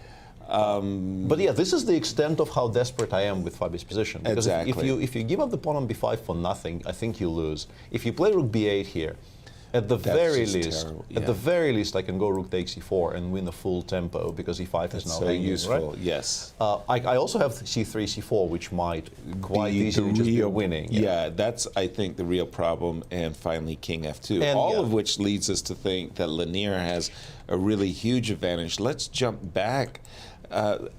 Did they make time control in the game? And Alireza actually played d4, d5 instead of knight c3, which is also like a move he will at some point need to make because he needs to start creating his own trumps. So he wants to play c5, d6 and just create a passer. Absolutely. A significant passer on the d file. But have they made time? No. Yeah, it is move 45, 41. 41. I see it on my screen now, d5. So with the time control being made, both players will get that extra 30 minutes. Very, very different tournament we're calling than the American Cup, Alejandro, where we didn't get that extra 30 minutes. I miss this only one time control system where we don't have this artificial extra 30 minutes. I understand purity of chess. There was a lot of debate back when I played back then it was called World Championship in 2004 in Libya. And we used 90 plus 30, but there was a huge debate about whether this was going to kill chess and kill endgames and that you really needed the second time control and yada yada. As a commentator, I hate the second time control. I feel like we have all this excitement and then we take it away for the next 25 minutes as the players settle down, think about their positions. Let me tell you what the engines think about this one. d5 was not the engine's favorite move. They did prefer the move knight bc3, but in any case, they thought white was busted. There was a really nice move here, rook c6. It attacks c4, and the idea is that you're going to prepare the move f5 in this position. Very nice. And that hangs on to this pawn on e4. It's a very nice dual-purpose move. You don't want to take e4 and give up c4 at all. But after d5, bishop e5, bringing the bishop into the game seems to be like a very strong move. The rook on e1, as you guys were mentioning, doesn't go anywhere. So play bishop e5 first, take on the next move. White's pawns are a little threatening, but they're stuck. And you can start threatening the king side. Remember that h3 is still very weak. You can always have possibilities of sacrificing. Nobody's defending f3 just yet. So it does feel that black has a decisive advantage. Not as big as I expected. It's only 2.5. And if we go to the linear game, that is 0.00 linear. No. Linear is not even a little bit better in this endgame. Because after rook b4? After rook b4, rook d8, if you want to continue down that line. And we can take a pawn. And then rook d2. And just a lot of counterplay. King f1, I'm still confused. And bishop b3. That's the I'll take b2, I'll take a3, and at some point I'll think about winning. That's the counterplay I missed. Yeah, I missed bishop b3. I thought this doesn't do anything. I thought I get the king to e1, e2, and then the counterplay just runs out. But yeah, bishop b3 is the move I missed. Okay. Blocking the defense of the pawn on b2.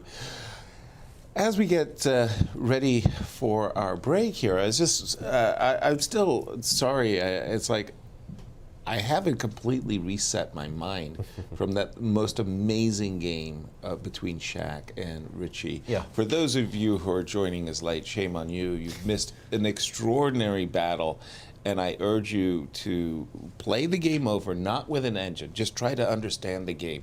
And then play it over with an engine and see what you've missed. This is one of the rare times where I actually don't endorse this suggestion because you will not understand a single thing. Like ourselves in real time. Like ourselves and like most people, including the players, I would suggest. And Shaq was just brilliant. I mean, including this is one of the games where. Normally, it's exactly how Yasser says. It's very, very useful kind of training exercise to go through it and try to figure out what's going on. But it's an extremely tactical game where things just hang every move and everything hinges on very, very precise calculation. And try if you want, but be prepared for disappointment because that one was not your normal game. Not your normal game at all. We'll see you on the other side of this break. Oh, nice shots.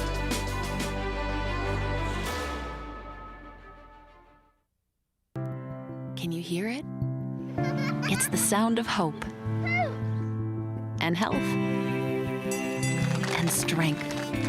It's the sound of compassion, of open doors, where people and machines are in tune and miracles occur. It's the sound of personalized healthcare and active communities. It sounds like life, and it's what you hear when you really listen. We're the Manos. Welcome to our show. Go, go, go.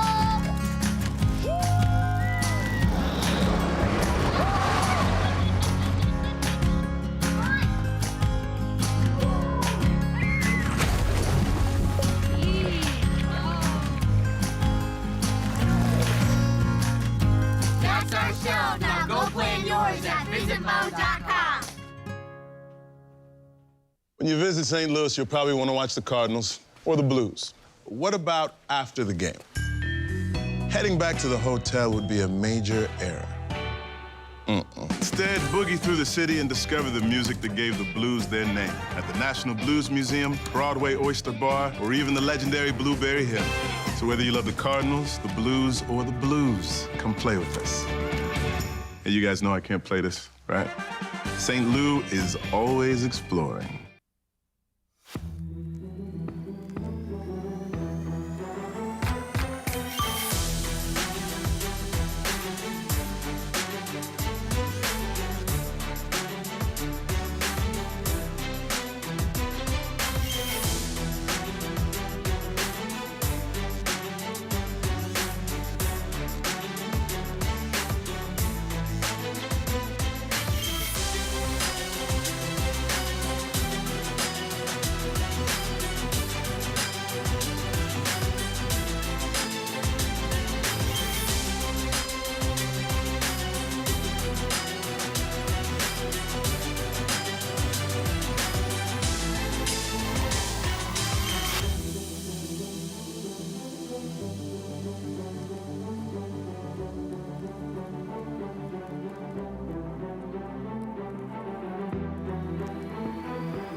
And there we are with potentially the last portion of today's broadcast, with only 2 games remaining, but both of them still undecided, even though the Heartless machine does suggest that our optimism for Linier's position is slightly overstated. I still very much like his position. I still sort of refuse to accept what Alejandro is telling me about it being completely equal, but such is life. And in the other one, Jan Nepomniachtchi is very much in the driver's seat against Alireza Firouzja, but I will say that I did briefly glance at the machine evaluation, and this is one of the more unclear -3s you will see in your life. It's a -3 which you definitely don't feel assured in winning. Yeah, -3. I didn't realize it was that severe. When we left it, we just left it at the point that White had played the move d5, get him going. Bishop e5 and came c5. And Peter, this looks like a severe threat that the pawn might run up the board. But you were assuring me as we were coming on air that no, EM's got it under control. Reasonably easily contained, apparently, by taking on h3 and then bringing the queen back to f5. So you don't take on e1? Not yet. I think it can be postponed for quite some time. And here maybe I will take. You will take? At some point it does happen, yeah. Like I will take, I will play queen f5. And this setup basically prevents d7 very, very efficiently, because you can't really leave the e3 square with the queen. It pretty much always allows some sort of discover check. So you have to put a lot of preparation into safeguarding your king for the time being. Let's say you go king b1 here. Just very reasonable move. Yeah, and black goes rook h6. No, this one stays on f4. The other one goes to h3. That's and then potentially nasty. d3. And if you imagine that rook getting transferred from f6 over to d3, I'm not happy about that. I think once you picture that in your mind's eye, you start realizing why this position isn't really all that great for White. And not only that, but even if I do somehow get my king over to the a file, it's not like I've made any great success. No. Not to mention that queen e6 is disturbing, but I really like what you're saying. You just plonk it on d3 and kind of stare at your opponent. Right. I mean, the knight on d1 is not happy. This pawn on c5 is even...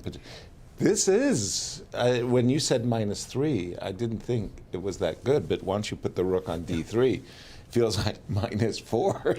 It's like, yikes.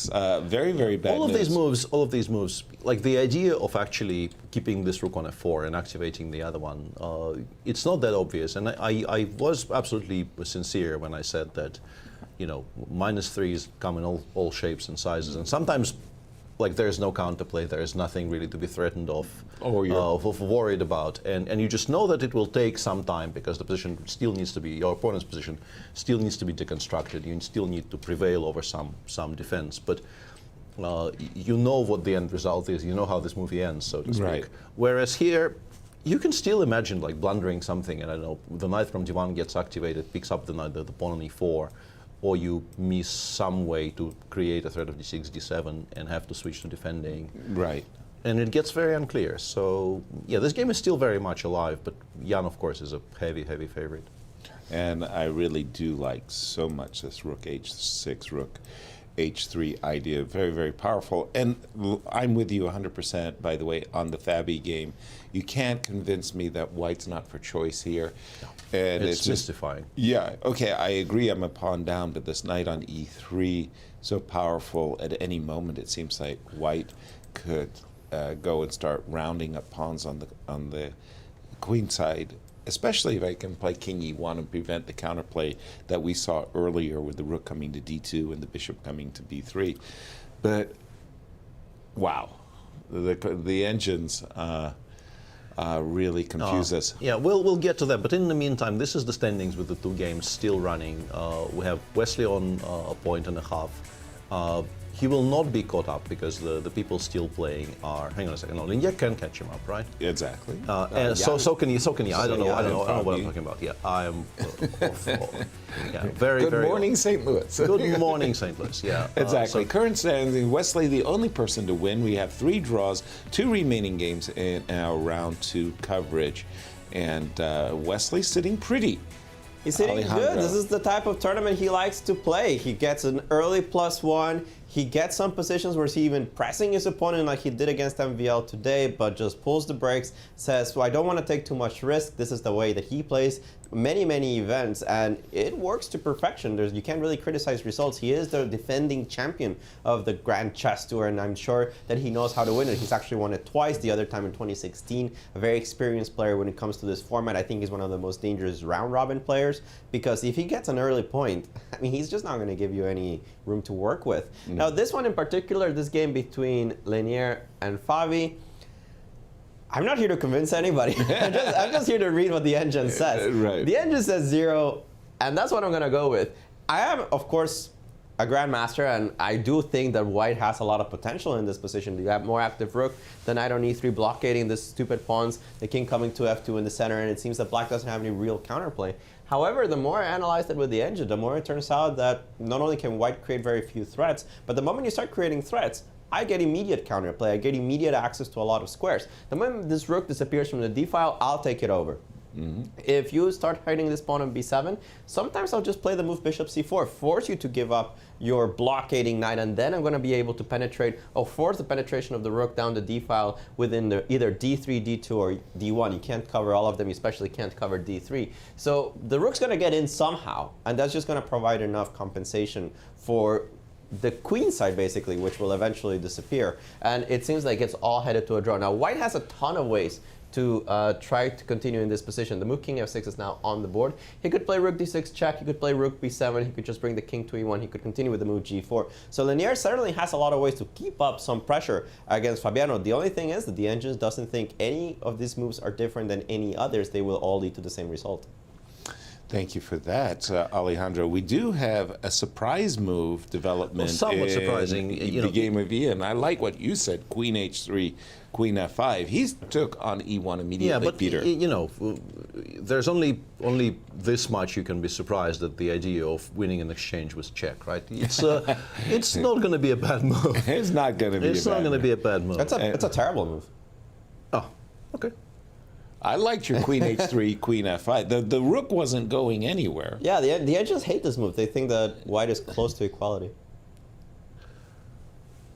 Well, there we go. There we go. I just read lines, guys. Don't. Yeah. Don't shoot that message. We'll shoot you. Don't worry. We've got the slings and arrows and spears. We've got all kinds of weapons. That's that okay. we use I got again. stockfish. I'm good. You're not afraid.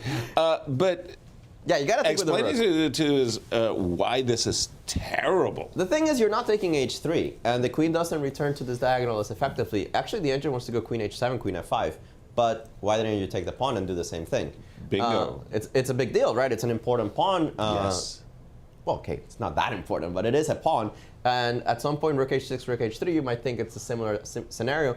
Pawn h3 will have its uses down the line. Now, it's still black for choice. Right. But you're going to have to be a little bit more creative on how to get an advantage here. The move rook f2 just flat out helps white because rook e2 takes, and you could argue that black is still doing well in this position. You have this king that's a little iffy. Queen f5 is coming. e3, queen e4 is also an idea. e3, queen takes a4 is an idea. Perhaps this is also attractive to black. But after d6, e3, b3, it says, white's hanging on. Black is still better, but it's not the crushing -3, -4 advantages that we were looking at with the other variations. So is black still better? Yes, definitely. Black is still for choice. Is it the crushing, we're giving Nepo this game? Not so much. Wow. Yeah, and what it boils down to me is that it seemed like you could very easily postpone it for one more move and pick up the pawn on h3 while bringing the queen to good squares. And exactly. And yeah, there has to be a reason for hurrying with this capture. And I get the feeling that maybe Jan, one way to explain it, and I don't think it's a good explanation, I don't think it works, but one way to explain it, I immediately started thinking that maybe he wants to go knight e1, rook f3, queen takes e4, rook takes f2. I just don't think it works. The point here is that I've provoked queen takes e4, meaning that after you take on f2, I assume you take on f2 here. I do. After rook takes f2, you no longer can play rook e2. because queen takes e4 wins the queen due to the pin along the second. Wins the house. Yeah, wins everything. Meaning that you have to play king somewhere, and then, quote unquote, black has attack. But black probably doesn't have much of it, like king b3, for instance, and then any check along the third will be met by rook e3, and rook takes b2, king a3. Any check along. Yeah. And because the bishop is And the bishop is hanging in every single position. But if perhaps, rook continue b2, this king line? a3, queen f1 or something, or queen somewhere, f1 probably, or h2. I am going to just be a little bit of a spoiler sport. Rook f2 is already played, but if you play rook f3... he played rook f2 immediately. Immediately. If you played rook f3 first... Just to illustrate, queen takes e4 is correct. Rook takes f2 is correct. But because you are hanging both the bishop on e5 and the rook on f2... Just king b1 just or king b3 or something. Yeah. And actually, I don't have to be fast. Yes, and actually the computer thinks white's already better. Ouch. Again, the d-pawn is ready to advance. You're going to get your exchange back. And it doesn't think that black's lost, but certainly not a lot of fun. He's taking on f2 immediately, which we thought was the idea. The only explanation I have of why he didn't take on h3 as I was analyzing is that you are setting up yourself on a pin. I was wondering if it is for sure that you're going to take on e1, because I could play the move king b1. I guess queen d7. If all else fails, I can go play queen d7. Yeah, but then I'll move my rook, right? Queen takes d5. I mean, I'm actually more interested in the d5 pawn than I am in the exchange. Yeah, that f1 rook is really sad. But it is an exchange. That's true, but it is an exchange, and the engines don't think that you should go for the d5 pawn. Wow. They actually think that the best way to do this is to defend your queen. Play the move rook h6, defend that guy, so you can take on e1 next move. And perhaps this is something that either Jan underestimated or thought it was a little too artificial. Perhaps the reason why he didn't go for queen takes h3. And what do we have after this very quick knight takes e1, rook takes f2? I assume rook takes f2 was played. Yeah, knight f2 already played. Yeah, he will take with the rook. I mean, you could take with the queen, by the way. Wait, you could play rook f3. Sorry. This is quite clever. I don't know if it's good, but it's quite clever. Queen e4, queen f2, and then queen takes c5 check. No, queen e4, rook f2. No, we don't want that position, I think. Yeah, queen e4, rook f2. That's exactly what we wanted. That is the that's the one we wanted. Yeah, that's what we wanted, because we forced you to take on f2 first. Right. This is clever. This is clever, and the engines are not in love with it, but that's because they're engines. Right. And they defend, which I don't think is easy to do, because the engines want to go queen takes e4, continue the analysis, rook takes f2, and then king d1. Yeah, which I can see that. We don't have that many attackers, and with the bishop on the dark square, you do want to be occupying the light squares here. So I don't know, rook, queen e2 maybe. This is terrifying. It is terrifying. But, yeah. Look, I just saw a game between Richie where there was a king in the open files in the middle of the board with queens and rooks and bishops and knights, and it was a draw. Yeah. So I'm not terrified anymore of anything. I mean, this is kind of sick. Yeah, rook e2, and the engine just says white is perfectly holding. Wow. Wow. So rook f3 isn't all we thought? Which is the reason he's thinking, right? Otherwise, you take on f2 with the rook automatically. I don't think you ever take with the queen. Is queen rook f3 played? Yeah. The stutter step. The stutter step. And I've analyzed this with the engine, so just to save us some time, queen e4 is the only move. Yeah, but no knight g4 business. There's no way you give up the queen and survive. Yeah. Yeah. I was just thinking, sorry, just boldly pointing out the obvious. Unfortunately ends the game, that the desire, get this guy rolling. There is this queen f2, what you were about to mention, Peter, and lights out. It's also interesting to go knight takes e4. Knight takes e4. Yeah, rook takes e3, rook takes e3. Yeah. But it also runs into some difficulties. I think that if you got the move d6 in, yes, exactly, then white is actually fine. But it doesn't come on time. Black has to move f5. Yeah, there's queen takes a4 threat, so you have to play maybe knight c3. Knight c3 is the only move. But here I take advantage of the positioning of your pieces. I take on c3, take on c3, queen f2, and that picks up c5. That's clever. Nasty. Clever, just before I get in the d6. Before you get in d6, just on time, right? Yes, just and in time. This is still a fight, but I think that should be winning. Yeah, this actually isn't all that clear. over We at go all, rook right? d2 in that position, and we very much continue playing. But yeah, you get the feeling you probably lose long term. But it's yeah, the pawn gets to d6 because we have knight b5 after. Well, I'm just wondering if I maybe, tried what Yasser is saying is probably quite good. Yeah, try to defend, block. Yeah, the knight never actually gets to e6. The queen is way too strong. This should be winning. Yeah, this has to be winning. But wow, what a line. What a line. But just the concept of playing the stutter step, rook f2, takes rook f3 first. That's crazy. That's really nice. We've had a great round. Well, and again, just to continue, and the game still is in full swing. Yes, absolutely. Queen takes e4, rook takes f2, king d1. Yeah, king d1 is king d1 strictly the only move? Strictly the only move. Amazing, because I thought everything else is -7. And then queen takes h3. Not the best move. Not the best move. Yeah, I'm not going to spoil that much, but it's not the best move. Oh. Well, geez, my bishop is hanging. I can't have that many maybe Queen bishop. g5, queen h5, bishop How f4. about bishop There's f4? Bishop f4, plenty of choices. Yeah, I don't know. Oh my gosh.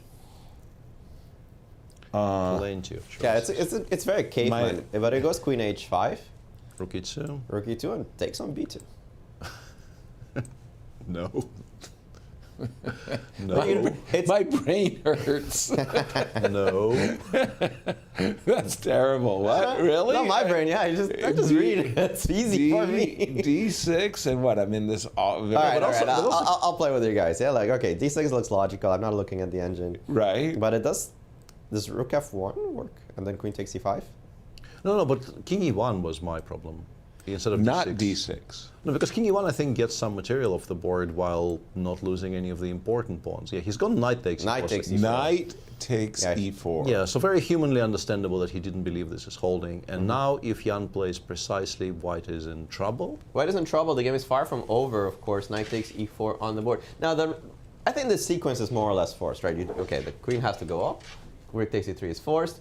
It's not the only move F5, however, I feel it's so logical. You push your pass pawn, you give your king a loft, you kick out the knight. It's hard not to play the move F5, especially because in this particular moment you force it to C3. So you play F5, then figure it out.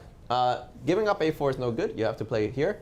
Then you kind of stumble onto this. Yeah, you get to this position, you realize check. Doesn't matter if you go king D3, I still have F4 and pick up the C5 pawn later because rook E8, king F7. And putting your rook on c8, he's just a little too happy, right? I think this pawn will actually promote on the f-file. So we have all of this going on. I think f5 is winning. The engine also thinks queen f4 is winning, but... queen f4? Yeah. I think it destabilizes the pieces. It's also a very attractive move, actually. It is actually, right? Yeah. Because it creates a very strong threat of queen h2 check, apart from obviously the rook hanging. Like rook e1, queen h2 probably picks up a lot of material. So you have to play either king d3 or rook e2. I'll drop my rook back. I just didn't want to walk into king d3, yeah, queen f1. And then we can continue creating. I guess maybe even just queen f3, queen takes h3, and just go from there. But that is a variation. This knight c3, yeah. That is a variation that white might be actually I'm not happy about. Yeah, I'm not happy about this at all. As black, yeah. But that f5 move, my goodness, that f5 move is. And we're slowly returning to time pressure, right? These last moves were so complicated that both players are approaching time control again. 10 minutes for Jan and 13 minutes for Alireza in an endgame that's still going to take a while, full of tricks. Knights are always tricky, the queen is very powerful. These pass pawns. Yeah, it's not an easy endgame to play for either side, even if it's technically winning for one of them. Yeah. Yeah, it's also interesting to see that Jan is not asserting his usual time pressure, pressing his opponent by playing his moves very forcefully and quickly, but rather he doesn't want to spoil. He doesn't want to spoil, which definitely. I mean, yeah, you understand it completely. This, like, of our two entirely crazy games of the day, this one is far less perfect than the Mamedyarov Rapport game, but it's still a very, very interesting game against an extremely strong opponent. So he obviously understands that. You know, he very, very probably, actually, I would say, that is doing quite well right now, and he doesn't want to make a rush decision and throw it all away. Yeah, it's terrible how you can play almost a near perfect flawless game, and with one, as you say, rash decision, advantage just disappears and terrible things happening. Fabi versus Lanier, any developments going on in that one? There's a draw for on the table here, Okay. basically, which I think you probably take, because if you allow King G4, it suddenly maybe becomes a bit of a three-result game suddenly, which you like it would be a travesty if White were actually to be in any danger of losing. Like if you play Rook D8 here or Rook D7, let's say Rook D7, I go Bishop E8, and if you don't give a check from E3, again, I will play King G4 next move. And it starts getting somewhat awkward if I get that. I agree. Because it can actually hide on H3. It's like if we continue the line. Hang on, I blunder the bishop there. King G4 loses to Rook takes E8. So okay, ignore everything I said. Okay, so let me not help you blunder a bishop. Let me be. No, then I'm being too helpful. Where can I move my rook where it's not terrible? Okay, there you go. Yeah, so like King G4, G3, and I can actually play King H3 here. And hide out on H3. And then start challenging the knight on D5 with Bishop C6, and trying to play either E3 check or Rook F6 check. And yeah, these are the the kind of a threatening pictures in your mind, which you probably don't want to be seeing. So there's an even funnier move after the move Rook D7. Rook C6 or something, yeah? Rook D7, Rook E8 is also equal. Rook E8. Yeah, I was looking at Rook C6, but Rook 6 that probably doesn't work. That's so much calculation. You have to calculate the pawn endgame. You have to calculate the rook endgame. You have to calculate if the rook moves randomly. There's so much to calculate after Rook E8. Rook E8. But it's apparently okay. Bishop E8 is also fine. Yeah. No, the pawn endgame there is the one that is easiest to calculate because black basically has such a majority on the queen side. And you get to defend D5. Yeah. Easily, yeah. Pawn ending, you're doing well. Yes. And Jan, in the meantime, has already played a 5 bishop takes just C3. let us help our audience I think black understand. might be winning here. I have a feeling black is maybe winning this game, right? Like King D6, King E6, and I think. Yeah, I mean, I was thinking of doing it with the Knight C7 check. Ah, yeah, that's one tempo better for White, but still losing. Probably still losing. Yeah. Right. Same position, pretty much. Yeah, take, and then King gets to E6, and yeah, the fact that black got B5 and A4 early in the game. Just completely destroys any chances White has of creating a passer on the queen side. Yeah, normally you're happy to have a queenside majority in such positions, but your majority is actually not a candidate. You can't make a candidate passer. So you expect that in the current position... Yeah, I think Lanier will think for quite some time and then go knight e3 check, to be honest. I think he will realize that he probably isn't better anymore, and he is down to 4 minutes again, and he has this, that would be a bit of a mistake from Fabi. I don't think wasn't better ever. Wasn't better ever. Ever. Ever. Okay. Yes, in this game. Okay. Wow. What do we know about you? And he's gone knight e3, so we know something. Yeah. Knight e3 check, and we expect this to end in a draw? Especially with 5 minutes on the clock, right? Yeah, I mean, you can decline the rook trade, but then, let's say, if the bishop gets to c6, why even better? Everything is protected, black is a pawn up. Like, it will be very difficult to explain to yourself why you're supposed to be better if that happens. I think we stop at the 5 minute. I got 5 minutes. So like, what? And there it goes, 95. We expect a handshake soon-ish. And this is 2 times. Check me 2 times, baby. Or something. Something. We are expecting a 3-time repetition. All right. We're waiting for the handshake so we can focus on the young game. Let's be honest with our audience on what's going on here. Truly, that is what we are waiting for. And I just have to say it. I mean, Fabi looked like he's played the Sveshnikov his whole life or something. Oh yeah, he played this very well. No, it was really extraordinary. And he was just a very solid game. And with King F6, that will be a 3-time repetition. And we can finally focus on the young game. Yeah. And to let our producers know that this was a fascinating game, but we would like to focus on the young game. Okay, and by the way, bishop takes c3 on the board as we catch up. There's a pause here, which is kind of interesting. Why is there a pause? Because you could take with the king. You could also consider going rook e8 check first, because king f7, knight d6 check is not that stupid. And the idea of making black play king h7 might be worth something, but just pushing the king further away from the d-pawn. Mm-hmm. I'm kind of stunned that king takes c3, by the way, Well, king getting b4 out check, of the yeah. queen a4 check. But we're at the end of the day, we do have a dangerous passer, don't we? So there is queen b4 check. I get it. I didn't say it was a good move. I'm just saying that, That, you can there consider was it. an actual Yeah. alternative, and if you take on c5, I can play d6. Yeah, I think maybe queen takes a4 prior to giving a check is stronger. You could, yeah, prior to the check, right? Prior to the prior check. to the check, yeah. I'm sorry. And he's taking with the knight on c3, which we more or less expected. Only because he delayed the decision. Yeah, the decision, right. That we actually started looking at king takes. But knight takes c3, very reasonable. And we're back to... Yeah, queen f2 will be played. This is an automatic, yeah. Yeah, but the move, we were kind of looking at rook e2, queen takes c5, and liking Jan's chances. One more look at king d3 for just f4. Okay, f4. Let's hit you with a King check. f7. And now we'll drop back with the rook. So that if you take my pawn, I'll take your pawn at the least. And queen f2, as we predicted. On the board. Yeah. I'm guessing maybe I can even maybe invest it. No, that actually looks G5? risky. Yeah, I wanted to play g5, but I'm very worried about d6, d7 there. Precisely. That was on my agenda. Yeah, I'm very worried about d6, d7. With good reason. d6, d7 is fast. Again, Yeah, I think in practical terms you have to go with king. You have to go for this because the other position honestly looks lost. Exactly. So king d3, f4. I think f4 has to be played. So you give this check. You lure the king to f7, which I assume is required. And after rook e4, is there something? I mean, we can try to actually queen the f-pawn very quickly here, right? We can go like f3, maybe queen g3 check first. I don't know which one is stronger. Let's go queen g3 check first. Well, wait a minute. Now, f3.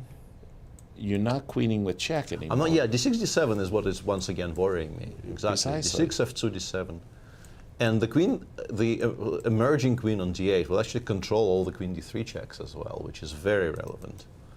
Otherwise, it'd be what might be mate. better? What might be better there? Exactly.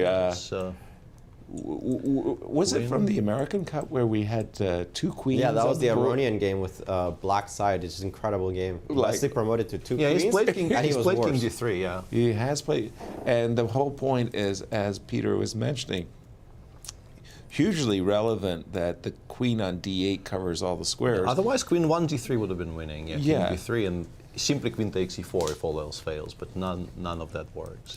But here the point is that white's king is actually I'm enjoying a lot of safety. I'm taking white here. And queen e8 may really harass the black king. And again, we're up to date with the players after this move, king d3. We're looking at f4, which we just have on the board. Yeah, he's played f4. Yeah, I think rook 8, rook e4 is very, very smart here. Yeah, actually, rook e8. The engine just prefers going to h7. Which Peter was kind of suggesting. Not in this there position, no. Not in this That position. you may just want to tuck your king away as opposed to having it exposed. But king f7 was a very human move. I mean, Yeah, it looks extremely natural, but after rook e4, I'm very stuck because, yeah, the counterplay comes extremely quickly after rook e4. Yeah, the engines think you have to be very precise here. Only the move queen g3 retains winning chances. And after, once again, king c2? I believe it was the move f3, but let me double check on that real quick. Maybe queen takes h3 here or something. Yeah, just stop d7. f3, d6, and... f3, d6. d6 and take on h3 here. Take on h3. Yeah, and before or after giving a check on the second rank. you could push my king if you prefer to b3 at any time. Yeah, but none of this is remotely trivial.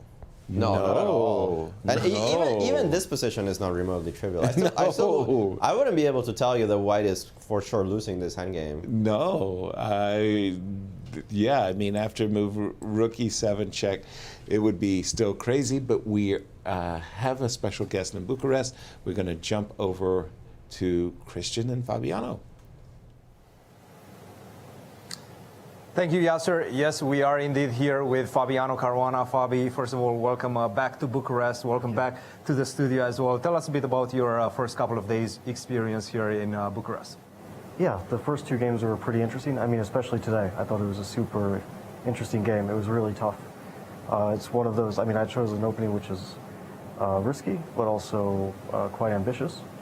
And I think like we were playing reasonably well. I was quite happy with my position from the opening, but at some point it got quite dangerous. And even at the end, I was rather worried about the end game, but I didn't see anything for him. Let's quickly go through the critical moments. Which ones? How did you feel after the opening? Let's say. Yeah, I thought I equalized. Let's say. I mean, it's such a complicated line. And I think we were more or less both on our own after a3. I mean, the main move is h4, but I guess he wasn't ready for this theoretical battle, and he played a decent move. But was he surprised by your castle instead of bishop g5, which seems to be the tendency nowadays? Well, they're both very popular moves. Bishop g5 I played before. I played it against Alexander Grishuk, and he's faced it many times as well. This is one of his, I mean, he's one of the biggest experts of the line. I'm sure he knows that h4 is the main move here, but he probably just wasn't ready without having probably rehearsed the lines recently. Right. And a3 is a fine move anyway. Yeah, I think I played normally, and he also played normally. I was, okay, knight c8 is unnecessary, but it's quite ambitious, because I'm trying to keep more pieces on the board, while if I make another move, let's say, yeah, I just wait for the trade on d5, and we get a position where white has a tiny edge, while here I was hoping for a more interesting position. I feel like you got quite ambitious. Was this your strategy going into the game, to try to complicate matters? Well, I was not shying away from a fight in general, and I guess he wasn't either. In fact, I overestimated my position. I thought I was already taking the initiative here, but bishop d3 and f3 is excellent. I mean, he showed very good understanding. And here it's like a little bit more pleasant for white, I guess. I still thought I should be totally fine, but yeah, after a few moves I didn't entirely like my position. Okay, I was kind of happy that it's rather simplified. I didn't think like I should be hugely worse, but of course white is the one who presses here. And then we both got into time trouble. Did he surprise you with his decision to open things up with f4 like this? I was sort of thinking it's a natural move. I thought white could play knight d5, white could play f4, or white could wait. But waiting, I see the computer recommends like h3 here is, it's not so easy to do. More of a slower game and just make the best moves and then play f4 at some point. Yeah, of course it's probably the right approach to put pressure on black, but it's very natural for him to play in a concrete manner. But here I think, I already felt like I was fine. I didn't think I should be worse, because my queen on e5 is extremely stable. And then I played, I don't know, maybe f5 was not the best move, but I missed rook f4. This is an excellent move. I was mainly looking at queen g5, king h7, and I thought I had a good position. I play f4 myself. You get f4 in play, yeah. But this is an excellent move. Okay, fe4 I didn't really want to do. This was a slightly weird move. I guess there's some nice tactics like knight f5. Okay, probably gf also, but rook f5 is nice. And if ef, queen e3. And then king h1, because you cannot go rook to f2. Yeah. Very nice. So, okay, of course this is fantasy stuff. I mean, he'll never fall for this. h4, I mean, he was playing really well despite his time trouble. I wasn't sure if I wanted to take or not. I thought the endgame is a bit dangerous, but I also had no time, and I thought, okay, I should make a draw here. Who was playing for an advantage in the endgame? Did you feel like you were pressing or he was pressing? No, of course, it's clear. I mean, it's clear white can only be better. If we trade rooks, I can't like ever break through, yeah? Despite being a pawn. Like, okay, I mean, I would be happy to make the trade of rooks, like here. I mean, it's, you know, it's a fortress, yeah? Mm-hmm. It's clear that this is just a draw. So white has that at any moment he wants. I was actually thinking that rook b7 was interesting, because I should play bishop c4, because rook d8, rook d2 doesn't invade. His knight on e3 holds everything together. He takes, plays rook b4, and okay, I guess it's a draw, but it's still quite a sharp endgame because he actually wins all my pawns on the queen side. I was thinking like here, and I was going to play g5, take, let's say rook c4, and then I get this rook g8, And I also understand why he didn't want to go for this stuff, you know?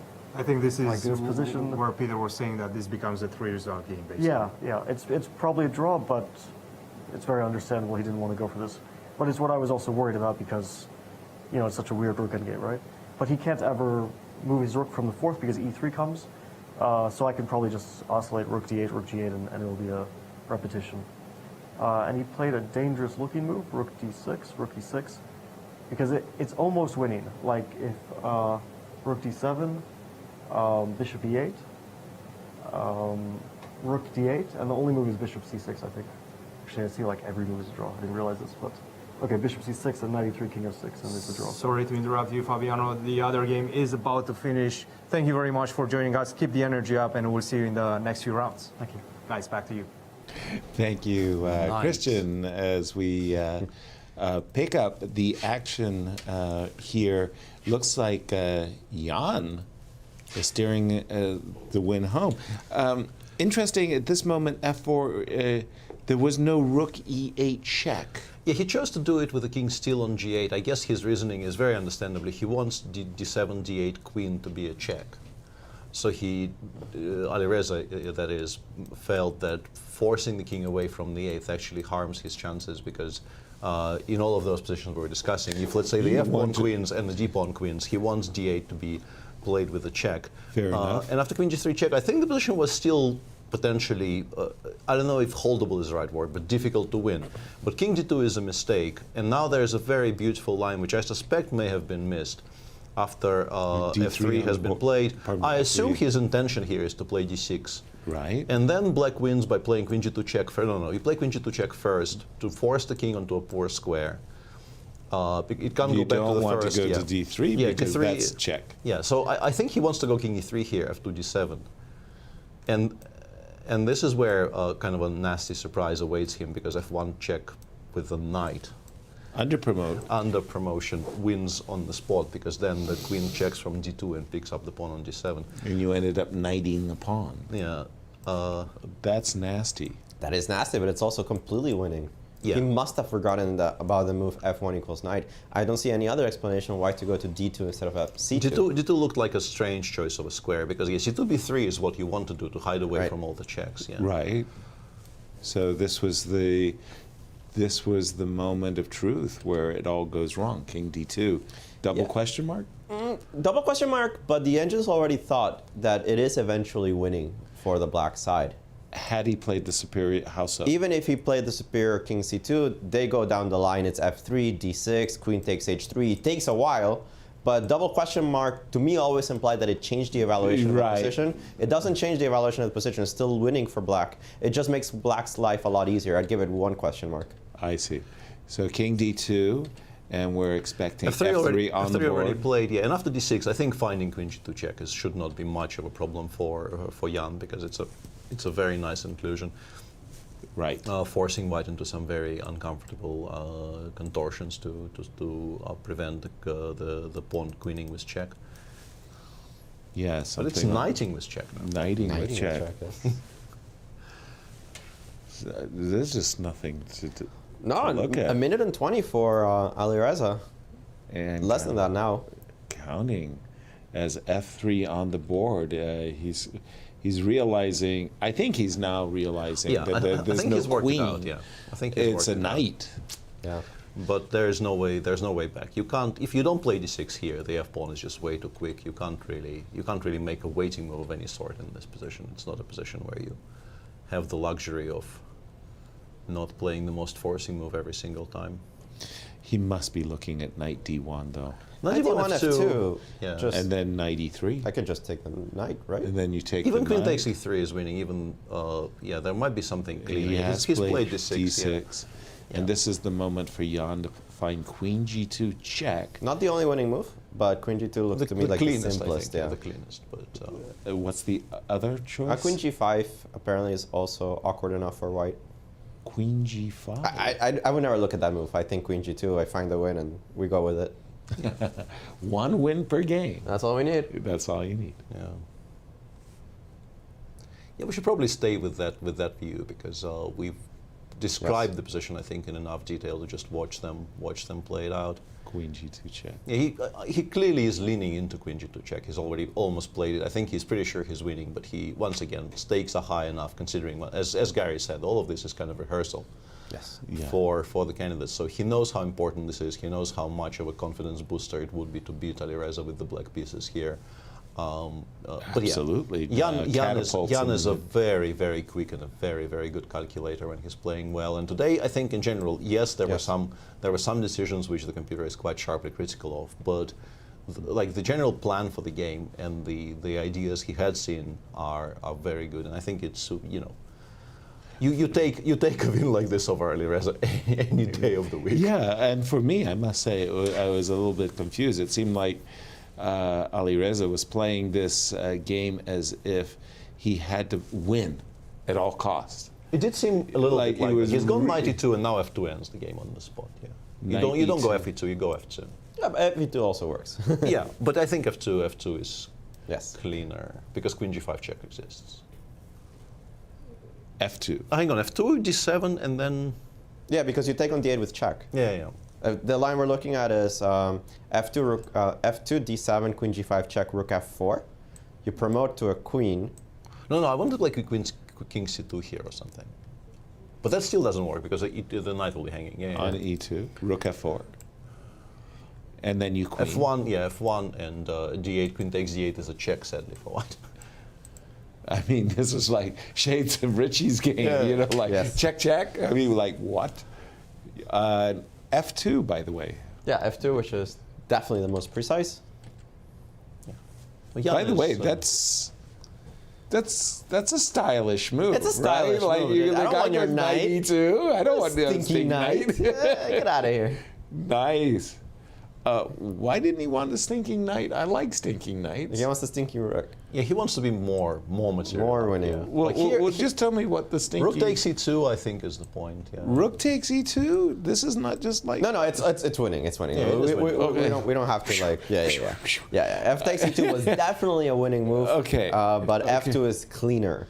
F2 finishes the game faster with less counterplay. By the way, I wanted to ask you about the... Ooh, 3 seconds, and plenty of time.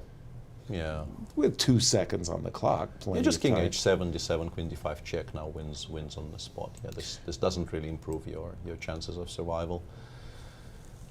No, I just wanted to ask you, Peter, that we quote the great masters all the time. It is nice. One of the things is I've come to realize that I've really quoted Michael Tal a lot. He had some wonderful witticisms. Yes, absolutely. Yeah. Were you raised on Michael Tal's games, or where did he factor he's into He's always been one of my biggest chess idols throughout my career. I've admired him from afar. I've never spoken to him. We were What? Really? I just sort of started becoming a chess player of any kind of note when he sadly passed away. The closest I got to him, I was like within maybe 20 meters away from him, playing the Alechin Open alongside the Alechin Memorial Tournament in '92, which I think Boris Gelfand won. But I was playing in the Open. I was nowhere near good enough to be anywhere near the round robin. And he came to visit one day. He wasn't playing in the tournament. He was already, I think, ill enough to not be playing. But he came to visit one day, and I saw him, and it was a kind of a thrilling experience even to see him from afar. But never spoke to the man. Okay, and we do have king. He's going king f7, king f6, which I think is unnecessary, but also is completely winning. Doesn't really change anything at all. Yes. Yes. King f8 seemed a bit easier, but yeah, whatever. I mean, we can't criticize at this point. Honestly, I would have gone king h7. I don't want to give any more checks. And that is resignation. That's good enough. It's good enough. King f6, and Ian bounces on the trampoline, ties for first. With Wesley So. That's right, a brilliant victory there for Jan, as Gary said. With black against the player that he's going to be facing in a month and a half in the candidates. Quite the rehearsal. That is quite the rehearsal. It's just stamping his foot on him, right? I beat you with black. What are you going to do about it in the next time we meet? This is a great result for Jan. Wow. Yeah. Wesley spoke yesterday about the confidence builder it was for him that he won a classical game. He was explaining that he was having some troubles and that he felt really good about his victory. This will be a very, very good feeling for absolutely. Winning a game Nepo. like this, winning a game like this is going to be a very good feeling, despite the fact that he will come back home and he will realize that there were some, quote-unquote chances missed, and not everything in this game was entirely precise. But it was full of ideas. It was full of vim and vigor and things. Right. Starting with a V. But were you startled by Ali Riza's decision to play for the win, not to take a repetition? He was playing. He was pushing the envelope. He must have missed something at this point. This point where he goes knight d1, kind of traps his own pieces in the back rank. This was the part that we were all expecting him to go for the move knight d5, and I think it's just a little bit of inexperience. Sometimes we forget that this 2800 is 18 years old, and sometimes he hasn't built up that muscle memory to say, hey, this is move 40. If he got rook e6, I can just go back. That's the same position. And then let me think on move 40. Let me see what I do when I get my extra 30 minutes. Instead, he rushed his decision. He played the move knight d1. Maybe he missed something. Maybe he was afraid of something in this position. I'm not really sure what, because rook f2, knight f6 is a very easy calculation. You have to go to e6, basically. No other move of the rook is better than e6. So you have to go back, and then you can repeat the position and then decide. It turns out the knight d1 was a horrible move for his position. He must have underestimated the danger of this knight coming to f3 and simply trapping the rook on e1. It's just so awkward the way that the game went on, right? Knight d1, rook here, queen e3, move 40, by the way. Not a very good move. Knight f3, and he must have realized around here, wait a second, I can't move my rook. Right. Because the other one is hanging. It's just such a cold shower. Something that would not have happened had he repeated once. Right. So I think just a little bit of inexperience here. And what was really a fascinating game. There was tactics everywhere. There were ideas, the weak king, sacrifice of pawns. At some point, we could have sacrificed an exchange into pawns for black. So many things to calculate, so many ideas to evaluate. And I think the players navigated it relatively well. Of course, they're not engines. And it was a fun and entertaining game. I think for Jan, this is a great win. But it was a game that could have gone either way. Exactly. Absolutely, yeah. And I think, the standings will be on your screen right now. And as you can see, with this victory, Jan Nepomniachtchi catches up to Wesley. So we have a triumvirate up top there, and then a huge tie for third with six people on 50%, and there's a couple of people in the minors. My pick for the eventual winner of the tournament, Ali Reza, and I think Anastasia's pick for the winner of the tournament. We're not doing that hot in the prediction market. Nobody got Nepo, nobody got Wesley, right? Right. Levon may have felt like he missed a chance as well today. I think so. I sure felt like he should have done more with the position he got, that ending that he got. Yeah, I think he let Deac off a little too soon, and I think it really was his opponent's time pressure. Especially that tricked him into it. Because here Gary was analyzing this position with Cristian, pointing out, and we pointed out too, the rook takes d1, rook takes d1, rook b2 gives black really serious winning chances, not just because of the clock situation and the fact that Deac had to defend an unpleasant endgame, but the more you analyze it, the more unpleasant it gets. Even an endgame, that I started to play around with this with my phone a little bit, my phone engine. Even this endgame, and bringing the king to d5 was not so easy to hold. You never really had the possibility of going d5 and just drawing a 3 versus 3 with the 1 here, because your structure's already ruined. I can already take it in many situations. So this would have given black very real winning chances. And I think with Deac's time pressure by this point, this is already move 37. You still have a few moves to make. How do you put your pawns together? What are you going to do with this king coming into the board? Do you actually play g5 at some point? What do you do here? Wouldn't have been easy for the Romanian player to figure out. And I think that Levon, because of his opponent's time pressure, played this move rook c5 a little bit too quickly, and Deac was able to hold together his position and obtain a valuable draw. Yeah, that h4 move, the inclusion of h4 was very, very valuable for white. Yeah. And Once again, we end the day with only one decisive game, but once again, I don't think you can complain about the quality of play on display. Really full of content. Yeah, and I still, despite the fact that Jan won this brilliant game against Ramirez, I am still saying that the Mamedyarov Rapport game was my game of the day today. Yep. And we do have the winner's interview from Bucharest. Thank you, Peter. Yes, we are here with a very happy victor of the round. That is Jan Nepomniachtchi after an incredible victory against the surging Alireza. First of all, tell us your thoughts about this game. Well, it feels good to finally win some game in classical chess, yeah, because last one, I guess, was in September. Norway chess? In September, yeah. So it's of course pleasing, and yeah, the end game. I can say I became a big expert in this queen against rook and knight end games. Yeah, all sorts of these end games. Yeah, now so I dedicated quite some time, playing, and then quite some time studying. Well, so, sometimes you win, sometimes you lose. And now it's, yeah, okay. Here at least, nice win. Yeah, thanks. Take us through the game. He started off with this bishop's opening. Did he surprise you with this at all? Or? No, not really. So bishop's opening is probably the only sensible way to avoid Petrov, unless not playing e4 at all.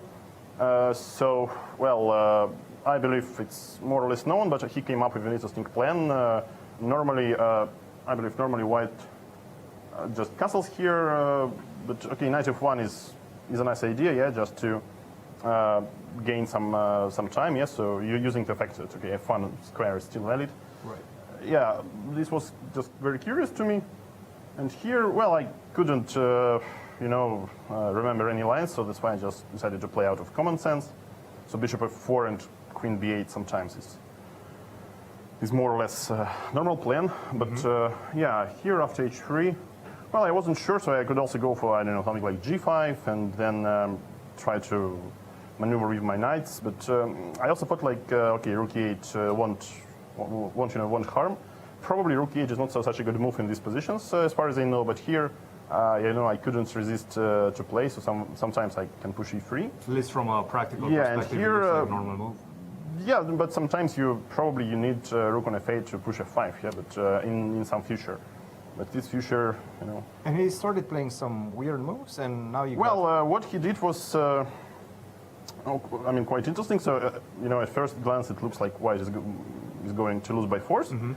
But more time I spent, harder it was to understand what's my plan. So here, I think this is quite principle. This is also principle. And okay, takes. Okay, here of course knight f4 was very interesting. So knight f4, bishop b7, because I believe if bishop e4, then probably bishop d5 is winning. Like maybe something else. But and this was the move that Gary actually, when he came to the studio, proposed as well. Yeah, but okay, this position is quite curious. This is surely some very nice compensation, but I couldn't see anything forced, and. So if you take, it covers. Yeah, if I take, I probably lose. So that's why I thought maybe bishop f4 and take on b2. But here something like queen f1, so this was not so obvious. Yeah, so probably if you play with some nice precision, even computer-like, I would say yeah, you find something like bishop f4. But it never seemed obvious to me. So that's why I came up with this bishop d5, so more or less controllable. Knight d5. So here. Well, I didn't really know what to do, so queen h4, queen g5, so I go... Queen g5 felt like the right Yeah, way. c4, but yeah, here, of course I could go for knight f4, which would be like 10 times more logical, but, I wasn't sure about how good is this position for me. Queen e2, and yeah, it should be obviously good, but, it looks like, I don't know, fortress, let's say, yeah, so that's why I don't have a way to break. At least not. Okay, I couldn't find. So I thought like, okay, it's very smart to keep the knights, because initially I just blundered that here I can, I wanted to play e3 and f takes e3, knight f4, and I thought that's very smart.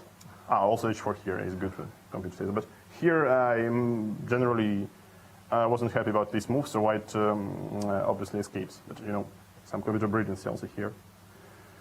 So and then queen the game d3 got a bit wild. Well, I just couldn't understand what's going on, sir. Okay, the computer was saying something like queen e2. Yeah, queen e2 is the move I didn't like, because e3 I just completely missed king d1 here. Yeah, that's probably was the thing I missed, and that's quite obvious. But Not for me. I don't know how not for me. obvious, yeah? It Not wasn't for me. obvious for Ali Reza. Did you speak about the game with him? Just after that, very, or- very briefly. Got it. And then he played this queen to b3. Well, Did you feel like you're kind of slowly getting back into the game? I had no idea. So here, I mean, clearly the pawn is a pawn, and all the endgames are somewhat decent, and also he has this 97 idea, so I wasn't sure about, you know, this bishop e3, queen h5, so where do I find this compensation for an exchange? So probably this part wasn't that bright by me, but here I believe that suddenly the position is not so clear, so queen g4. Okay, rook e6 and rook f6, very sound maneuver. Probably here it doesn't work, you know, that great, but I was a little bit short on time already, and you know, I couldn't see if, you know, if e3 move is so smart. Yeah, so I didn't really like my position. Right. So rook e6, I mainly was concerned about knight c3, bringing the knight to d5. It's very sound, so probably I should push something like e3 and just open things and see what happens. But yeah, clearly white is in driver's seat here.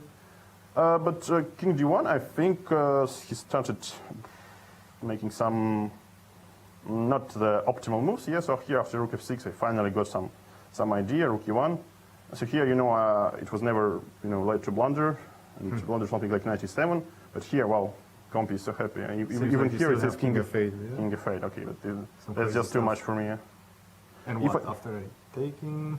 Is Okay, e3, of course e3, of course, yeah. Yeah, indeed.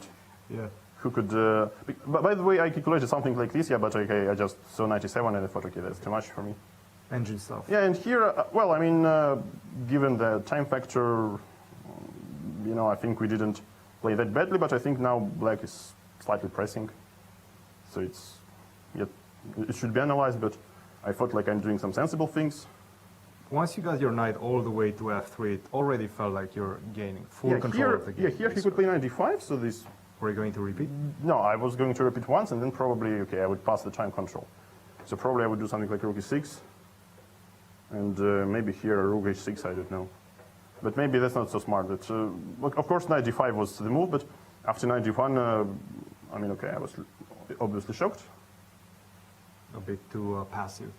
Yeah, and here, well, rook takes h3 was maybe even better, but I thought like, all right, I'm winning an exchange at last something. Get some. You were down one pawn the whole game. Now at least you get it was material advantage. Was nice to get some, you know, revenge. Psychologically, yeah. Yeah, so d5. c5. So here I'm not so sure.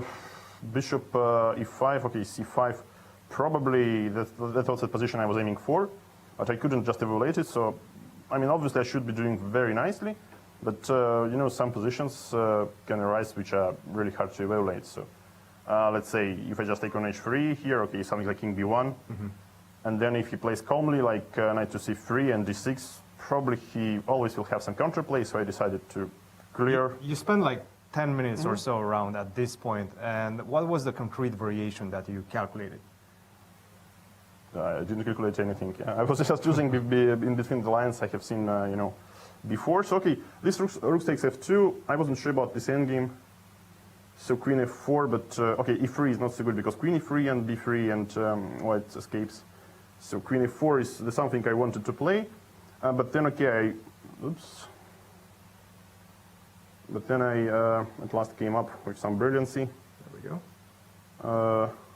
So I really wanted to make this line work. I mean, here I wanted to play rook f3, queen e4, rook f2, but here of course he can play king b1, so he's not obliged to take on f3. So that's why I was very happy when I found this, you know, intermediate move, intermezzo.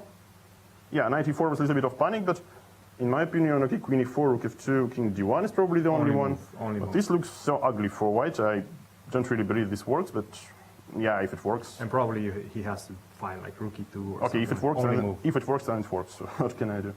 But I was like very optimistic about this position, but yeah, okay, that's some brilliancy. And he definitely felt quite pressured at this point. This is very nice practical chance, I would say. So takes f5. I actually thought it should be closer to a draw, but you know, move per move, it's not so easy to make things work. Yes, so rook e2, of course, I think the move. Queen c5, and here rook d2. So I wasn't sure about this position.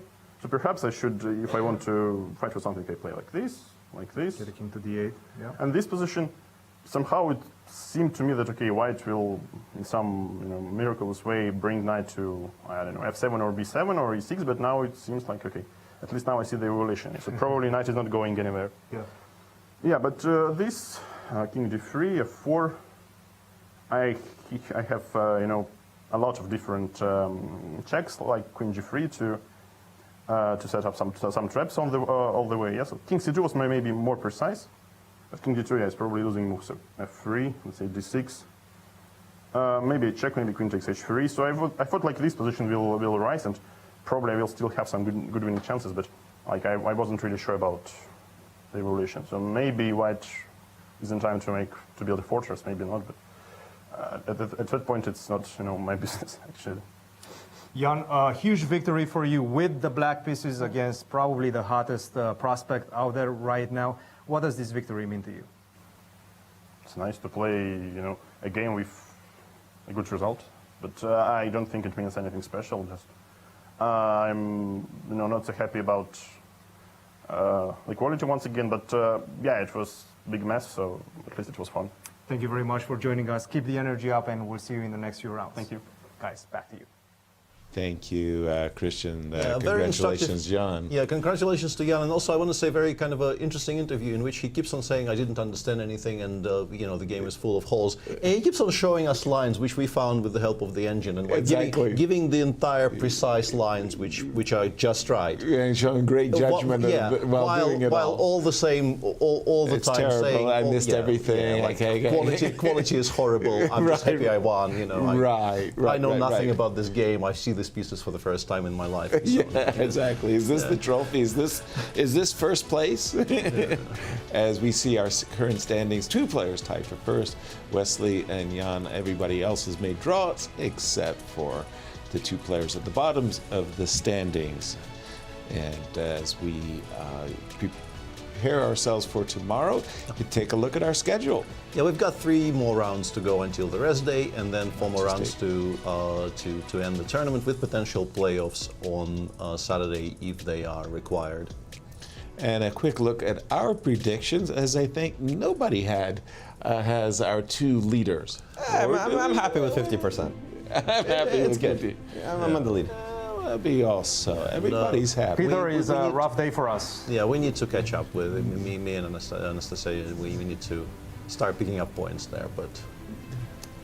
And let's jump to Romania for our final thoughts. Cristian and Anastasiya.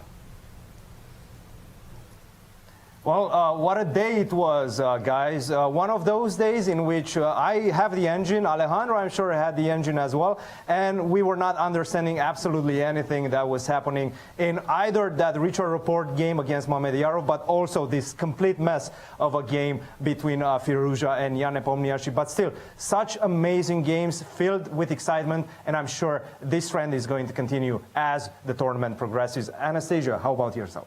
Yeah, I enjoyed it so much. Sometimes the dreams come true. We actually wanted to have 2 big fights, and we had them today, right? I mean, it was so much fun. Also, I was so happy to hear Garry Kasparov's thoughts on those games, and also the players explained a lot of things. It was interesting to see Shahryar Mamedyarov disappointment over the result, and then when he actually realized that all the way it was not so clear, the whole position, even though the king was running around the board of Richard. So I think it was a lot of fun today, right? Absolutely, a lot of fun, and I'm sure the fun is going to continue. Guys, back to you in the studio in St. Louis.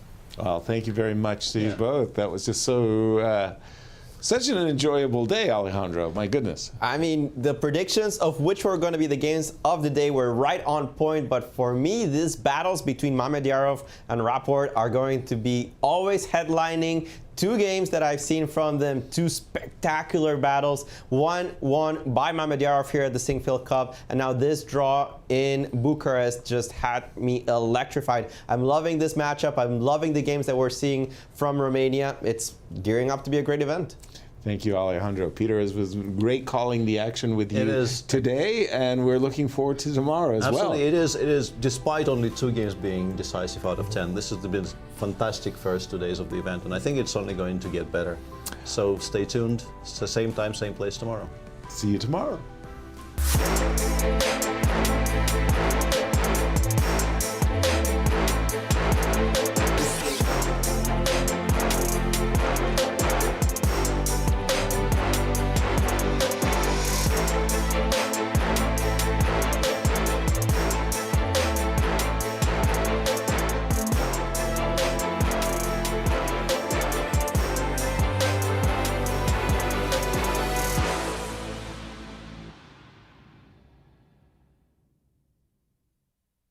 This has been a presentation of the St. Louis Chess Club. Any reproduction or distribution of this content without the express written consent of the St. Louis Chess Club is prohibited.